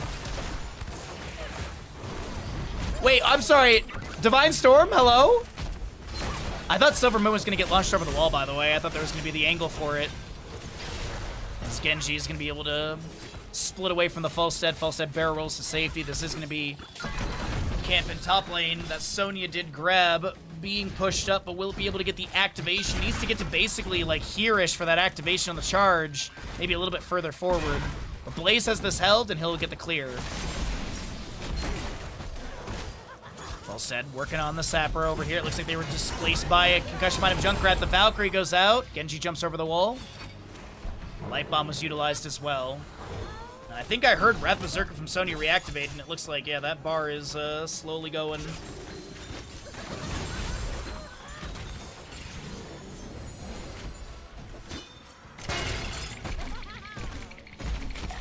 More grenades fly out from Junkrat. Hammering from Falstad as well. Judgment will land onto the Falstad. He has Gust, but he just can't push the buttons as Genji takes them down. Riptire, Displacement, Divine Storm as well. Anduin's the next to go down. The Jet Propulsion Stun Splash off of Johanna into the Cassie will be connecting, but it's not going to be enough to set up another kill. This is going to be objective, though, up in 5 seconds. Anduin dead for another 18. Falstad up in 11, down for 11. Could be 8 shots into the left side core of Blackheart's Booty Call. Sonya going for the channel. Tyrael's already set up on the right. 1 on Falstad, Death Timer. And it looks like he's already flying in. Okay. Trade on shots, still a 4-point game, 28 to 24. And the boss is still up. Blaze Jet Propulsion. Blessed Shield, though, gets ripped into Blaze. He can damn offend. Some Shurikens from Genji will zone back the enemies, and Shuriken Mastery has been completed.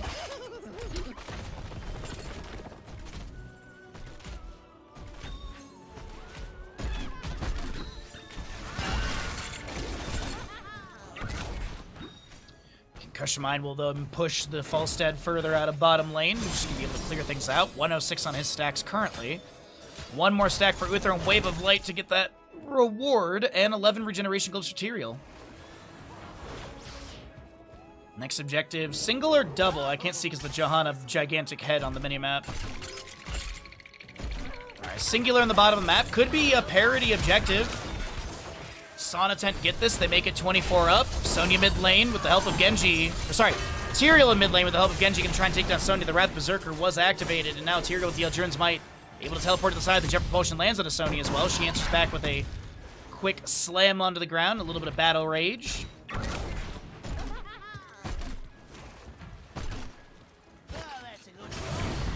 Blaze using jet propulsion to get to safety. Never hurry.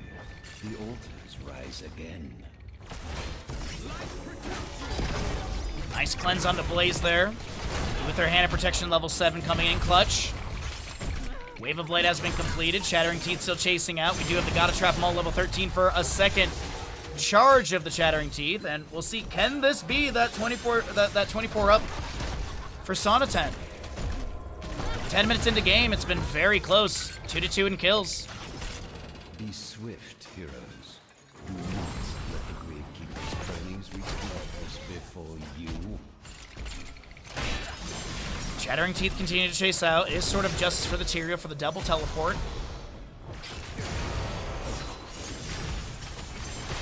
Smite down on the ground. Condemn up from Johanna. We do have Falstad flying in as well. Valkyrie looks to pull someone, but Uther hugs the wall and won't be pulled in completely. Divine Storm. Gust from Falstad. The Riptire might take down Cassia, but she gets a quick, desperate prayer from Anduin. Genji trying to chase out. A few more grenades from Junkrat connecting. The light bomb misses as Tyrael is able to jump to the side with the Eldrune's Might teleport.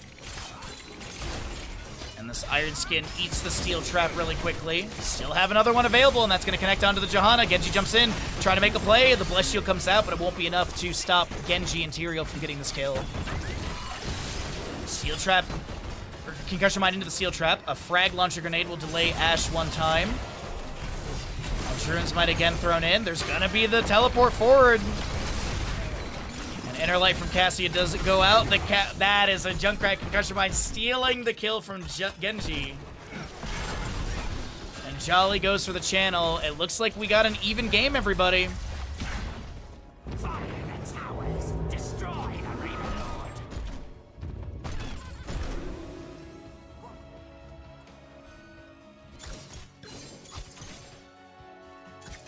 Genji, by the way, done with Shuriken Mastery, just poking at the... Sorry, I can't want to say Urel. The Sonya in the rotation. Wrath Berserker activated, and she'll just clear this out. We do have Shin Gun for the Genji, also that final cut, 16. Benediction, Martial Law, Glyph of Faith. Roderick Reforging for the Tyrael. Oh, the dive onto Nerf Valeera. Sonya in top lane will yield the kill. And it is a triple Altar Phase coming up next, no announcement.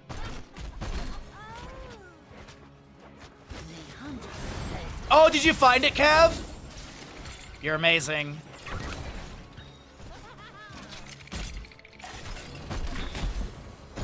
You are amazing, Cav.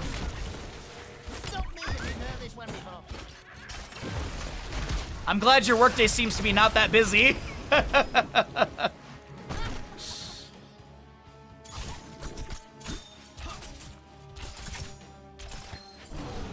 Oh, good stretch, Mr. Bandit. All right, so Falstad goes to clear out mid lane, up to 157 stacks.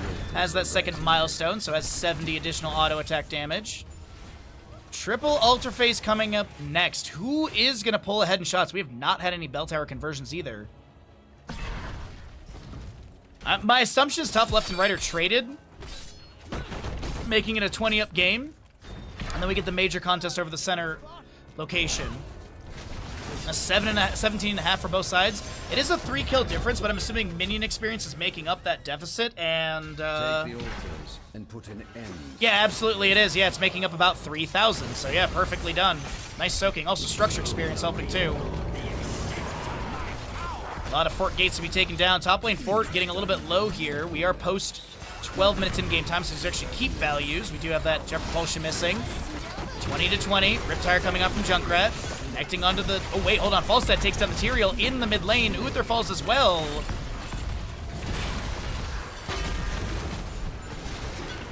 And this will be Sonya chasing out.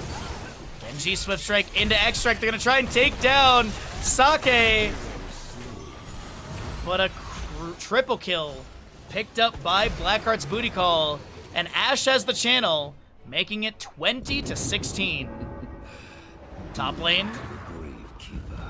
The Sappers did charge in, weakening that structure. So there's going to be your bottom lane fort gate opened up completely. keep gate, excuse me, as this keep is going to be worked on. Concussion Mine underneath Junkrat, he's going to utilize that to back away. No Ripper Air, as I mentioned, the gotta trap them all level 13, has the spread volley 16, trying to get some range wave clear, but it is just going to be the bottom lane bell tower converted over to the left-hand side of Blackheart's booty call.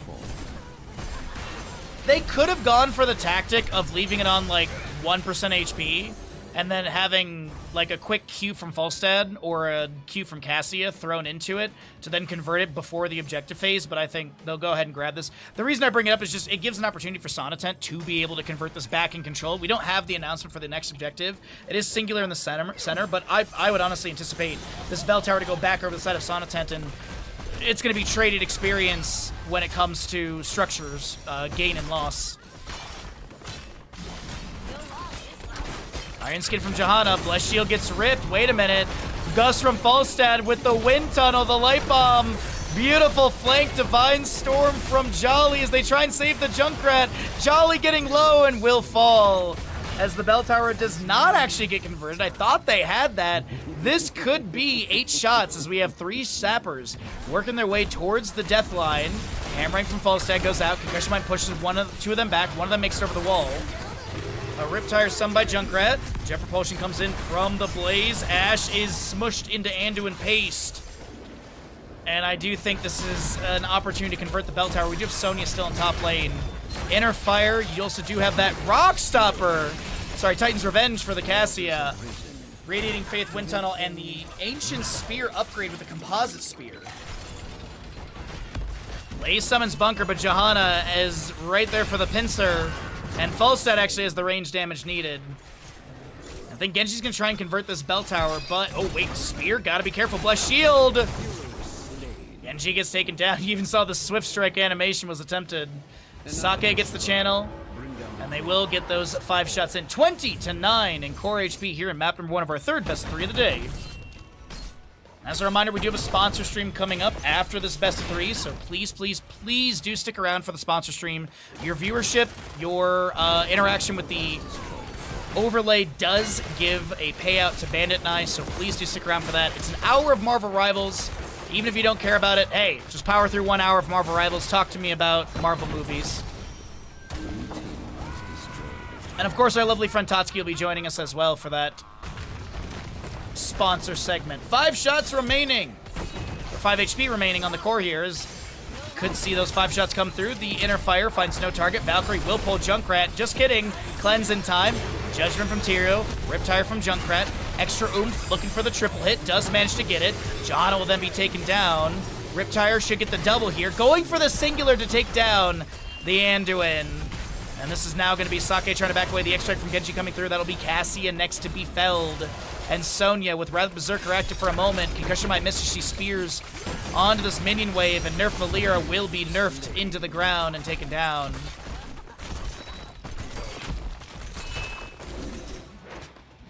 Once more, the altars rise from the depths. Red team has destroyed a fort.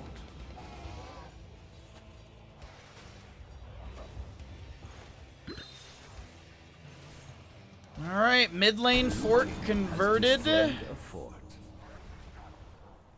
And what are we gonna get here shot-wise? 6 shots, making it 14-5.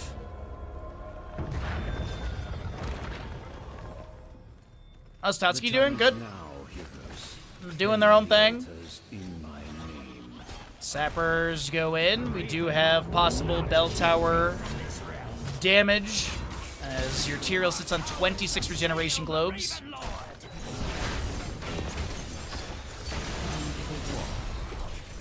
Another round of sappers coming in. Judgment from Tyrael. There's going to be a leap of faith to mitigate some of that stun value. This bottom lane keep is so low. The Wind Tunnel up against the wall. Bunker stun by Blaze. Jet Propulsion comes through as well. He gets the small stun. Riptire is going to be able to get the triple hit. Going to get a reactivation. Sonya with the flank lands the spear, interrupting the channel, but it still is Falstad Johanna, as well as your Anduin to be taken down. Next objective, singular in the bottom of the map, and there's time to convert the mid lane bell tower back in control, and Blaze might be the one to go get it. Thank you, Zig.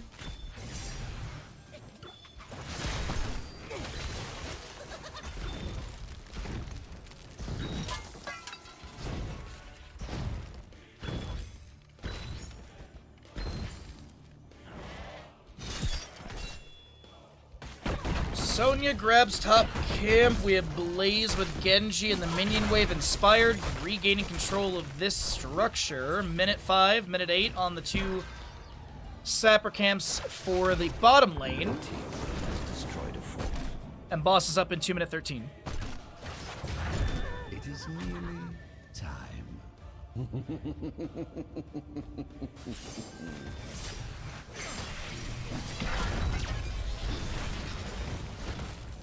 So Fulstead's back up and doing as well. More grenades. Poke out into the way from Junkrat. Just trying to push things up. Zone the enemies back. Same thing with the Chattering Teeth here. Tyrael is going to try and scout for the allies. Blaze will see the enemies. Does he go for an immediate jump propulsion? Misses it, unfortunately. Wrath Berserker from Sonya is going to be activated. The Riptide from Junkrat coming through.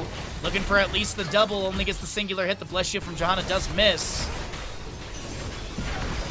And a Wind Tunnel from Falstad. Pushing back the enemies a little bit. The Valkyrie has no pole. Uther's taken down. Anduin traded.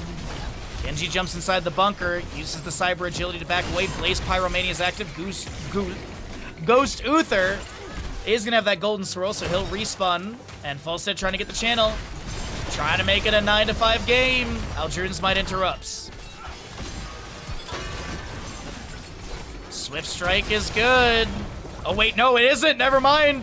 Some shielding from Tyrael gets activated. The War Traveler trying to chase into Ants a little bit faster, but it's Cassia to be taken down. Tyrael needs to double back. Sonya, Spear. Awkward interaction with that Steel Trap locking her in place. Riptire summoned. It's not even neat. Actually, it does steal the kill. Judgment from Tyrael, though, does land onto the Johanna. Falstad is going to be able to get the Hearth out, and that is jolly for the channel. Boss up in 33 seconds.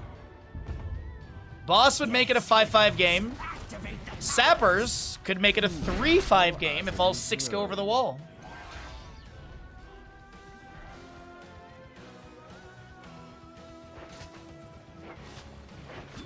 Thank you, Ninja.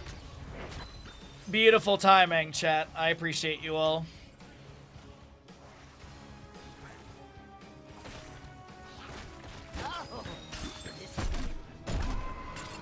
There's your global announcement. The laugh is there. Concussion Mine. One Sapper makes it over. One cleared away. Judgment from Tyrael going in deep. We do have the second Sapper making over the wall. And we do have Genji Swift Striking to safety. Tyrael won't fall either. 3 Sappers. They're right here. Spread volley from Junkrat. Steel Trap goes out, and that's 1, 2, 3 over the wall. We've got Boss is a win condition, and Blaze is already heading to the top lane. 5 seconds on Johanna. This is the vision of the blue side squad for Blackheart's booty call. Let's kind of see what they're seeing, see how they're going to step into this. They actually are not on Boss. There's going to be a dive out from the enemy. Light Bomb, Jet Propulsion from Blaze.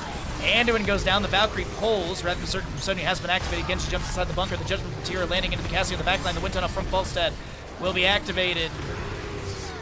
As a Riptire from Junkrat hits into Silver. Bless Shield to maybe break the connection and back off. And, I mean, they could just play objective. They could go for Boss.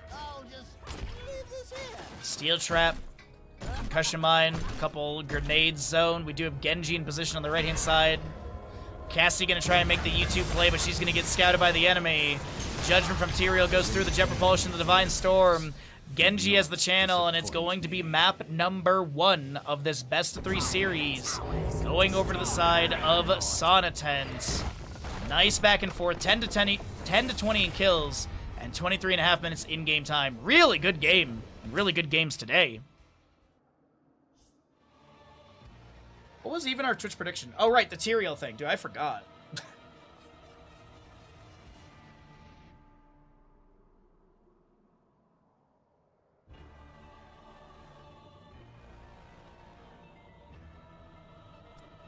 $29 regeneration globes.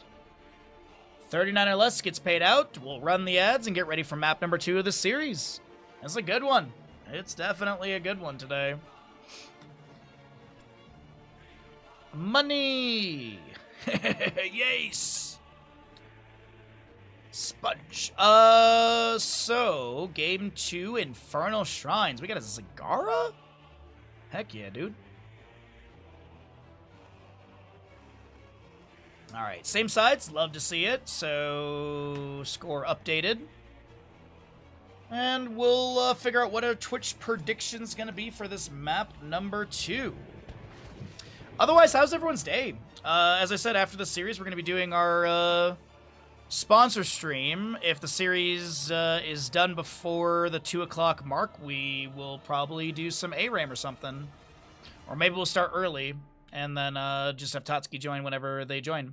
Q-Build Falstad seems fun for me, so I'm going to do that. All right, but while we wait for the ads to finish out and all that good stuff, how is your day treating you? Yeah, the viewer. I'm looking forward to the viewer day. Like 3-ish hours of Heroes of the Storm. We'll do some ARAMs. Maybe we'll do a quick match or something. I don't know. We'll also be doing Helldivers. If people are interested, we'll do a couple StarCraft 2 co-op commander games. And then we also have marbles as well. Maybe Jackbox party games. The big thing to mention is going to be that Galleon 100 SD keyboard to raffle at the end of the stream. Oh, and also there will be discounted subs. So if you want to take advantage of discounted subs, we'll have those on that day as well. So really good stuff. My hands are I'm so sweaty today. We're back into the hot weather pretty consistently for us, which is 80 degrees. But 80 degrees up in the mountains is really hot. 80 degrees Fahrenheit is, I'd say it's like 25-ish Celsius, maybe a little bit more. Rounding for ease. Soccer was good. 9-11. Oh, like the score at the end was 9-11?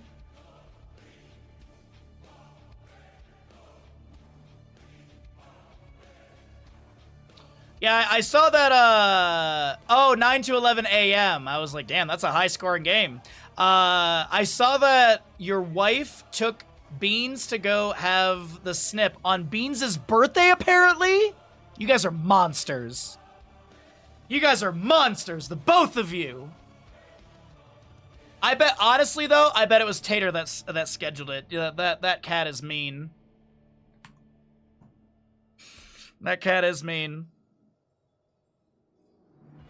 So, yeah. Good stuff.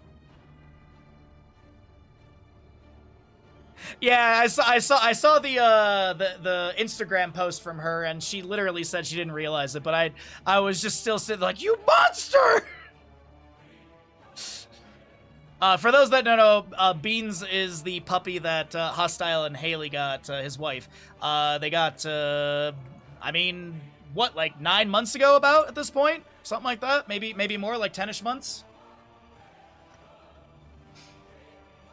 And don't worry, chat, I'm getting you a photo of Beans. You will be able to see the dog. Don't worry, I'm getting you a photo. I just gotta scroll back to November of last year when I was visiting. November. Scroll. I take a lot of photos, apparently. January, December, November. There's the hibachi we went to. Here you guys go. Here you guys go. Look at this. Look at these puppies. A Google photo taking a hot minute. There you go. So there's Strudel. That's the German Shepherd that Hostile and Haley have, and that Strudel's what, like 4 now? And there's Beans. Beans was like 2-ish months at this point, something like that. Not even, maybe. Strudel's 9? Jesus Christ. Honestly, I thought she was still so much younger. I thought Strudel was way younger, to be honest. Man, I mean, Bandit, he's 6 months at that point in the video. You got him at 5, okay. Because you guys got him in, like, September, October, right? Somewhere in there? Because I got to meet Beans before Thanksgiving when I came through for the Corsair thing. Because I stayed with you guys for Corsair. Mr. Bandit. You are perfect. I love you.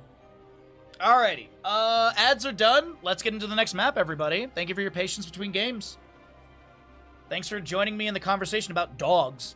Does False Dad finish level 1 stacks by the end? Yes. Is it a completed quest, or no, is it incomplete? As always, if you know the results, you're welcome to gamble. Just don't spoil it in chat. Let's have fun together in the unknowing realm of this game. Sorry, I was trying to tab into the right thing and I can't tab. All right, gamble, go. Game, go. Button pressed. Prepare yourselves for battle, heroes. Alrighty, everybody. On the left-hand side, we're still seeing Blackheart's booty call. It is going to be your Zagara, Malthael, Johanna, Anduin, and Cassia. Right side is Sauna Tent with the Falstad, Rhaegar, Gul'dan, Blaze, and Tyrael. Looking for the 2-0 in Infernal Shrines in our third best of 3 of the day. Or can the members of Blackheart's Booty Call rally and take us to a map number 3? We're going to find out together as we load on into this Infernal game. We do have that Corpse Feeders for the Zagara. Anna, Fear the Reaper for the Malthael. Zealous Glare, Charge Strikes, and the Well of Light. It is going to be your Gathering Storm for the Falstad. Keep in mind, he loses 8 stacks upon death. You cannot lose a milestone. So if he's at 36 stacks and he dies, he'll just drop down to 30. But right now, you know, if he's at 18 stacks and he dies, he'll drop down to 10. Pursuit of Flame for the Gul'dan. Also, your Colossal Totem for the Rhaegar. Adrenaline Stim Pack and Justice for all materials. The Johanna will step out of the bush with a quick condemn. The Jet Propulsion landing into a couple enemies. More shield glares continue to fire out, but it is going to be a lot of traded abilities. 6 stacks for the Gul'dan, 3 stacks for the Falstad, and the Zagara summonables will be cleared away. We do have 1 Creep Tumor cleared away by that lightning barrier of Rhaegar discovering it. We also do have the Mortar Punisher for top lane.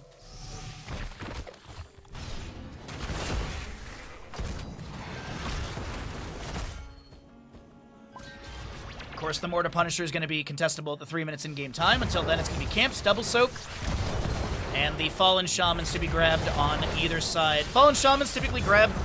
Well, I mean, they're typically grabbed close to the objective. Also, they get some macro pressure onto the fort gate if you have objectives in other lanes, but since the objective's on top, the assumption is that the Fallen Shamans will be grabbed for the experience, they'll clash in the lane, and then be cleared away before they get any siege value.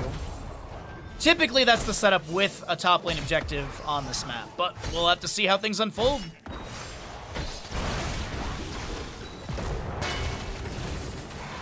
A few more Fel Flames thrown in. 30 stacks needed for Gul'dan. If he dies before those stacks are completed, he will be reset back down to 0. Trying to get that 33% area increase. But level 4s are about to roll through. We do have Tyrael rotating in, smites the ground. Falstad and friends will be able to clear out the Impaler camp. Zagara is still spreading Creep Tumors around here through mid. And also just getting some of those roaches out on the ground with the infested drop summonables. Alright. Really good back and forth so far in this map. A lot of good poke, some ability burst potential, but no burst onto a health bar. And Venom Spine for the Zagara. She's not going to go Medusa Blades. I was thinking Medusa Blades for the triple attack. 33% damage per attack, but it's also really nice for quick wave clear. Also Shrine clear as well. But she's got summonables. Hydralisk and Roach to be able to help out. I guess more Hunter Killer, realistically.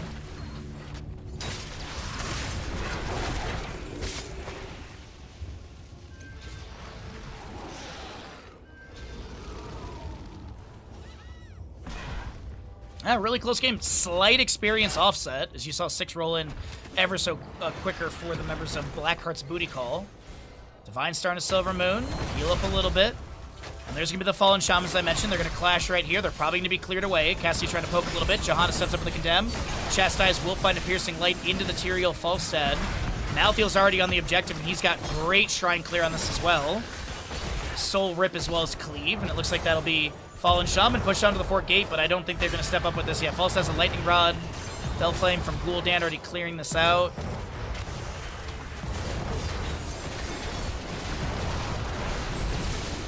And Falstad barrel rolls in for just a little bit more poke. Did go into your updraft at level 4.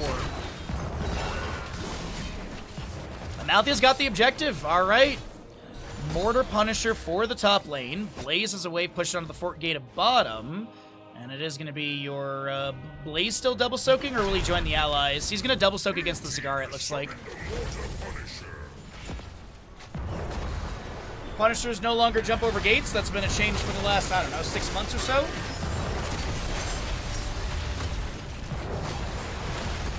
Dem from Johanna, she looks to step forward. No subdue level 4 is hold your ground, and Gul'dan is done with his pursuit of flame. He did go into... Really?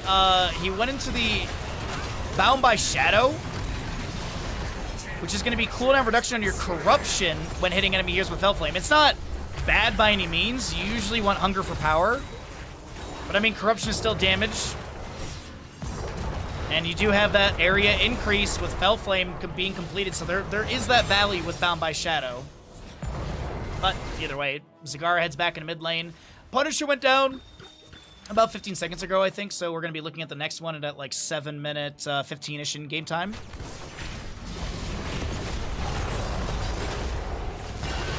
Iron Skin from Johanna. That's a lot of damage into Cassie. She looks to get away. Can Jaka get out of here? The armor's helping. The Oil Slick slows. The Corruption doesn't get a lot of damage out, and that'll be a Divine Star from Anduin mitigating the damage over time of Gul'dan Corruption. And Frozen Punisher for bottom.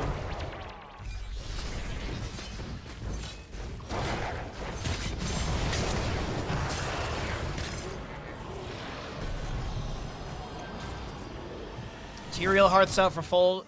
Impaler Camp is grabbed. No Invader contest. There's actually an Impaler Camp on the left side being grabbed by the squad of Blackheart's Booty Call. Dem again from Johanna. A lot of damage into the Skull. Danny looks to get away and should be able to back behind the gate.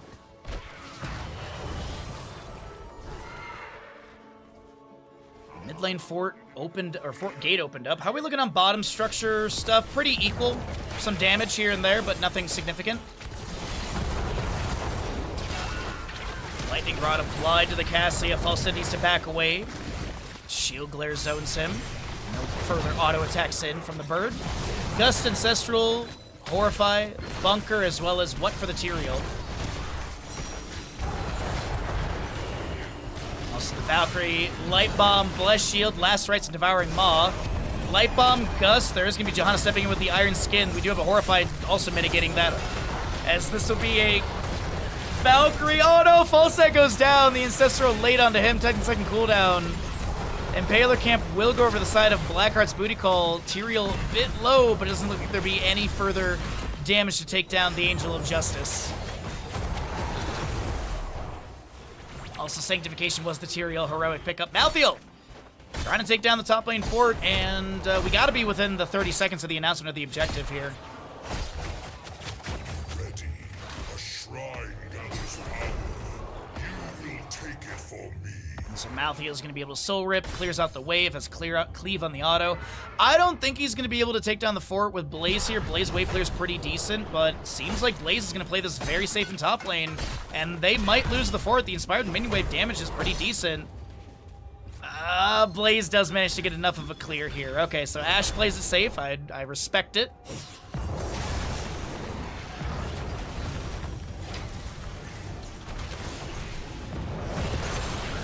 Divine Star fires out. Malthael still harassing onto Blaze a little bit, excuse me.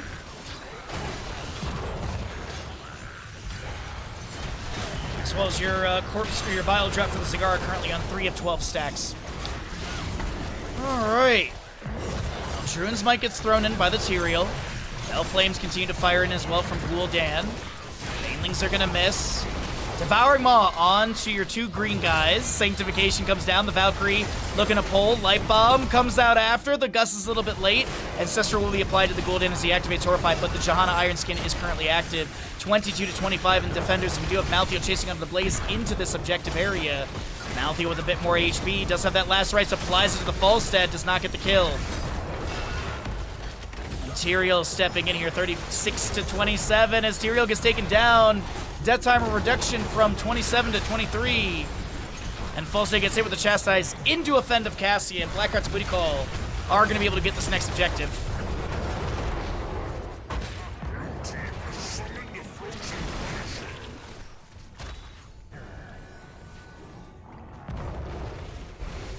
Punisher splash of his jump lands onto Gul'dan. Frozen Punisher very strong. A couple well taps from members of Blackheart's Booty Call as they want to bolster their health and step in and try and take down this fort completely. Punisher, this is the second one on the map, is at 50%, but as I mentioned, those Frost Novas do lock down structures for a few moments, and this is going to be the fort falling. I'd like to see them break off and maybe start pressuring on a mid lane fort gate and get that completely taken down. Malthael's almost done with top lane. The fort has been defended pretty well, but I think the minion wave being pushed up here will be able to tank shots. Blaze is going to be zoned, and that'll be another fort going down. Actually, no pivot to mid. They push further onto the keep gate with the Punisher, trying to get a bit more damage onto that and almost take down one of the towers. Rotation over towards the mid lane and Paler camp from the Sonatent side. And we got 13 to 14, 3 to 0 in kills, the level lead advantage, the kill advantage, and the Punisher's gone down. We're looking at the next one at about 12 minute 30 in game time.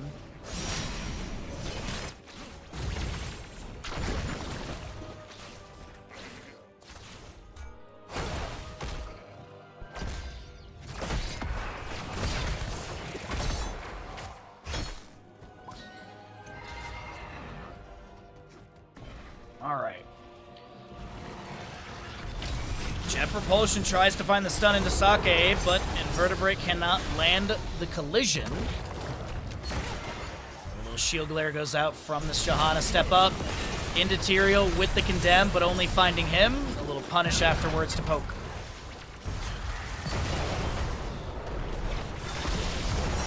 Blaze is going to show in bottom lane in a moment. Is this going to be a green light to maybe play aggressive? Bless Shield's up. So is Valkyrie and Light Bomb. But no, Malthael heads to top lane, and he'll just go ahead and soak for the allies. And still like 2 minutes to the objective, so yeah, it is a lot of time to get to level 16 for Blackheart's Booty Call. I don't know if Sonatent will be able to hit that 16 talents here within the time frame available.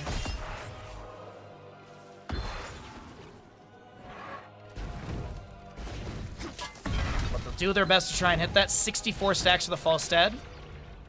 Less than 90 to go for him to be able to complete his level 1. And, hey, there's odds on the gamble. We'll see if he can get it.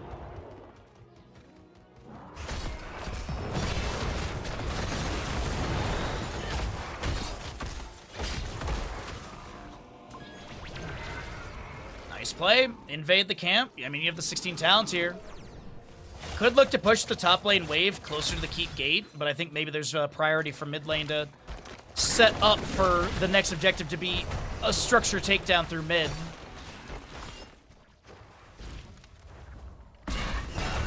Twin Flames just reveal that Creep Tumor, Oil Slick, and Ignite onto that just to clear out that vision. Cassia does have the double Shaman pushed into the keep gate, and we'll be able to find some value. As I said, about 12 minutes in-game time for our objective, and we'll have that contestable at 15 seconds after or so.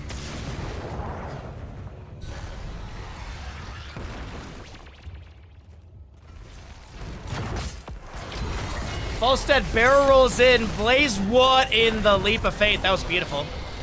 I was so certain that Malthael was Giga dead there, but the bunker comes down, mitigates the last rites. Leap of faith will pull Malthael. He will not be taken down. The Shrine will be activating. War Zeus Zagara starts this out. Also, quality Zagara skin, by the way. Just gotta give credit to that one. One of the top Zagara skins out there. Level lead still exists, but it's 16 talents here on both sides. You do have that ramp and Hellfire for cooldown, which is a huge pickup. Possible 60% damage increase. We're looking at 29 to 2 in defenders. I don't know if Sonatent can step in for this. Blackheart's Booty Call, sorry. Massively ahead in defenders, and they'll easily be able to grab this. So, Punisher gets fort, I assume.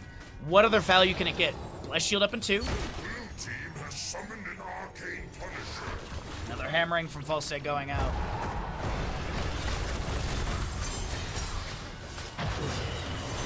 Good, Aldruin's Might jump from the Tyrael.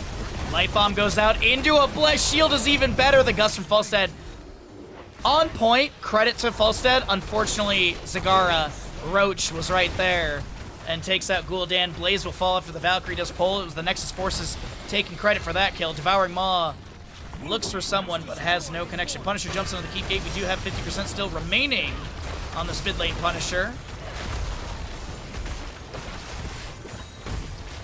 The arcane blades continue to spin.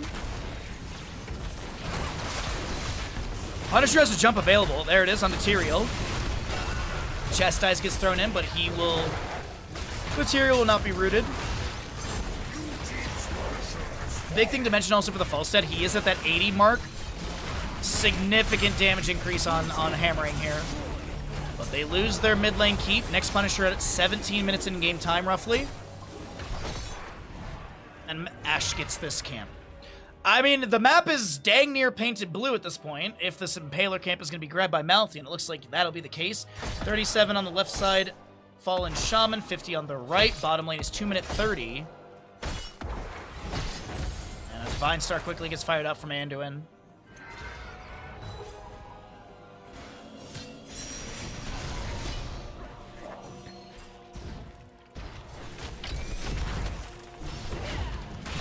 Condemn from John into Blaze. Pyromania is activated.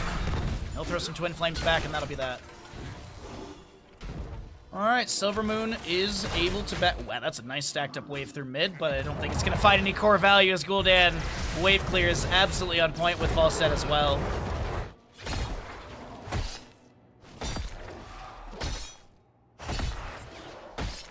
Oh, 2-level lead, 5-kill advantage, about to be a 20 talent tier over the enemy as well. And I think, actually, this wave might have it right here for them.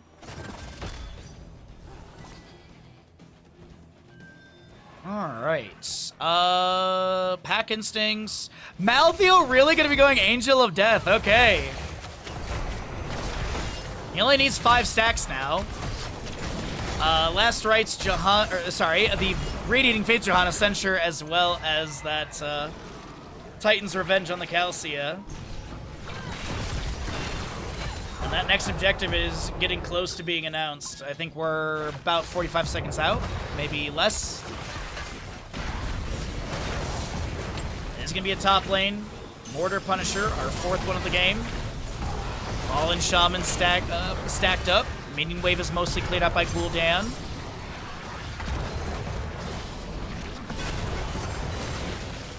Johanna's blocked a little bit by the Holy Ground, but Silvermoon doesn't seem to be too panicked about it. Stepping back into the Blaze, the Pyromania from him gets activated. A Horrify from Gul'dan into the Johanna, but she'll be pulled by that Leap of Faith, the Ancestral Healing landing into the Blaze perfectly. He will summon Bunker. Might have been queued into his... Claim it in my name. It might have been queued into his tasks right there, but it is going to be also your Malthael pushing up bottom lane wave. A level to go. 18 seconds to get a whole level. I don't think it's going to be happening. This might be a Punisher given. This Punisher could be game winning. This could set up a 1-1 score in this best of 3 series in Division 2.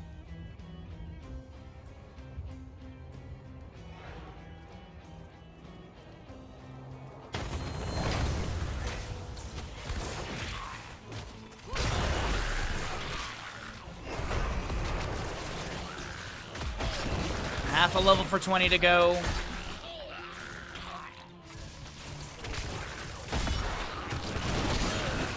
I mean, right now, things are looking extremely good for Black Rat's Booty Call. If you want to see some stats really quickly, there it is at the bottom of your screen. Alright, they finish that objective. The wave is pushed up. Blue team has summoned a Mortar Punisher. What's up, Danko? How you doing today, bud? Welcome on in. Map number 2 of our 3rd best of 3 of the days. We got some really good games so far today. As this Punisher pushes in. And it is the advantage side of Black Rat's Booty Call. But we do have 20 talents here on the right-hand side with the Holy Arena, Horrify, Hunt upgrade, Fortified Bunker, Farseer's Blessing, Wintel. Actually, all heroics being upgraded right now. Punisher working quickly through this keep. Is still at 60% as it goes down. Punisher jumps over onto Blaze. Horrified from Gul'dan creates beautiful space. Minus armor. Malthael self-cleanse with the inevitable end, and he gets taken down. Sanctification from Tyrael utilized. It also has a 1-second duration, 25% damage increase to allies inside with that Holy Arena. Bunker from Blaze avoids the Valkyrie from Cassia as the Gust from Falstad pushes people near this Hall of Storms, and Cassia falls. The members of Sonatent are defending. They only lose 7% on their core. Devouring Maw captures Tyrael. Falstad barrels forward, looking for the hammering slow. No crippling hammer, level 16. This is up to 106 on his stacks for those on the Twitch prediction side of things as another hammering goes out. It does have a baseline slow, but it's not going to be a 50% like that crippling hammer. The earth grass totem from Rhaegar comes down. Blaze jet propulsion. Rhaegar lunges in. Johanna Ironskin is active. Holy ground from Tyrael blocks Johanna's disengage through the gate, but she still is able to back off. And no leap of faith from Anduin utilized as he was still 45 seconds for his next charge. Next Punisher's mid lane Frozen Punisher, somewhere in the ballpark of 22 minutes in game time. And Zagara does have her Infested Drop completed. Extra Roach will be summoned now. Looks like Gul'dan Hearth's out for full. Hammering in bottom lane from Falstad chunks onto the fort. Only 40 stacks need for Falstad. So that Frozen Punisher is next lane. Or next in mid lane.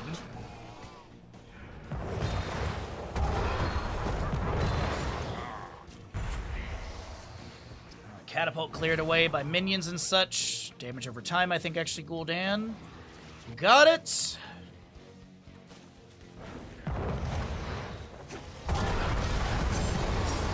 Oh, thank you so much, Kev. I appreciate you. I'll do it after this game.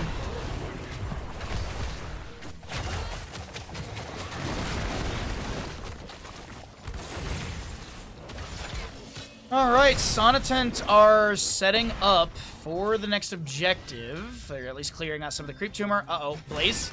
He's checking the bush with the oil slick. Johanna steps out with the Condemn and Iron Skin. Holy ground blocks, but Leap of Faith will pull Silver Moon to safety.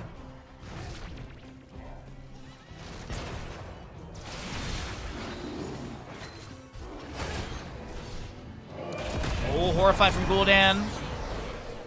Onto the Johanna as the Light Bomb was applied to her. She'll be forced back as Farseer's Blessing Ancestral Healing does go out. And some splash shields to the allies around. Oh, you are a saint, Cav. I appreciate you, bud. Thank you, thank you, thank you, thank you. It will be made to serve us.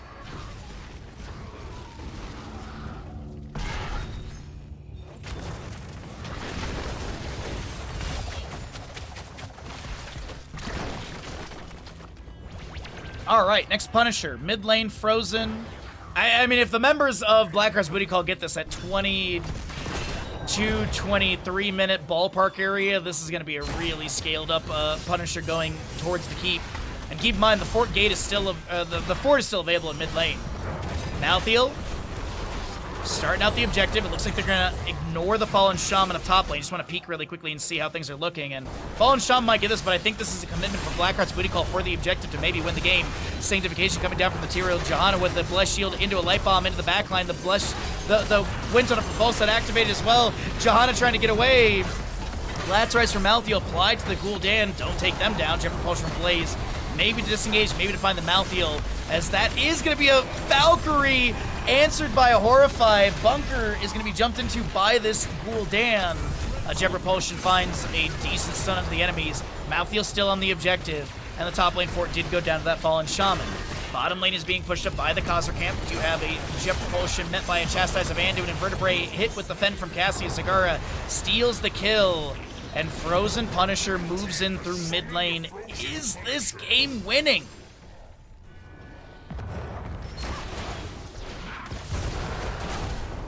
Johanna Ironskin plus the Condemn trying to chase onto Tyrael. No pole available. Fallen Shaman and Miniwave stacked up here, but they are ignoring it because this is, hey, if we win this, I mean, if we might lose our keep gate and keep, but we might just win this and take it to a map 3. That is a beautiful burst onto Tyrael. He will be taken down. Gonna get some low cooldown. Still 6 seconds is significant. Nice cleanse out from the Rhaegar, denying that stun from Light Bomb. Farseer's Blessing was applied.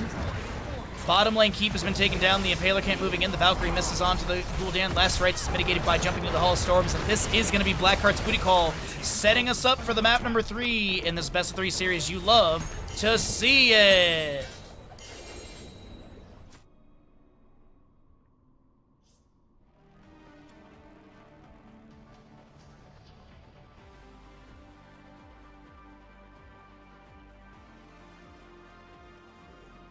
Surface of Mars.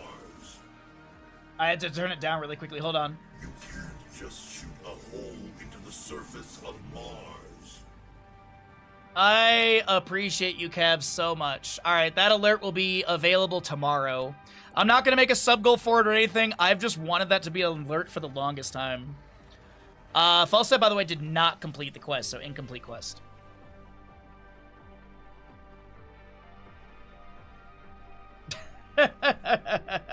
Dunkstick, how you been, bud? Good to see you. How's life been? Good to see you. Thank you again for coming by. Yeah, we're just trying to get that BlizzCon. We're just trying to get that BlizzCon contract. Any day now, Blizzard. You know, TikTok. The second is in another language.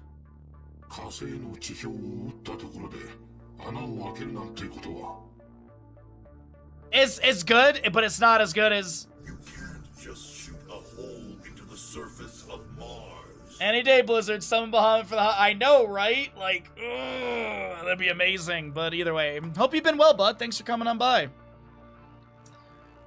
Hope you've been well. We have still been here doing this, doing our thing.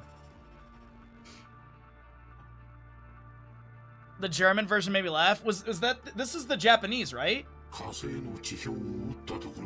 Sounds like it sounds Japanese or Chinese. I'm not 100% sure. Heck, it could be Korean for all I know. Pray for the Blizzard contract, yes. Okay, we're gonna run ads really quickly before we get into this next map, and then, thank you. I appreciate the lurks. I really do appreciate it. It means a lot to me. It means a lot. We do have to run some ads. When those ads are done, we'll get into the next map, which will be Tomb of the Spider Queen in this best of 3 series. I gotta hear this one, too. Du kannst nicht einfach ein Loch in die Oberfläche des Mars schießen. That's definitely German. That was good, too, though. Did I push the ad button? I didn't. My brain today. Alrighty, what are we going to do for our gamble in this map 3? Now, also, I want to remind you all, I know there's ads going and people not half, but some people won't hear this. We are going to have a sponsored stream coming up after this one, so please, please, please do stick around for the sponsor stream. It is Marvel Rivals. We're going to be playing it for about an hour or so. Your viewership and interacting with the overlay that'll be on screen during that time will be able to give kickbacks, basically a payout to Bandit and I. So please do stick around for the sponsor stream. Even if you just literally like leave a lurk and walk away, that is appreciated as well. But please do stick around for that sponsor stream coming up after this series, which we're in map number 3. A Patrick version would be better. You can't just shoot a hole into Mars, SpongeBob. Sound like that. Squidward! I would love a voice pack of Doom Eternal of all of the characters being replaced by SpongeBob characters.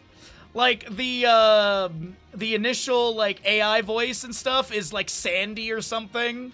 Obviously Doom Guy is SpongeBob. No, actually Doom Guy is Gary. That'd be even better. Because he has like, I think Doom Guy typically says 1 word or sentence per game. So you just have like a meow.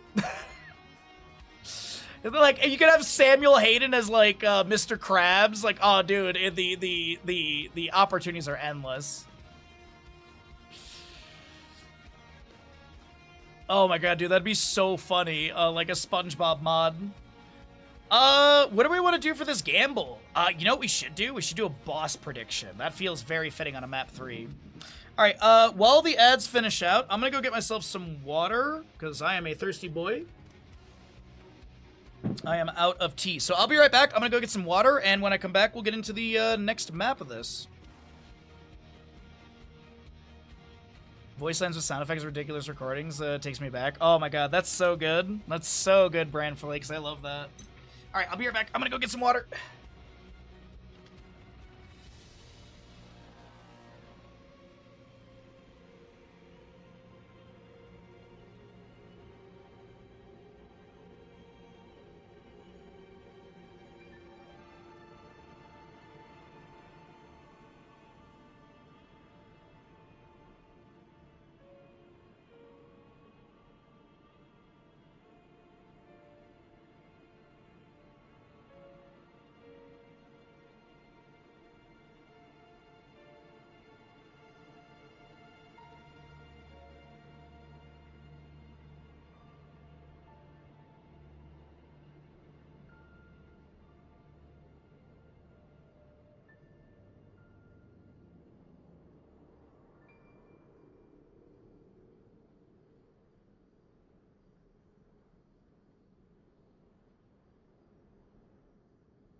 Alrighty. Ads should be done. Man, it is hot in here. My god. It's like a full 5 Fahrenheit difference when you walk into the room. Alright. Cheers, chat. We got some soda water. Black cherry flavor. Like no sugar in this either, I think. Yeah, literally 0 sugar. It is carbonated water, natural flavors. I don't know what that means because there's no sugar. You'd think that there'd be sugar from the natural flavor of black cherries, but I'm no scientist. Alright, triple gamble. Triple gamble. Which team gets first boss? Will it be the side of black? I'm just going to abbreviate the names for ease here. Alright, as always, if you know the results, you're welcome to gamble. Sorry, my tinnitus in my right ear is going. If you know the results, you're welcome to gamble.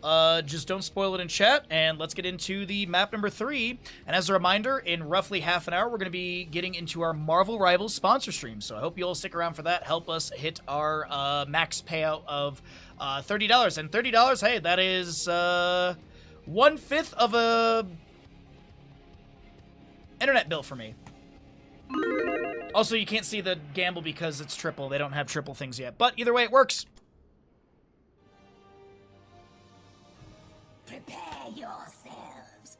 The battle begins shortly. Welcome back, everybody. Thank you for your patience in the downtime as we were getting some water between games. As Blackheart's Booty Call will be in the blue stills. We have the Anduin, Sylvanas, Zagara, Stitches, and Leoric. No one freed Harrison Jones, the poor man. He's just stuck there forever.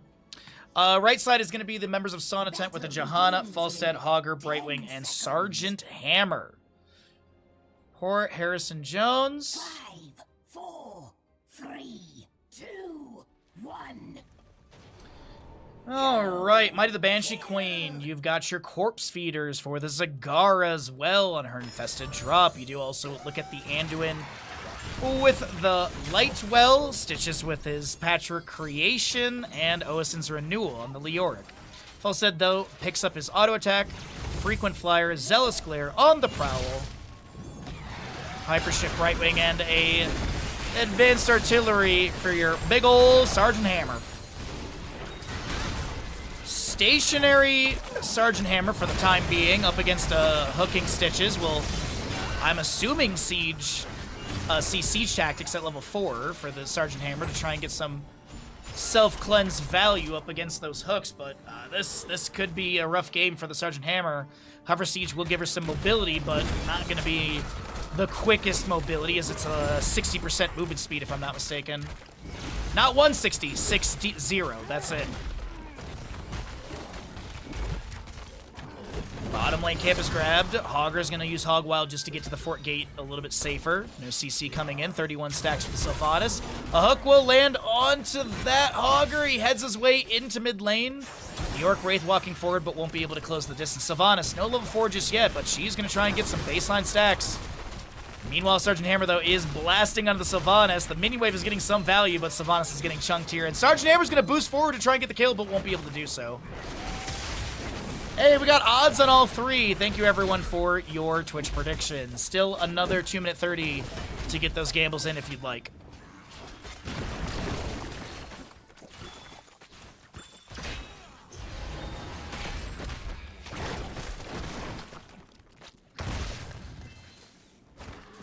Alright, staggering blow onto the Zagara. She'll try and get out of top lane. The base shift from Brightwing, the polymorph! The arcade. Oh, but cool guys don't look at explosions. The hammering goes over the wall, and that will be Zagara losing 2, 4, 9 gems. 3 waves, effectively, of minion gems have been lost. Yo, what's up, Callie? Good to see you today, bud. Welcome on in.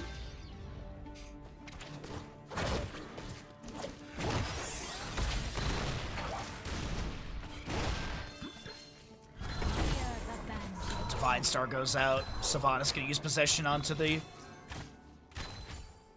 range units here for that extra range siege value. We do have a little shield glare out from Johanna. A couple of gems being turned in by the Anduin, I do believe, and gets 5 in. Sylvanas does have Mark onto this Johanna. Will be going into the Unstable Poison for faster wave clear at level 4.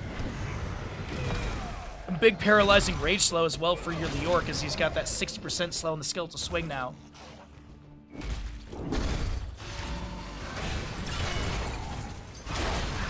Falstad hammering, chunks onto the Sylvanas, but it is auto attack build as I mentioned.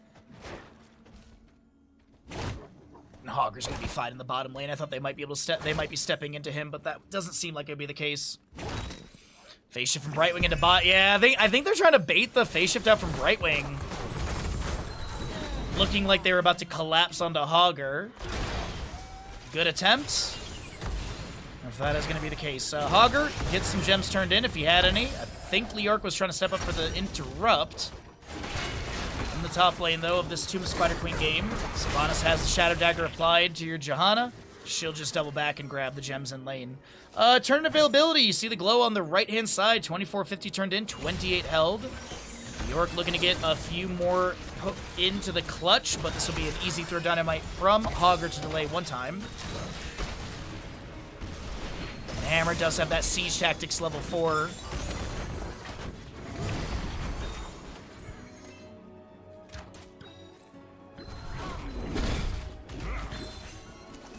Alright, secret weapon, no boomerang for faster wave clear, or spell armor debuff. That is something that does happen here and there, just to be able to get faster wave clear. And if you want to have that spell power debuff, not really a ton of ability damage on the right side, but you do still have, you know, mines, as well as possibly Blunt Force Gun at level 10. That might be the direction, but that is Sylvanas going to be taking down a second kill over the right-hand side of Sonnetent. And Leoric does get the Wraith Walk out with 16 gems.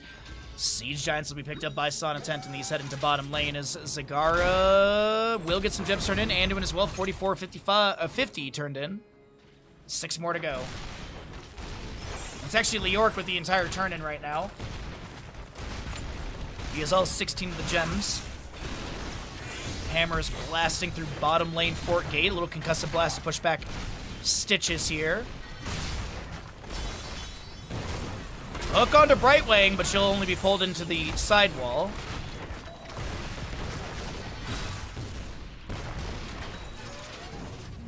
Hammer backs away after they get the gate. But it looks like this could be Webweavers, 42 of 50. Phase shift from Brightwing goes out into the mid lane. Looks like this Leoric is going to be denied, actually. Sonnetent gets the faster turn in as we cycle through the other numbers. A Condemn from Johanna will pull. Anduin Desperate Prayers triggered. Hammer with a concussive blast onto Leoric, pushing him back, and he seems to be unperturbed about that. Also, I do believe it's Drain Momentum at level 7 for the Leoric, because he is moving quite quickly here and there while unmounted.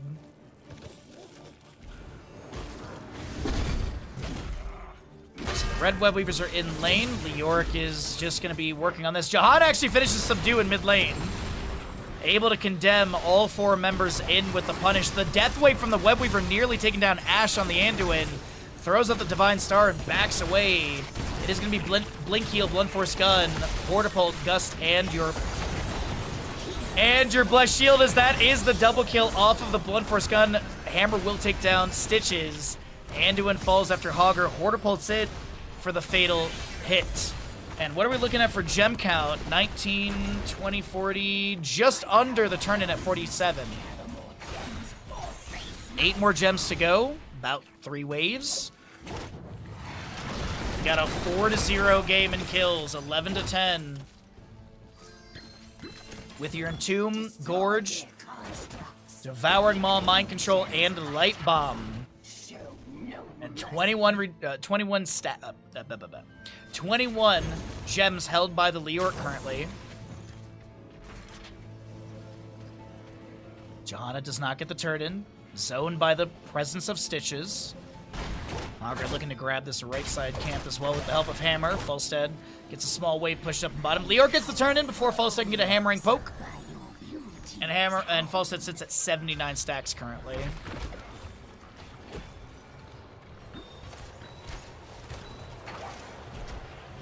Alright, how much value can blue Webweavers get? Hogger, maybe? No, he's fine in top lane, okay.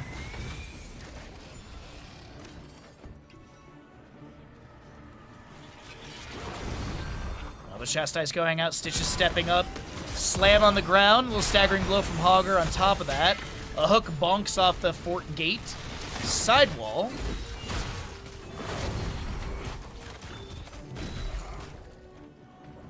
And Falstad makes Swiss cheese a bottom lane.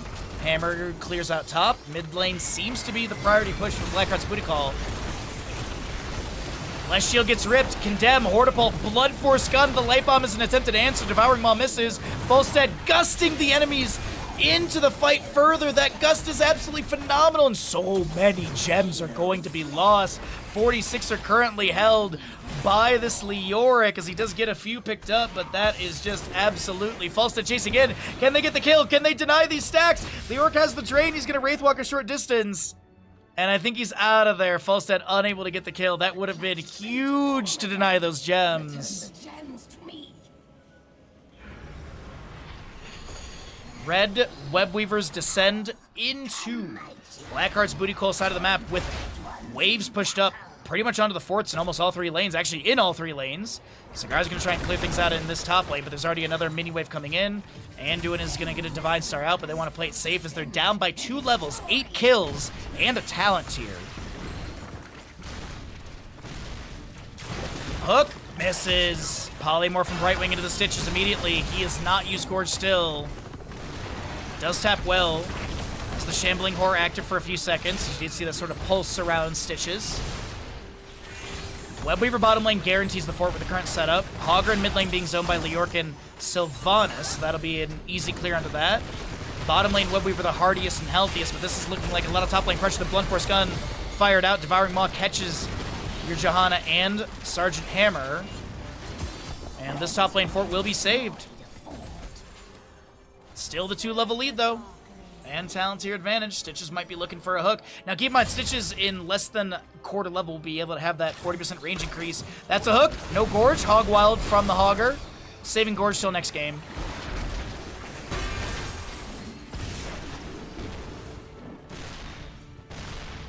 Leoric, by the way, is 1 gem from the entire next turn in of 55 needed, as the bottom lane Webweaver is pushed into the keep gate. And I think the main reason we haven't seen Blackheart's booty call rotate for this clear is because I think once bottom lane is shown, Sonatent would step into top lane and take down the fort. Now, here's the thing. Sonatent is going for boss. Is this scouted? Is there any awareness of this boss happening? I feel like no. I think this is Sonatent with an... Yeah, Cigar is pinging the clutch as Falstad gets the channel, and that is Sonatent with first boss of the map.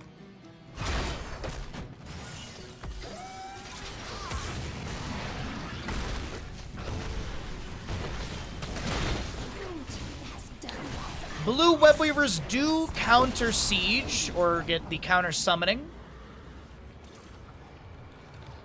And it looks like Hogger goes to already clear out this camp in mid lane. So I think it's a call to disengage from Sonatent. They get the top lane fort with the boss. They're going to get some siege onto the keep gate. This will push back the top lane wave. The Webweaver in mid is going to descend the furthest out, and that'll probably be the first priority clear. Then probably a pivot to bottom lane, top lane after that if needed. But it is Sonatent with so much control, with such a massive advantage. If you want to see some experience breakdown, there it is at the bottom of your screen. Take a look at that. Hook, nice siege tactics from Sergeant Hammer to avoid the hook pull. Condemned from Johanna, hammering up from Falstad. Stitch is slowed a little bit here. Looking for a target to Gorge, just can't find anyone that he really likes. And Blunt Force gun comes out once again. The Johanna stepping in. Banelings from Zagara go out, and no kill into Stitches.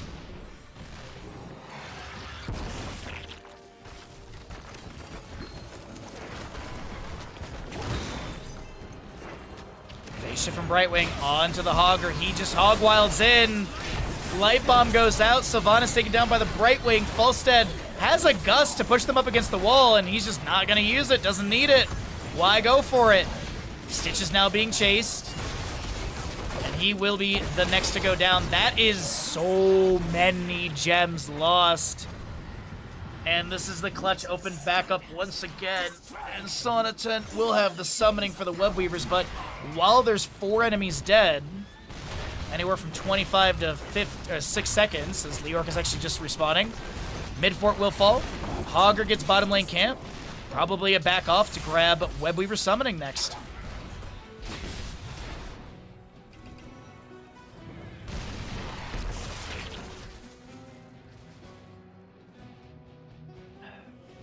Alright, Jolly gets a channel. 7 go in.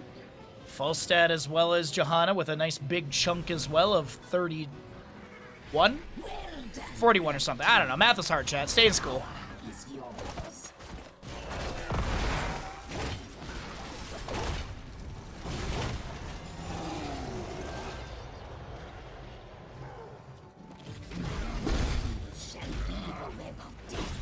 It is still a 2-level lead, but it's also a 12 kill advantage right now. 12-0 in kills. And I'm just curious, fort gates have been damaged, but the most damage on the fort is bottom lane, so nearly a flawless game from Sonatent right now as they clear out a Creep Tumor, advancing the mid lane wave. Falstad flies to bottom, getting the phase shift from Brightwing, but I think the phase shift triggered a little early, so Falstad doesn't have the Brightwing coming through as well. Hogger rotating in. Leap of Faith is going to be utilized to pull Leoric to safety. Hook lands. Gorge. Hey! We get a Gorge on the Falstad. Light Bomb timing is good. Falstad is probably dead. He might have been able to, like throw a Gust out. Meanwhile, in the mid lane, you've got a nice burst onto the Sylvana. She'll be picked off. And Tomb from Leoric captures the Sergeant Hammer. She does not seem really concerned about that. Leoric is pulled to safety by a Leap of Faith down to a 10% of his HP. A hook, mitigated by Siege Tactics of Sergeant Hammer once again. Webweaver top, on keep, mid lane as well. Bottom lane Webweaver already cleared away.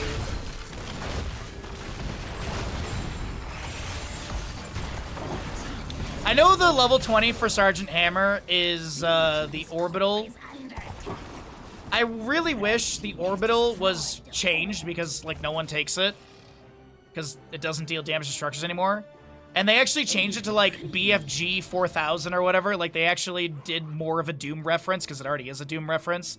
And they just made it have, like, more burst value, or have it, like, have a cooldown value per hitting it. Like, maybe, like, level 20 could be kind of like Hinterland's Blast. Per, you know, cooldown per enemy hero hit. Maybe some armor debuff.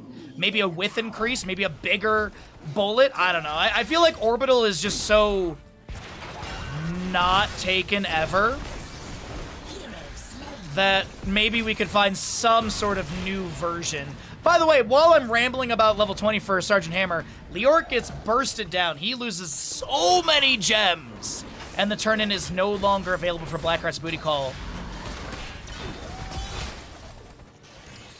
But we are going to be seeing your Ultra Capacitors, which not only does it trigger off of heroes, also now continues to trigger off of structures. Secret Stash, Fairy Protector, Radiating Faith, and Wind Tunnel for the Falstad. Is there going to be a hook into this for a Gorge? Gorge is available. Hook lands onto Johanna, but she doesn't go over the wall. Chastise lands. Oh my god, that is a Blood Force gun. Wind Tunnel from Falstad. Anduin Leoric will be taken down. Sylvanas gets the Haunting Wave over the wall, but Hogger's right there. The Easy Throw Dynamit's going to make an easy kill, and that'll be Zagara trying to back away. Boss is leashed. And Hogger spins in. Keep was taken down. It's a core call. Sonatent are looking for the 2-1 victory in this best-of-3 series at 16 minutes in. Zagara, the lone defender, for 15 to 30 seconds. And this is looking really good for a Sonatent victory. GG. Well played. The members of Sonatent take this best-of-3 series in a 2-1. And that works out perfectly because we have our sponsor stream coming up next. Sponsor stream is coming up next. So we can get everything all set up for that. And then we'll play some Mubble Wabbles.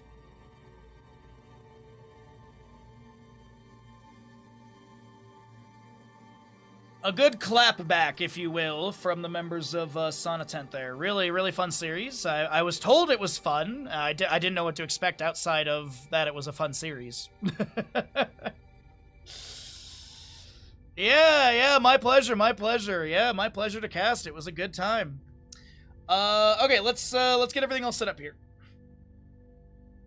Look at Bandit's tongue.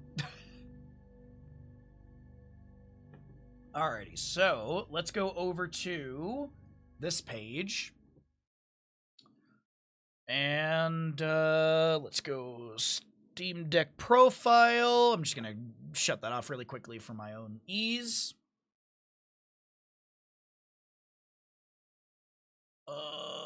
Where is my sponsor breakdown? Monetization. Sponsorships. Manage. Bobble Wibbles.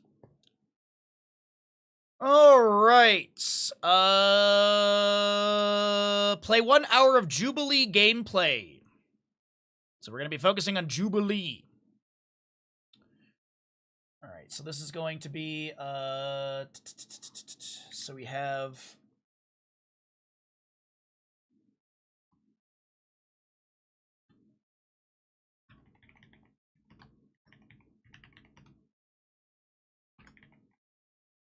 I almost put marbles.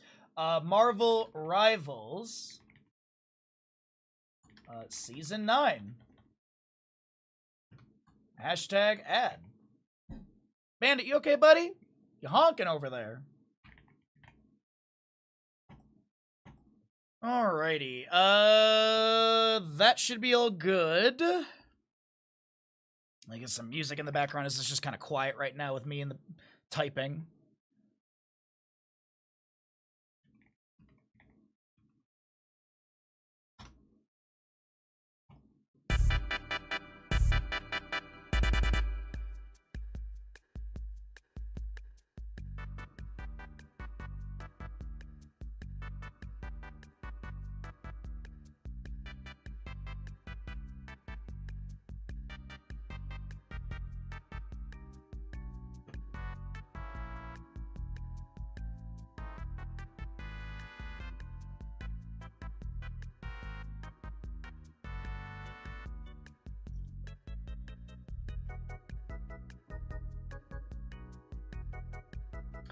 Alright, I can minimize this.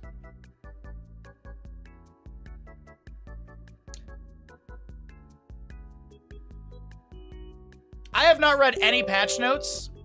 I haven't read any patch notes for this.